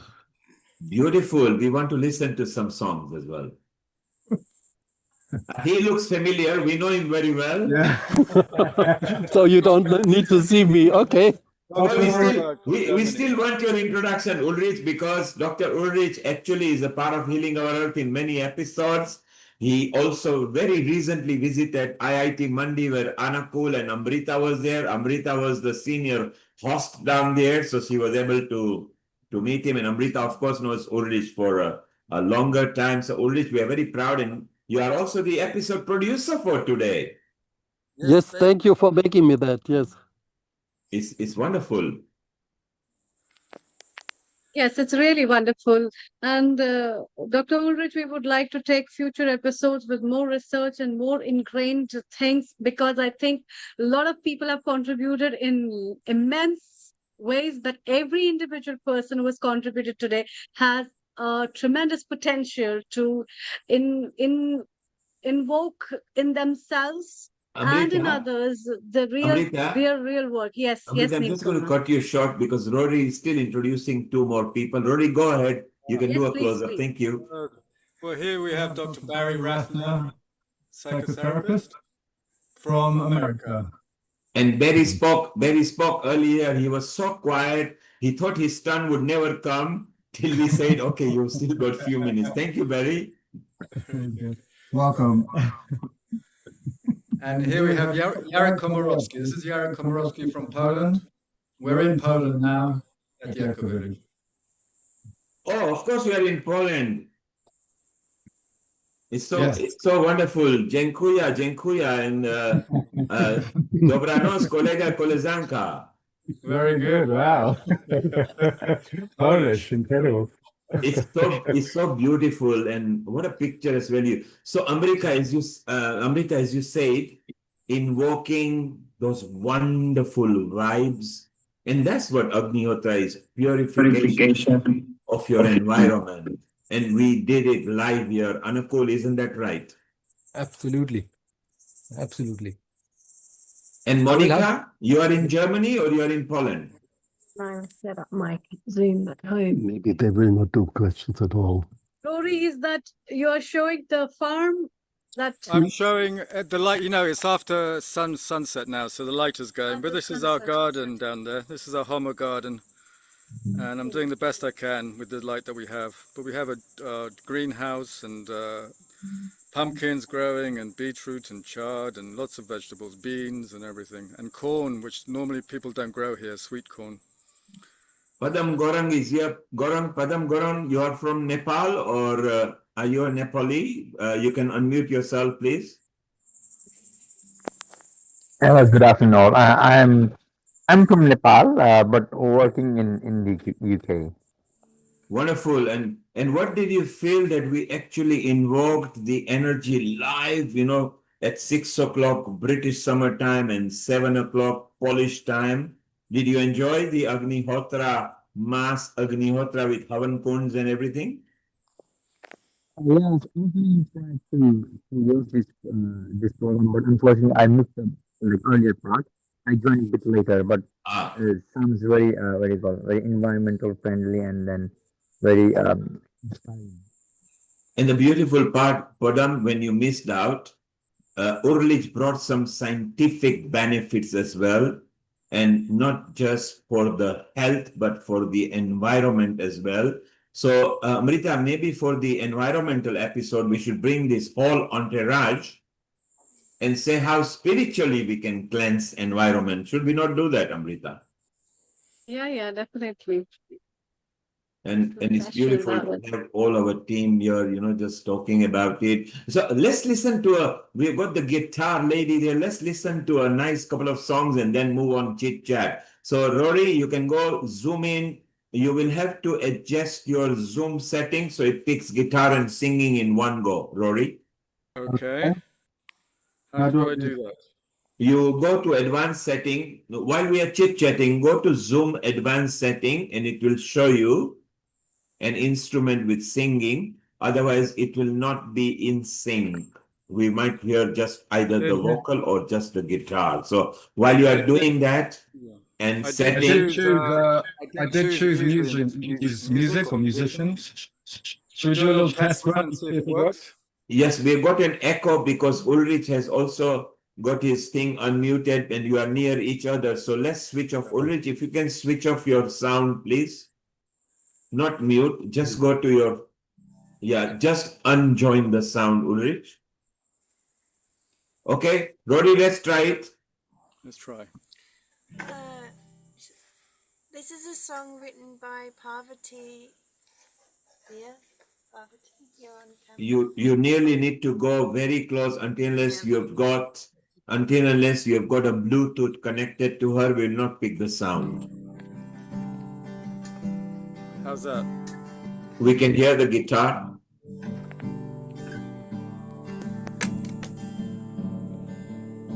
It's not just about us. It's not just about us. It's about our earth.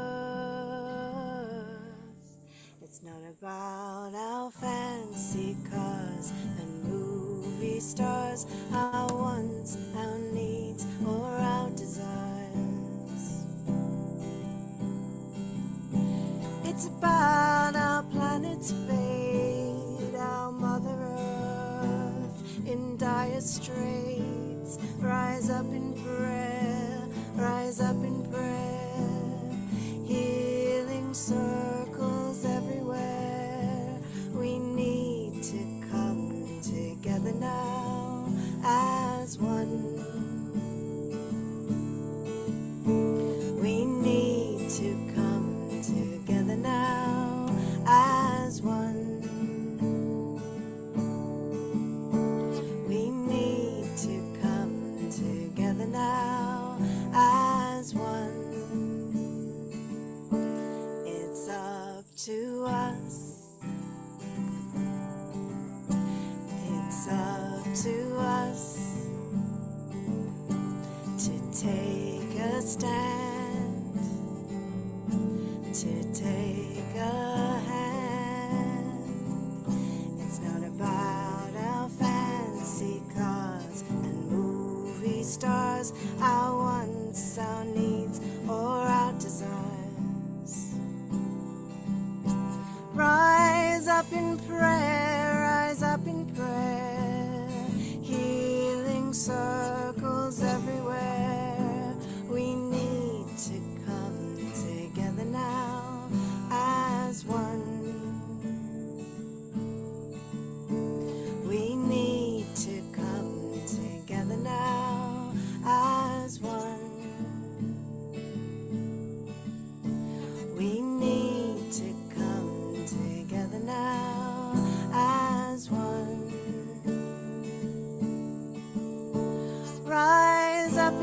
prayer, rise up in prayer, healing circles everywhere. We need to come together now as one. We need to come together now as one. We need to come together now as one.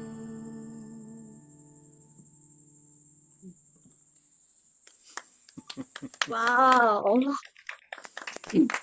Dobra, dobra, dobra, piękna. Dziękuję. Could you hear it? Yeah. Could you hear it well? Oh, Yes, beautifully very sung. well.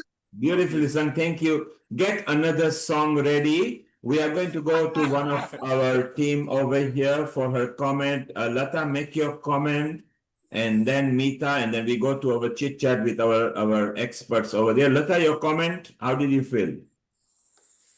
Global Namaste. Thank you so much, Neil, for this wonderful program. Putting it together. I mean, it's phenomenal. And what I tend to agree with what you said about we being the originators from the Vedic Sanskrit writings, and we haven't heard about it or practicing it. So where has it been? How come? Yeah, it's very important that we start to learn more about this. It's tremendous. Thank you, Ulrich, and your team. But yeah, there's so many questions about the illnesses I had, how you cure eyesight and improve, you know, because of the screen time that we have to devote nowadays. It's really nice to know how to stop our eyes from drying out and having a better vision, not getting cataracts. So I think that's so useful. And I was just thinking how long it takes that process to start making a change and improving the sight. Thank you, Lata. So Lata enjoyed it, and she noticed that what a dedication you were all doing. Meeta, your comment before we move on with Ulrich and Rory. Thank you very much for this lovely program, and reminded me of when I was growing up in India. We had Navchandi Yagna, we had many other yagnas at home, and so that's the reason, you know, to see the scientific analysis of this beautiful Vedic wisdom, and to see your total dedication, everyone who has poured in their knowledge and their you know, total involvement right from your heart. It's not like you learned, like me, as passive smoking, that it was happening around and you became part of it. You have analyzed the physics behind it, the chemistry behind it, and the effect it has individually to each person who is involved, right from children and to the environment. So it's amazing. I am a Hindu chaplain, Hindu priest at University of Surrey, and I'm planning to do this Vedic Homam for a very long time, but health and safety is not allowing me. So I wonder, how do you get around with that? Because so many students, you know, they say, ma'am, can we not do Gayatri Yagna or any of the Yagnas? So there must be some country-specific risk assessment required for Agnihotra. And is it easy to get it?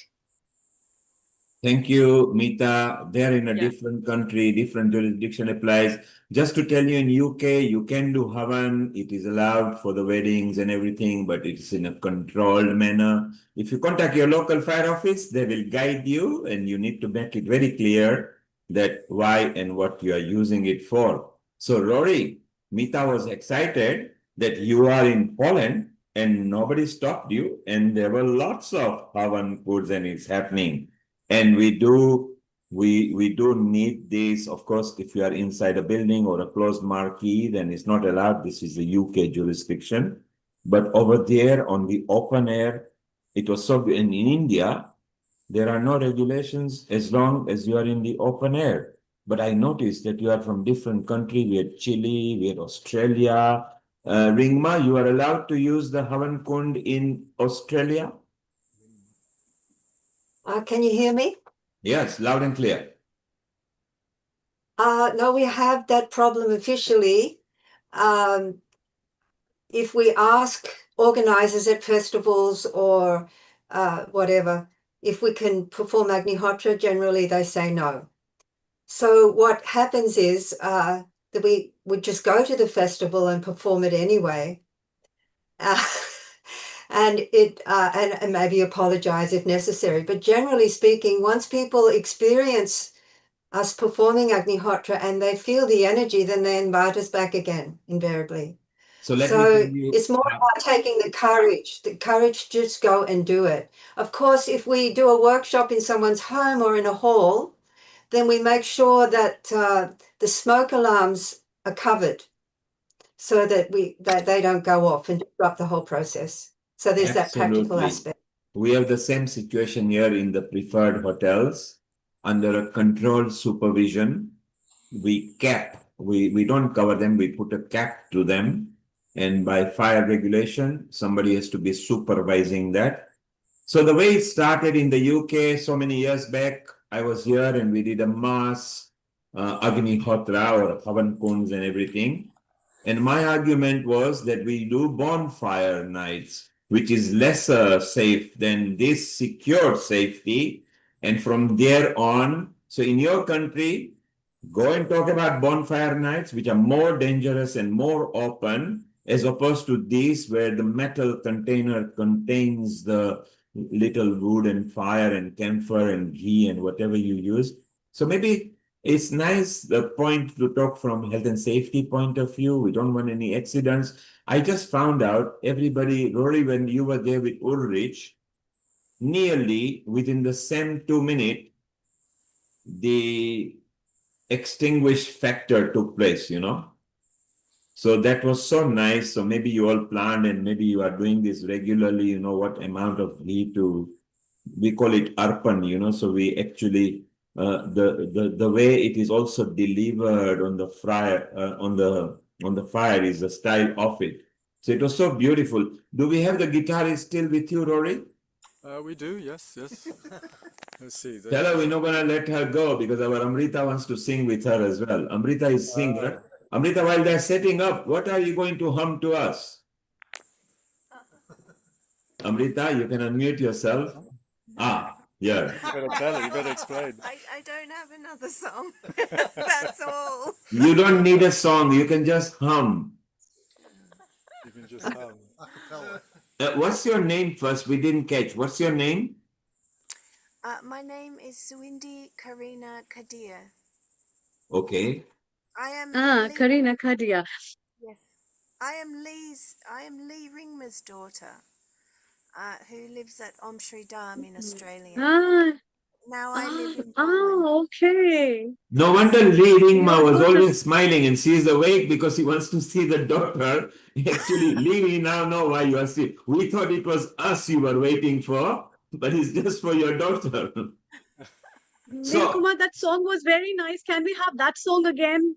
Amrita, It's just so Amrita, nice. there are good chances. Like daughter, like mother. We say like mother, like daughter, but like daughter, like mother. Ringma, do you sing as well? Yes, she does. Yes, I do. But Well, then I we're can not sing going a to song. let you go. You don't need a guitar. Just hum what is coming in your mind. Okay. All right. In the center of the center, there's a light that never ends, shining from our center, a light that never ends, shining, shining, a light that never ends, shining from our center, a light that never ends.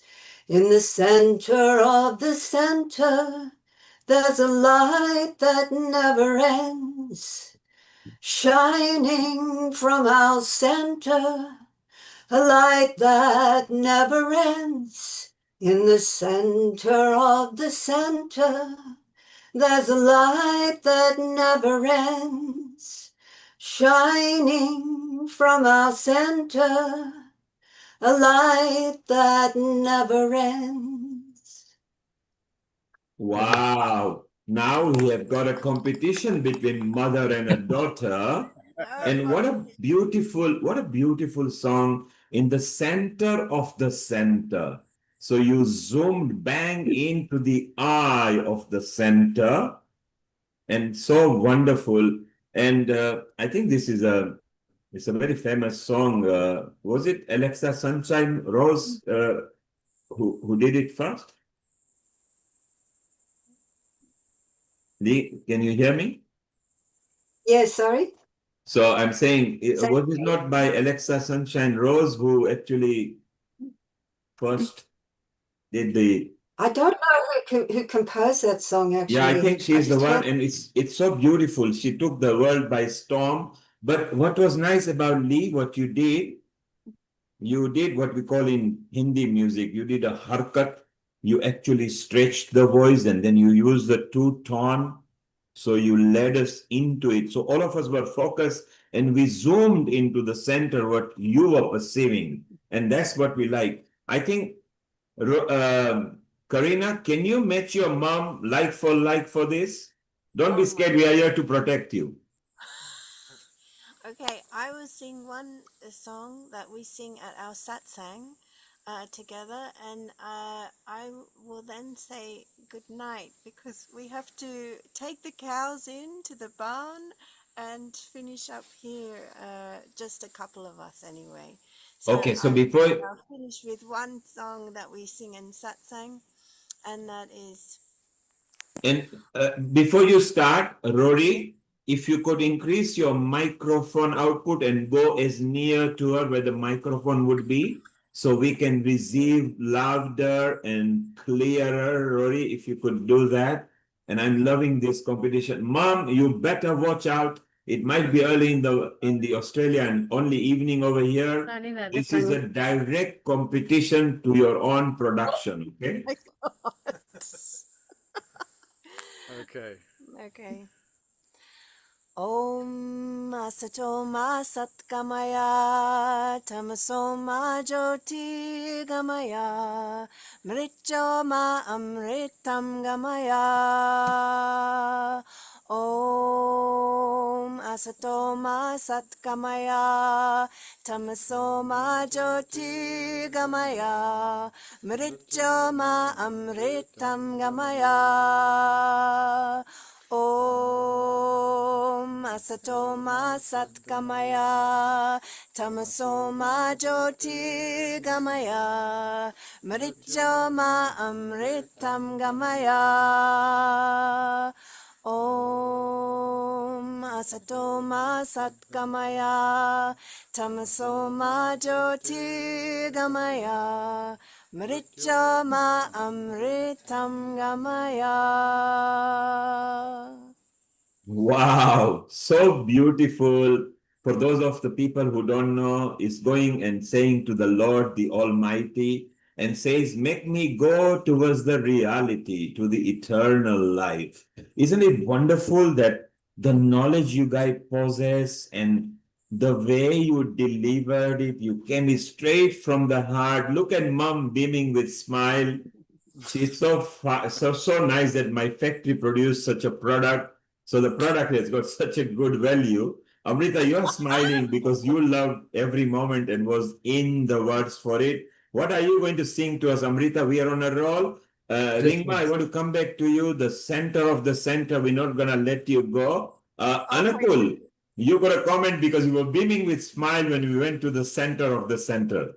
Yes, it was not only lovely hearing all these things, but all those people who are here in England should also know that we've got a nice teacher here in Manchester, here in England. Ashwini cannot see her, but she's very much over here. and she's going to be giving us a lecture on as to how to conduct this thing. She is from the Vishwa Global Foundation, that is in Akalkot, and she's a what do you call registered teacher from there. Ashwini, can you show yourself? I can't see Ashwini. What ID is she under? Ashwini, yeah, yes, she's with she's here. Ashwini USA, but Ashwini, can you start Ashwini your Vazi? video? And I She's think she might be in India where it's late no, already. no, she's very much there in. she is. There she Ashwini, is. wait, I'm going to remove myself and put you on. One moment. Neil Kumar is not important. Ashwini is important. Let's bring her in. Smiling Ashwini. She's beaming with a smile and ready to go. Ashwini, you just heard Karina, you just heard Ringma as well. And Ringma went to the center of the center. Where are you going to go with your Madhur Awaz with us? Oh, no. I'm going to present something. So it was supposed to be in the continuation of everybody's presentation, but I think it just got lost a bit. I'm not going to sing. I'm a very bad singer. Sorry. So look, for you, Ringma and Karina and Amrita will sing. Tell us a bit more about your favorite Agnihotra moments, what you wanted to share with us. Over to you, Ashwini. Yeah. And Anukul, you know Ashwini. Can you do a mini introduction, please? Oh yeah, she's a trained teacher from this from Akalkot. She's under the care of Swami Samrat Maharaj, and I'll also introduce myself. Raman Yeah, Maharaj. Anukul. Ashwini says, "Hey, let me do it better than you." So Ashwini, go for it. You got it. Okay, so I'm Ashwini Vaze. I'm a third generation Agnihotra practitioner and Agnihotra teacher. By profession, I'm a senior business analyst and I work in an IT company in Manchester, UK. So I just wanted to share a bit of, I know a lot has been talked about Agnihotra, so I'm not going to dive deep into those things. I'll keep those slides for some later, another presentation, another day. But I just want to, move the limelight on, do we know how this where this Agnihotra came from? Okay, how does the mankind know about Agnihotra? It is such a wonderful weapon with so many different benefits. It is like a kamdhenu, or a wish granting tool that doesn't grant what you wish for but grants what is right for you. Yeah, so there has to be some divine intervention, and that's what I'm going to talk about. Let me try and share my screen. How do I do that?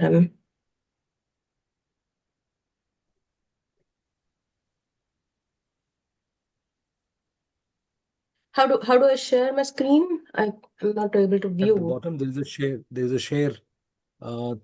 At the bottom there is. I'm using share. Zoom in like after like a lot of days. Okay, are you able to see my screen? Yes. Right. And are you able to see the presentation? It's live and clear. Yes. Perfectly. Go ahead. Yeah. Okay, so I'll jump I'll jump through all these slides and I'll just let me see. I'll jump to the topic I want to share. Okay, so I'll talk about the origins of Agnihotra. So I'm not sure many people in India and specifically in Maharashtra would know about Swami Samartha Maharaj. So Sri Swami Samartha Maharaj, the photo on the left, considered to be the fourth incarnation of Lord Dattatreya. He graced Akkalkot in 1856, imparting wisdom and guiding disciples towards inner peace and happiness through his profound teachings. Param Sadguru Sri Gajanan Maharaj, the photo on the right, he was a divine avatar and disciple of Sri Swami Samartha Maharaj. Inspired by the teachings of his lineage, he created a global vision and mission to heal the humanity and reset the planet. A bit more about Gajanan Maharaj, who all his followers also called as Shriji. He was born in 1918 to a royal family belonging to central part of India. He was born in royalty, but he chose a life of an ascetic. On 25th of December 1941, Shriji attained enlightenment about the purpose of his life. So he took the oath to rejuvenate the Vedas and conducted a grand Mahasoma Yajna in 1969, strictly adhering to the Vedic norms. Now, note here that yajnas were not happening in that period. So, after a very, very long period of a few thousand years, this was the first time that Mahasomayag happened, and which strictly adhered to the Vedic norms. The arrival of an avatar or a spiritual leader is often seen as a means to restore balance and promote dharma sthapana in times of turmoil and disorder, which we see these days. Param Sadguru Sri Gajanan Maharaj revived the technique of Agnihotra in 1974. So he basically gave the message of Agnihotra, and he established Shivpuri or Yajna Nagari in Akkalkot, which is in the Solapur district of India. He gave the message of Panchasadhan Marga, or famously known as the fivefold path today, and asked his followers to spread the message of Agnihotra and PSM to the world, which can be seen carried out even today in various countries. So we have heard a lot about Mr. Vasant Rao Paranspe, and he is one of the many followers of Shriji, and he himself learned Agnihotra from Maharaj Shriji. Today, Shivpuri is the global center of Agnihotra lifestyle, and the PSM or the fivefold path. Shriji also set up many Agni Mandir or fire temples as a place for Agnihotra families to assemble and perform group sadhana. This was in India. His followers have written various books on Shriji's teachings to be read and enjoyed by others who unfortunately did not get the opportunity to see Shriji in person. So, following the legacy, Dr. Shrikant Ji Rajimwale, son of Param Sadguru Sri Gajanan Maharaj, he himself, so he is the spiritual heir to Shriji. He was a pivotal figure in continuing Shriji's legacy. Master's degree in Sanskrit and Pali languages and doctorate in comparative studies of Yajurveda, Srikanji Maharaj dedicated himself to spreading the teachings of Agnihotra and Vedic knowledge globally. He worked tirelessly day and night to fulfill the work of Shivpuri, and he traveled the world, delivered lectures, conducted research, wrote many books, articles in leading publications, trained and encouraged many new teachers, set up Agni Mandirs and fire temples, built schools and Ayurvedic clinics, and conducted many Mahasomayagas, and created thousands of dedicated Agnihotra followers along the globe. He wrote a book titled Vaishwanar Avatar on the life and mission of Maharaj Shriji. This is considered the most important and accurate autobiographical work on Shriji. Now, after Srikanji Maharaj, Sriji's legacy continues in the form of his grandson, Dr. Purushottamji Rajimwale. He has dedicated his life to sharing spiritual knowledge, fostering a global community, and enriching the lives of countless seekers worldwide. With a master's degree in Ayurveda and esteemed president of Vishwa Foundation, Dr. Purushottam Ji is a respected teacher, humanitarian, nature enthusiast, and healer who carries the torch of evergreen wisdom globally. Through discourses, seminars, and lectures, he passionately shares the teachings inherited from his lineage, focusing on spirituality, societal welfare, environmental conservation, Ayurvedic wellness, and the pursuit of good health, aiming to spread peace and well-being to all corners of the world. Now, I'll speak a bit more about Shivpuri, which was established by Sri Gajanan Maharaj. So, Shivpuri, a sacred site, a spiritual center, or also called as Yajna Nagari, was established by Shriji in the year 1954 with the primary purpose of spreading the message of Agnihotra globally. This is the land of sacred fire, where temples of 6 chakras have already been built, from the Muladhara chakra to the Ajna chakra. The 7th and the final fire temple or Agni Mandir will be built, which will be an indication of the Sahasrara chakra. So the 7th chakra. This the construction of Agni Mandir is the future project, and it is going to be started this year. To save, yeah, sorry. So a bit more about Dr. Purushottamji Rajimwale's vision. I'll read through the list here. Just give me a minute. Yeah. So he founded Vishwa Foundation, which is a multifaceted organization with a vision of resetting human lives and rebuilding the planet. Agnihotra lifestyle and Panchasadhan Marga propagation throughout the globe. He has performed a lot of mass Agnihotra programs and Mahasomayag at multiple places within India. Agnihotra research is being carried out under his guidance. A lot of food donations, tree plantations, access to quality education, Agnihotra farming, etc. These are just some of the projects that are being carried out under guidance of Sri Purushottamji Rajimwale. Free online and offline spiritual events and trainings, Ayurvedic wellness, Vishwa Agnihotra teacher training programs. So if you are an Agnihotra practitioner and you wish to, be certified Agnihotra teacher, you can join this program. Agnihotra lifestyle programs. So Agnihotra is just not something to be performed during sunrise and sunset. It is a complete lifestyle, and it is being taught in this program. Vishwa Agnihotra app and Vishwa Global website, which was not there before. And apart from this, all the production material for Agnihotra, such as the cow dung cakes, ghee, copper pot, rice, and the global timetable is done in Shivpuri. Yeah, and the upcoming project, like I said before, is about the Agni Mandir. I would like to highlight a few things about Agni Mandir here. Agni Mandir, which will be a unique spiritual center about Agnihotra, Vedas, meditation and rituals, combined with modern science and ancient Rishi culture, which will give a new direction to the humanity. A divine Agni Mandir is being constructed on the holy land of Shivpuri.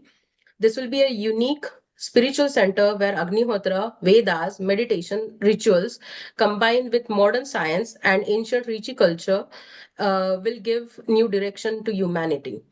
This temple will be the starting point of global spiritual awakening and a living center of the sacred Agnihotra.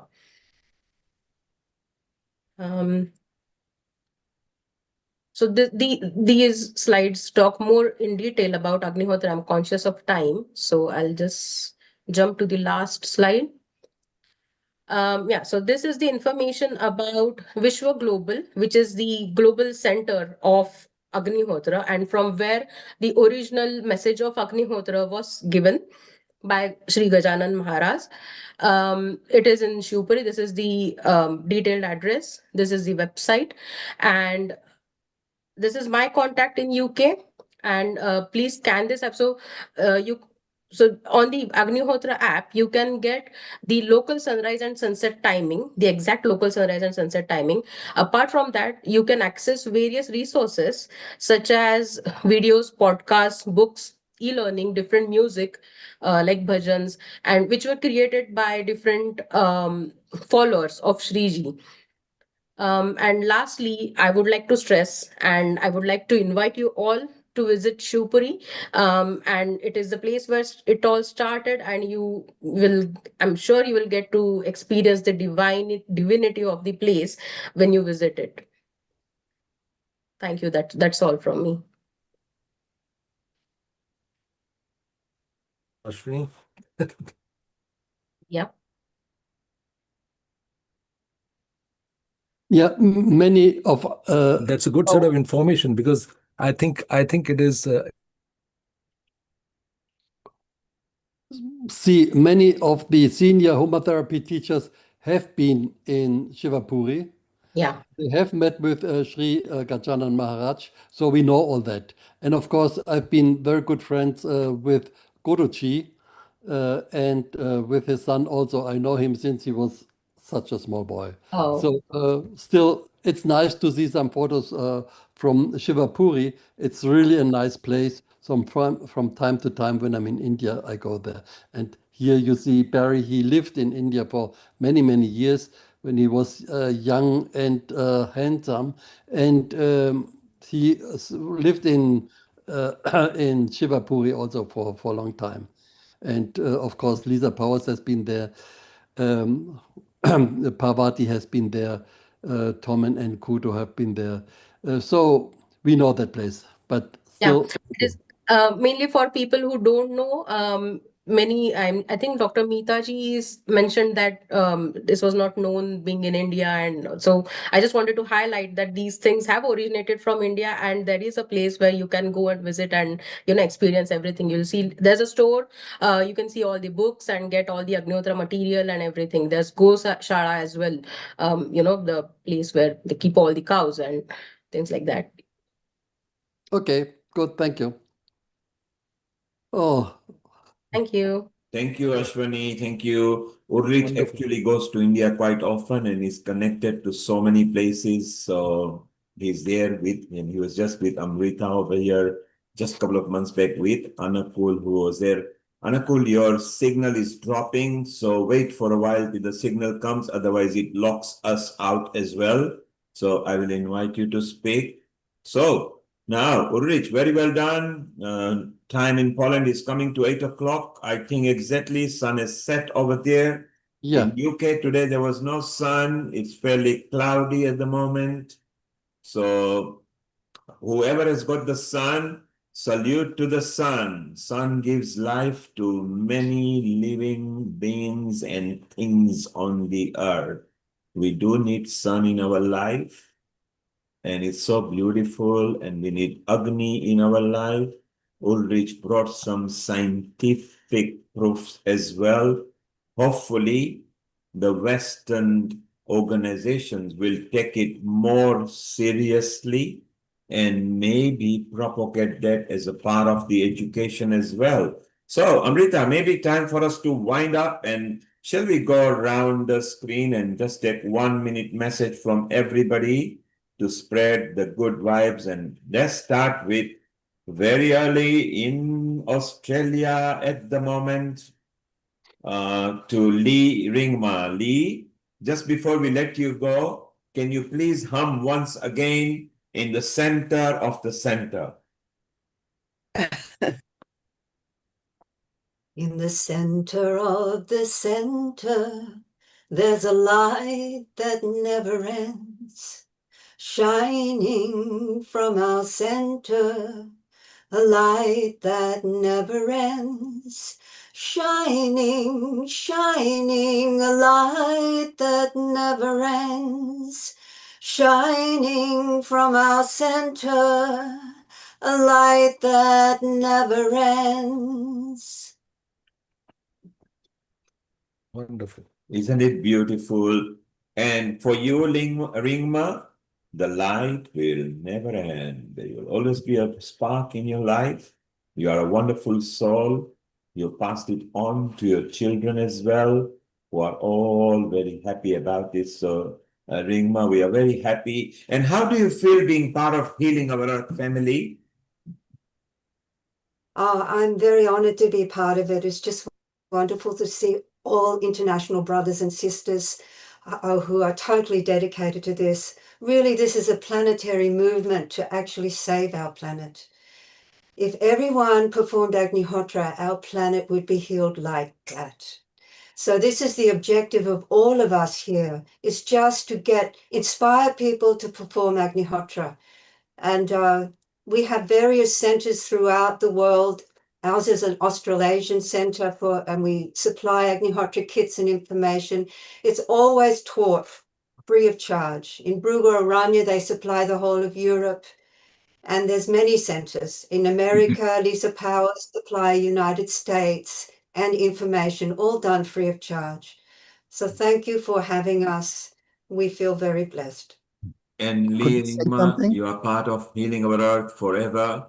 Healing Our Earth brings free global online edutainment, education and entertainment, just to build better communities. And together they also empower women to have at least equality to men. So Healing Our Earth does its work by actually spreading the word. Ulrich got talking to Amrita, and Amrita got talking to us, and we said we want to produce one Agnihotra Therapy session. And look, we are spreading the word, and let us keep on building one community that is without boundary, no caste, no creed, no religion, no gender, and no age. Together we can build the earth slowly. And let's go to Parvati Roseanne there. Parvati, how do you feel at Healing Our Earth, and how was the session for you today? I'm really grateful for the opportunity, and I love what you're doing, and I'm really grateful, so grateful. And remember, everybody, remember the children. Absolutely. And if we remember them, then maybe slowly and gently we will go back to the roots, and maybe we can save Earth to carry more population. When we started just 200 years back, we were never into billions, and now we are into billions, you know. How will the Earth sustain if we don't respect them? So it's a point to ponder. Let's go to Lisa Powers, who has been there right from the beginning. She was even there before we started. And she's still here, bright and bubbly, and Ulrich made sure that she's here. Lisa Powers, there in America. How do you feel being part of Healing Our Earth? I'm so grateful that I could be a part of this wonderful program and this opportunity to spread this knowledge. And I was just really remembering something that Sri Vasant Paranjape said to us again and again: let us fill all the spheres with love. And Agnihotra can do this on so many levels. We can heal the planet, all the living things, all of our humanity. And I'm so thankful that I was able to get into this at such an early age. I mean, 1973. So anyway, my heart goes out to everyone who is involved in this effort. And truly, we are one. And thank you so much. Thank you, Lisa. And you know, at Healing Our Earth, so many episodes come. The next week's episode is organ donation. Worldwide, people who wants to support organ donation will be there. And after that is the Navratri festival, which is the 9 night of Indian dancing festival. And then comes Diwali festival. At both the point, Lee, you will like it, that Diwali is festival of lights. At the center of the center, the light will always light. And for Diwali, light is a victory of darkness. So we'll be enjoying. You can all join for Navratri, Diwali, organ donation, Ayurveda episodes, kidney episodes, oncology episodes. We cover it all, and we make sure that anybody can join anywhere. And now let's go to Poland there, Parvati. And you've been here again since the start, and you were there well before anybody came. How was your experience today at Healing Our Earth and our combined energy that Ulrich and Amrita is infused in all of us? Yeah, it was wonderful to see people from all over the world, and know that we're one fire family, one family that's trying to heal and save our earth. It's a blessing. We're really grateful to be a part of it. And did you notice that there was no age difference, there was no gender bias, there was no caste, creed, religion? We were just one world, just one simple earthlings that enjoy themselves. Maybe someday we can all hook up in Mauritius or Mombasa in a midsummer night and wait for the sunset or the sunrise and do some Agnihotra, and maybe where Amrita is in Himachal Pradesh, which is the land where Dalai Lama likes as well. So, you know, together we will build family. Ulrich is connected to much more people than who can come today, because some, because of the time zone, were not able to join in today. And there is Smiling Barry, who has been here even much earlier. Barry, your experience today, and how do you feel? How did the session went overall for you, Barry? Well, I was very surprised that there were no technical glitches, number one, because we don't get good internet here on Sundays. The one thing I wanted to say was this Light and Center song that you call her Ringma, we call her Lee, was singing. We were sitting on the balcony of the Center of Light, which is a rather large 12 guest room ecological center, and it's under construction. And we've been trying to get this thing built. But that is our Center of Light, which was initiated at the suggestion, let's call it, of Sri Vasant Paranjape. So Lee said she didn't know who wrote that song, but I would have been surprised if it wasn't someone who knew about the Center of Light. But thank you so much for having this program. Thanks to Ulrich. Thanks to your organization. You know, things are not real great in the world. And it's people like us who, you know, dedicate ourselves to making things better for the masses, as well as ourselves, that have it in our hands. And as Parvati said, remember the youth. So, Betty, just one correction. You said your organization. From today, you are going to say our organization. We are all part of this organization. We always tell everybody at Healing Our Earth, there are no doors, no locks, no windows. Just pop in. It's everybody's. If you like it, stay with us. If you don't, come and tell us and we'll make it comfortable for you to stay with us. So it's our organization, okay? Okay, bahut acha, theek hai. Kya baat hai, well done. So it's so wonderful that we are just in sync with everybody. I love the energy. Let's go again to Poland, to Joanna and Rory. And if Rory is there, for thanking him for taking us around with everybody. Joanna, you can unmute yourself and just tell us how you feel today. I found it actually so inspiring to see again some people that I know but didn't see for a long time, and some new people, and just kind of feel again that the Homa family is so much bigger, and it just feels very supportive as well to be able to meet like that, and just feel like we all going kind of doing good work. And no, it's just wonderful. I think yeah, it's a beautiful opportunity to do work like that. Actually, Rory just arrived. Maybe you want to say something. Yes, Rory, thank you very much. You are our technical director for today. You took us around everywhere, which was so beautiful, Rory. And how do you feel? What's your experience at Healing About today?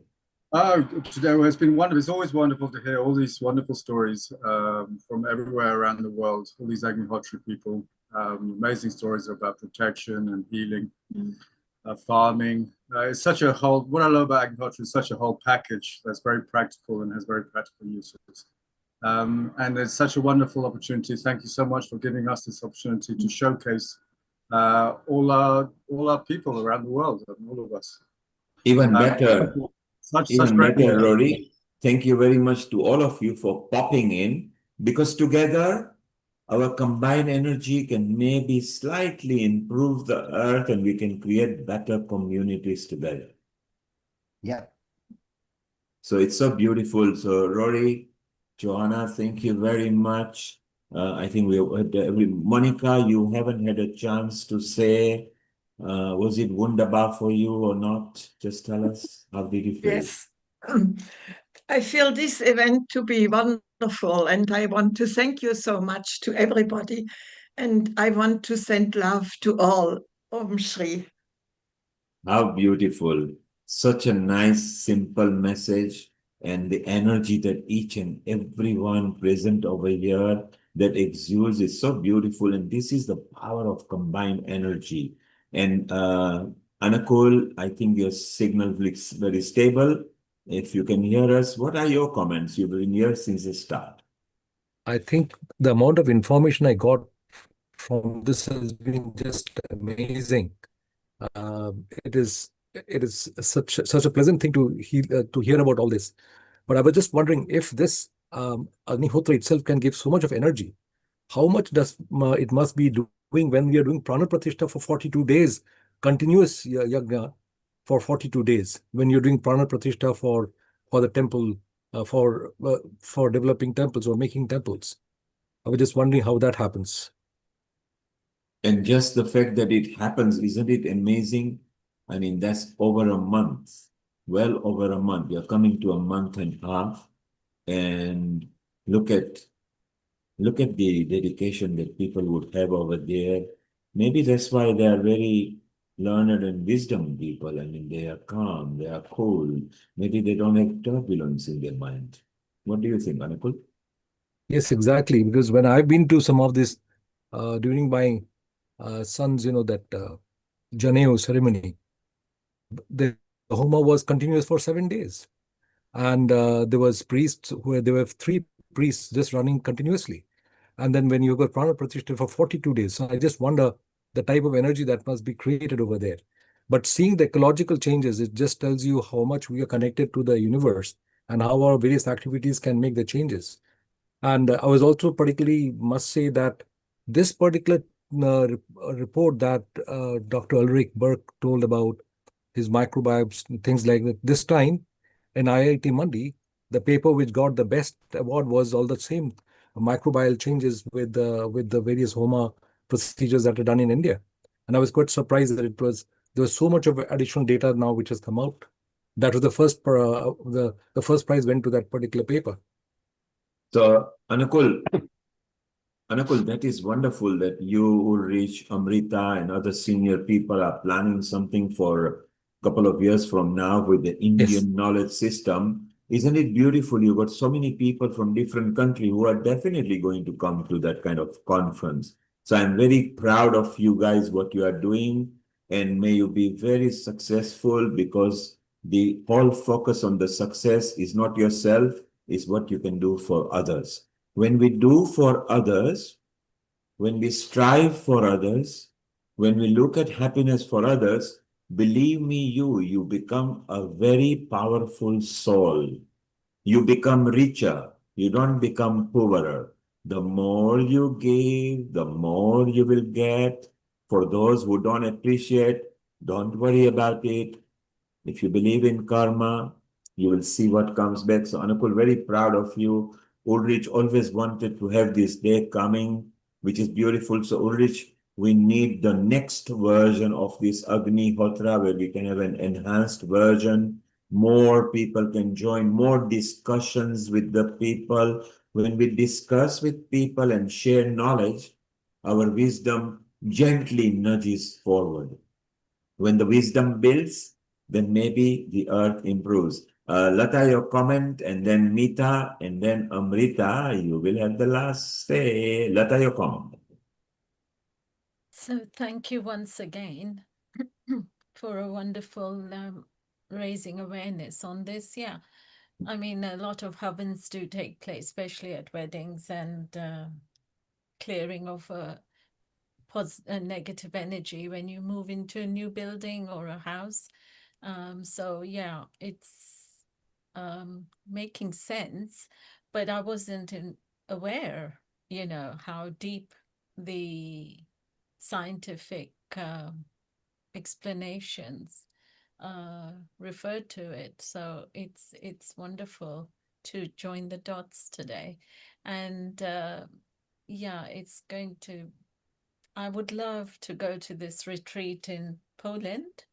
So how do I get there? I'd love to know the details. We can maybe all go together, because it seems just perfect what y'all did there today. And we could also chip in, help out with the work there, the volunteers. So yeah, it's very thought-provoking how we can work together, and let's put our heads together.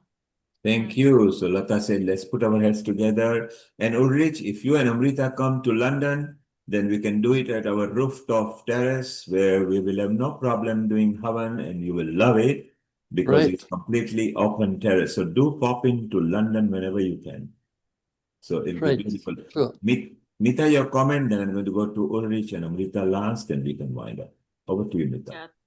once again, I resonate with Dr. Anukul Goswami, the effect to the micro level, microbial level. And I missed the conference in Monday, and I'm sure everything was covered over there from the ancient knowledge systems of India. But I've been brought up with yajnas at home, and it was part and partial, as Lata mentioned. When it's a home vastu ceremony, we had that. We did a whole yajna for the whole society where we were living. So every yajman, every couple was part of that.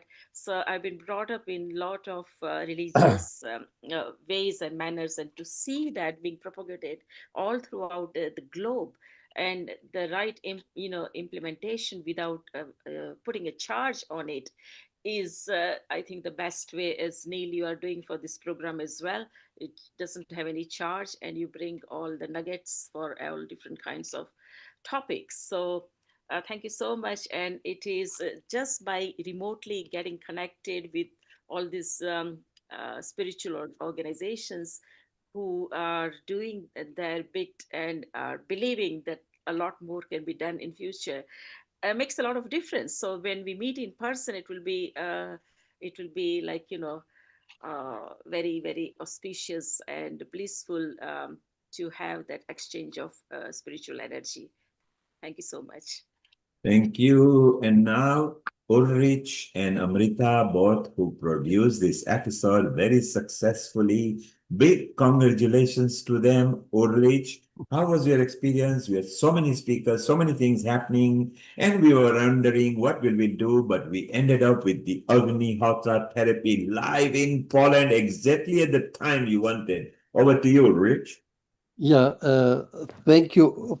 First, I thank you, the organizers, Neil and Amrita, and Nishit, the technical person behind the whole scene.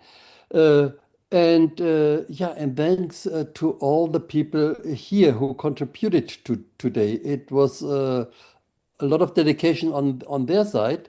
And it went pretty well. I mean, our calculation of time was a little bit too optimistic, so we missed two presentations. But that's okay. There will be other episodes where we can continue. I'm very happy about it. It was quite good, very good.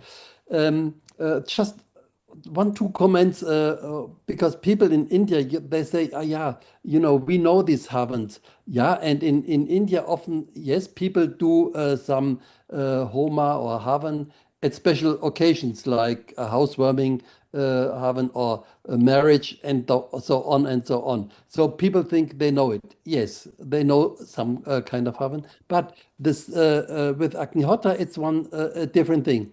Agnihotra is something which you do every day, morning and evening. And this is the basis of other yajnas. We do other yajnas. We do the Triambakam yajna, we do the Viorati yajna. We even, at our place in Maheshwar, we have all the 7 Somayags. Somayags, are the biggest yajnas which we have. And the first one was done in 1969, after maybe 2,000 years in Shivapuri under the guidance of Sri Gajanan Maharaj. Before that, they did also some kinds of yajnas, but these were all with flesh and blood. Horrible.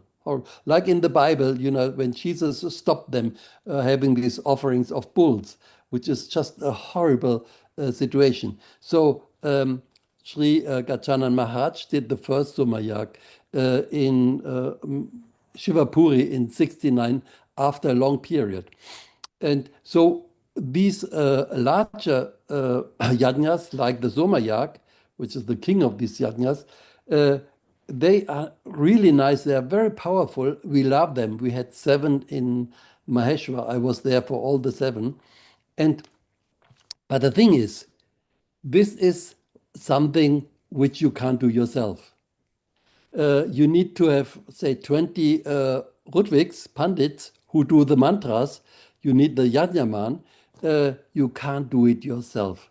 And the beauty of Agnihotra is everybody, man, woman, old, young, can perform Agnihotra at home easily.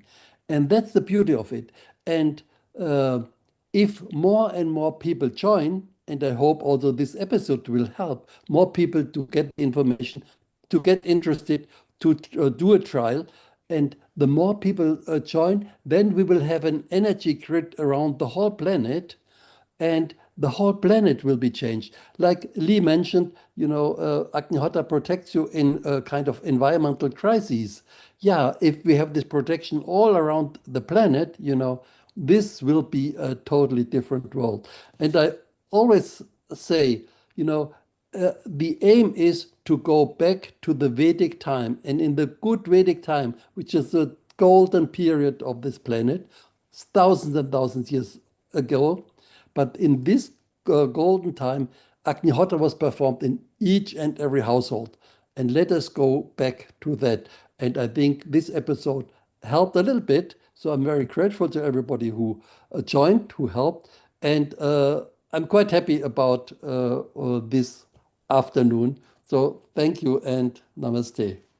Thank you, Urlich. So from Urlich, we have learned, go back to the roots, go back to Vedic time, go back to simplicity, and life will improve. And he's saying it doesn't have to be a special occasion to do Agnihotra. Agnihotra can be done at home with the friends, and you can do it every day. And we learn the benefits of Agnihotra today from different people, from a physical benefits of purification of the body, respiratory health, it improves, it boosts immunity, and it's a renewal of brain cells. From the mental and emotional benefit, we learn that it reduces stress and anxiety, improves concentration. From spiritual benefits, we learn that it's connection with nature, inner peace and balance, positive energy. And from environmental benefits, today we learned that it purifies the environment, enhances the plant growth, and improves the soil quality, amongst many other facets that we learned today. Thank you, everybody, and wonderful contribution by everybody. Next week is organ donation week, and week after that will be Navratri. Dr. Amrita Sharma, the chief admin at Healing Our Earth and a senior anchor. Time for you to close, and it's gone past midnight in your country. So you're coming to the strike bell of midnight, and Australia will be waking up to birds twittering over there. Thank you very much, Amrita, and your conclusion, and over to you. Thank you, Anil Kumar. A big thanks to Professor Ulrich and also all the experts who have joined. It's really a pleasure, and I'm personally very grateful to meet you all online, and I hope our ends again meet on the roads in person in life, because all of you are doing a wonderful job of purifying Mother Nature and giving her what she deserves. And I think that's the best we can do, being a human being, actually. The most beautiful part I found was the wonderful farms and the rich vegetables from where the prana was directly coming in the fresh air. And I could really connect the 5 elements with my own self. And I look forward that I can fly, maybe in the dreams, to visit there, or maybe in person if God wishes. But thank you so much. And I think we all need your blessings, as well as the karmic deeds that we all put together for working and enhancing the community, as well as the human race, for the betterment of the society and the world. Thank you so much. And Amrita, also before big thanks to Dr. Anupul. Amrita, Yes. before you wind up, we were so many people still connected to our social media and website right now as we are talking. So well done for spreading the word, Ulrich, your team. The same links that you have sent on the YouTube, Facebook, and the website, 1 hour after the conclusion will become a recording. I will still share them with you, Ulrich, and they can be spread to everybody as well. So well done. People are very much glued to Agnihotra. So everybody, a big round of applause to you. Once again, Dr. Amrita Sharma, you were about to thank Anupul and the rest, and over to you. Thank you. Thank you, Dr. Anupul, and thank you, everyone. And before we wind up, and reminder for the next week's episode, where we look forward to see each other again for the organ donation episode, followed by the festivity and celebration with the Lordess Durga on Navratri. Let's wind up today's episode with this mantra, as it was really lovely to hear mantras from everyone, and we will be bringing to you many exclusive episodes on the site of many other aspects in relation to Indian knowledge system from now on. Yes, now it's time to close your eyes, a pause for a moment within you as I chant this mantra that says, together may we two move together, and together may we both, as a student and the teacher, relish the knowledge and the learning. Together we both may perform with vigor, and may what we have learned and studied be filled with brilliance and understanding. Om Sahana Vavatu Sahanau Bhunaktu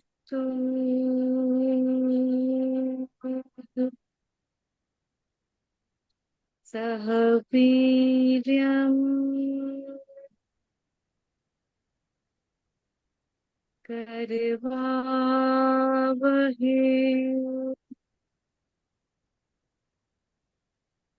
Tejasvina Vadhitamastu Ma Vidvishavati